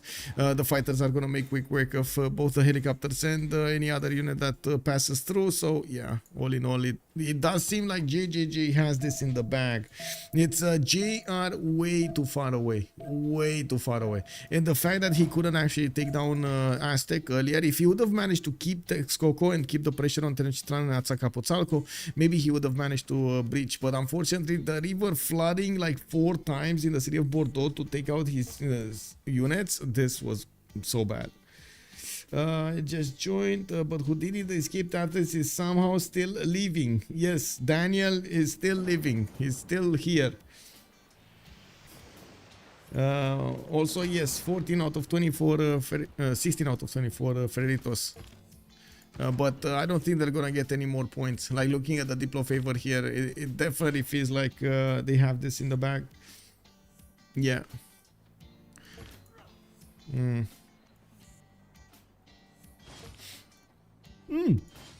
Oh, look at that, another 100 Diplo favor. Oh, so nice of UnderTheGun to leave Cinguetti open like this. Oh, that is so nice. Look at all of the units of JGG just getting in there to get in the points. Teddy almost kills Wood and Maya almost kills Teddy. Round and round. Yeah, it's round and round they go. But I think this is about the last one that is going to be around here. Because UnderTheGun, man, doesn't seem like he's going to push back Maya. We still didn't see Mayan units actually get into the next positions. He just shot and repositioned some of his planes, upgraded some of his jet fighters, which are going to be much more successful at attacking his opponent. While I'm pretty sure the jet fighters, the jet bombers are going to start raining hell on the city of Novgorod soon. Yeah, it does look very good for Team 2. It does look very well. Yep. Let's actually see what's going on here. That's a Capozzalco, Aztec, okay, getting in. Infantry corps everywhere. This is a defensive army. He's not really doing anything with it, but he just had rounds and rounds and reinforcements. He wants to be ready in case of, bad things happening, break glass.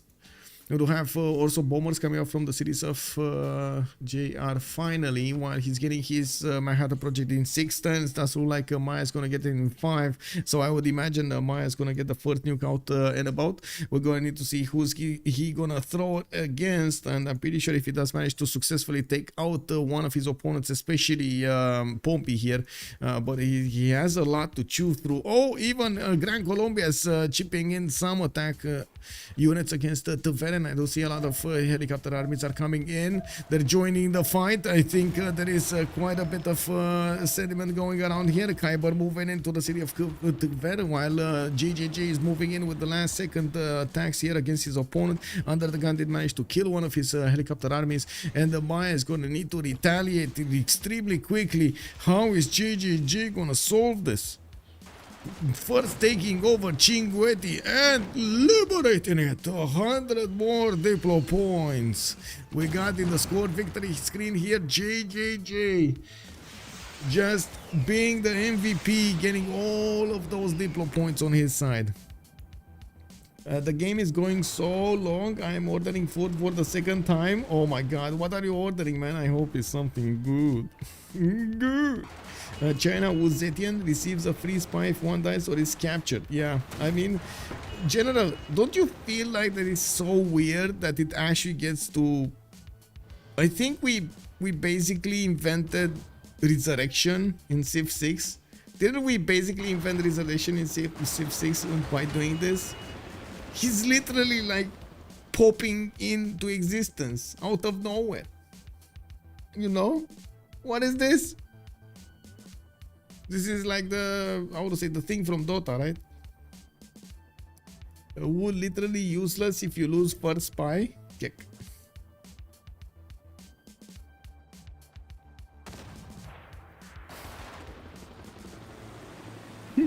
Not anymore. Yeah. Well, we do have actually quite a few tanks from Russia managing to push back Maya, but he did lose the city of Cinguetti, and that actually secures the victory in the World Congress for for Team 2. We're gonna need to see if yes, is Maya over here is gonna manage to keep off the Russian units. While I do see the city of New York is getting attacked by a Grand Colombian helicopter army, we do see it getting next to some Russian artillery and some tank armies, which are gonna do a significant amount of damage. But now more of these helicopters are getting into the fight, and yes, the artillery is not gonna have that much of a say into it. You do have Gran Colombia deploying as many of these units as possible to take down that last remaining city of Pompi. They have until the World Congress only 2 turns. It does seem like it's not gonna go down in the next 2 turns. Or will it? Or will it? How much is Maya's housing now? +1. Yeah.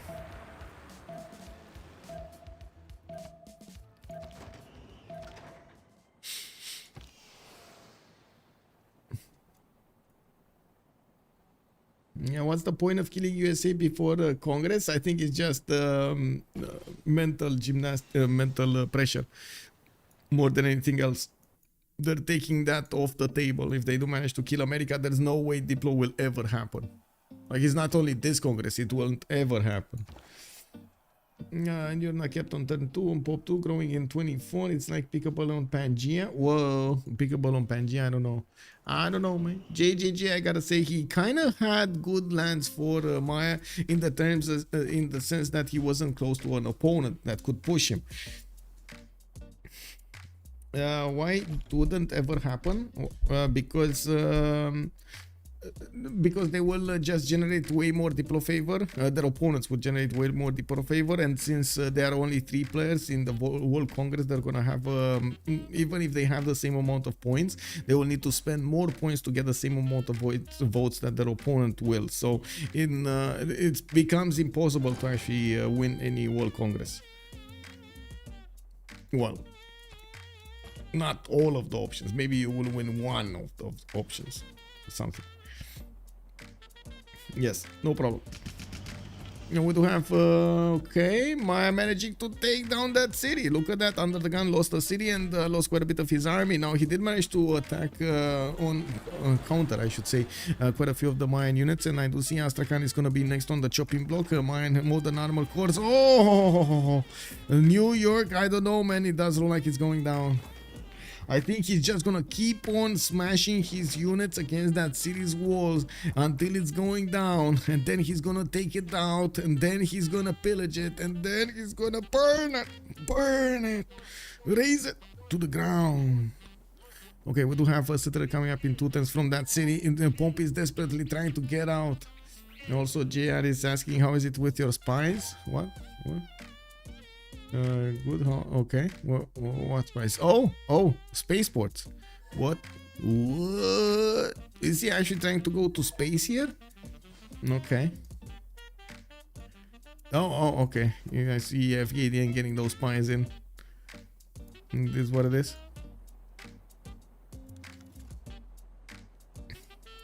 UnderTheGun, no first move city can actually die with suicide play.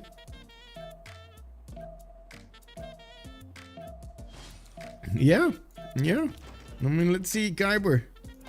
Let's see Kiber getting his clicks in. Is he trained to get the fastest click in the West over here? He's finding, remember, he's finding America. He's finding America. Yeah, New York, going down. It's gone. 4 versus 3 situation. Pompi has been taken down from the game, and we gotta see how this is gonna evolve, because this is definitely not going to Diplo, boys. This is, unless somebody seriously F's it up in the votes, this is not going to Diplo. We will have nukes coming out from the Mayan cities against the cities of Russia, while Russia is struggling to get his own units out on the map. Here he's gonna get another pillage, and he's gonna start losing cities, bleeding more stats to his to the war effort. I gotta say, in a corner over here, we got JR buckering down. He's trying to get his own nukes, and he's also trying to get the space ports, trying as hard as possible to get to secure a victory condition for his team here. Left alone against the elements with 2 dying allies. JR needs to face the music. Time to guess all 3 for UTG. Yeah, time to guess all 3 for UTG. Yeah. Right on time. How do they do it? Yeah, man. They think about it, man. They do the math.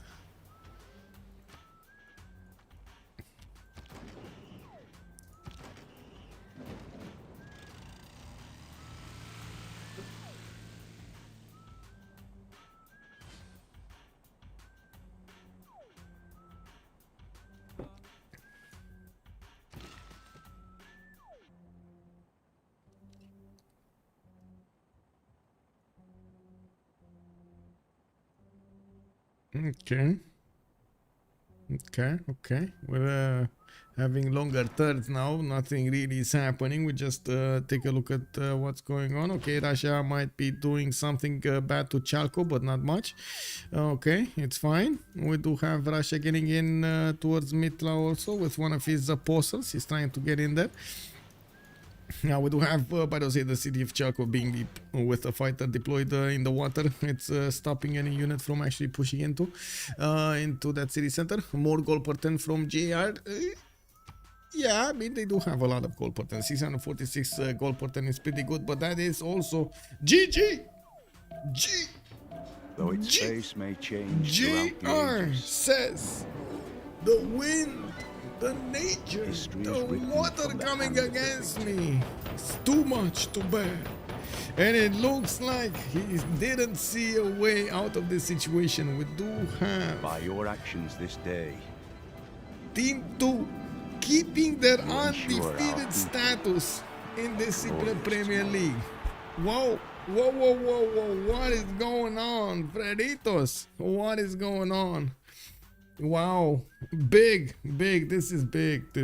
Let's actually see what's going on. If they will join us in the post-game chat. Give me a second. Let's where is my getting ping? Okay, I see. Let me actually post game. We have post game. Let me check my settings really quickly so everything is fine and I can hear stuff.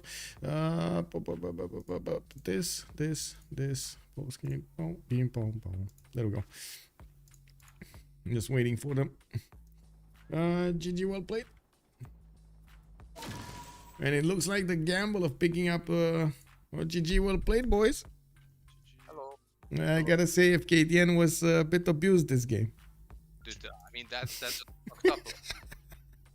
What? Dark Age Rough I mean- Rider from one side, Carols from other. Like, what is this shit? I know, right? I didn't sign up for this. What the fuck, man? I just wanted to grief with spies, man. That's all. I Man, wanted to do. they called you Houdini. Whenever they thought that they're gonna kill you, you just popped the city out of nowhere. There ain't no way, man. Not today. Yeah. It was incredible today. I think it was huge. Like, Rokas denied statue. We denied Epotala as well. Oh, that was huge indeed. You denied it Yeah. like 3 times difference, but stop the victor. It was massive. It was massive. We had the call early. But yeah. Anyway, GG's to Freritos. How did the Maya feel with the extra housing? I believe a lot of the people on It's the crazy good. stream is. It's Okay. one housing now. It's one housing, but you know how it is when you remove, how do you call it? When you remove a negative from a Civ, from early game tempo, and then Mhm. this happens. You know, like the Civ is just really good. But yeah. Anyway, good night, man. Good night, man. Good game. GG. With much pleasure, sir. GG, well played. Now, there we have it. We heard a little bit from the boys. It looks like Freritos just went out there, and they're still talking under the gun with Tidube, but I'm pretty sure they have a lot to discuss between them of how to approach this game next time. I do want to thank everybody for joining us, and I hope you had a wonderful time with me tonight on the stream. I'm also looking for the upcoming games. I do believe tomorrow we're gonna have a 2 versus 2. If I remember correctly, we did have one, but let me actually double check here. In the upcoming games, you can actually access this channel as well. We do have Under the Gun with Task for Fish tomorrow going against JR and Spriggan. Tomorrow evening, we're gonna need to see what will happen over there in the CFR 2v2s. Also, still good. It is what it is. Thank you so much for everything, and for the subs, for the gifts, for your support of the stream is very much appreciated. Also, thank you so much for the subscriptions on YouTube over there. Much appreciated. For the likes, don't forget to leave a like on the video if you did enjoy it. I also want to say, if you do want to take a look at my schedule, you can easily check it out on Discord. As you've seen over there, you just have a few channels to go for. You can check it out on YouTube in the description of the video down below, or use !Discord in my chat in Twitch, and you're gonna get the invite link. Thank you so much for everything. Don't forget to follow and to subscribe, comment down below in the videos, and see you next time, 1930 GMT tomorrow. Bye.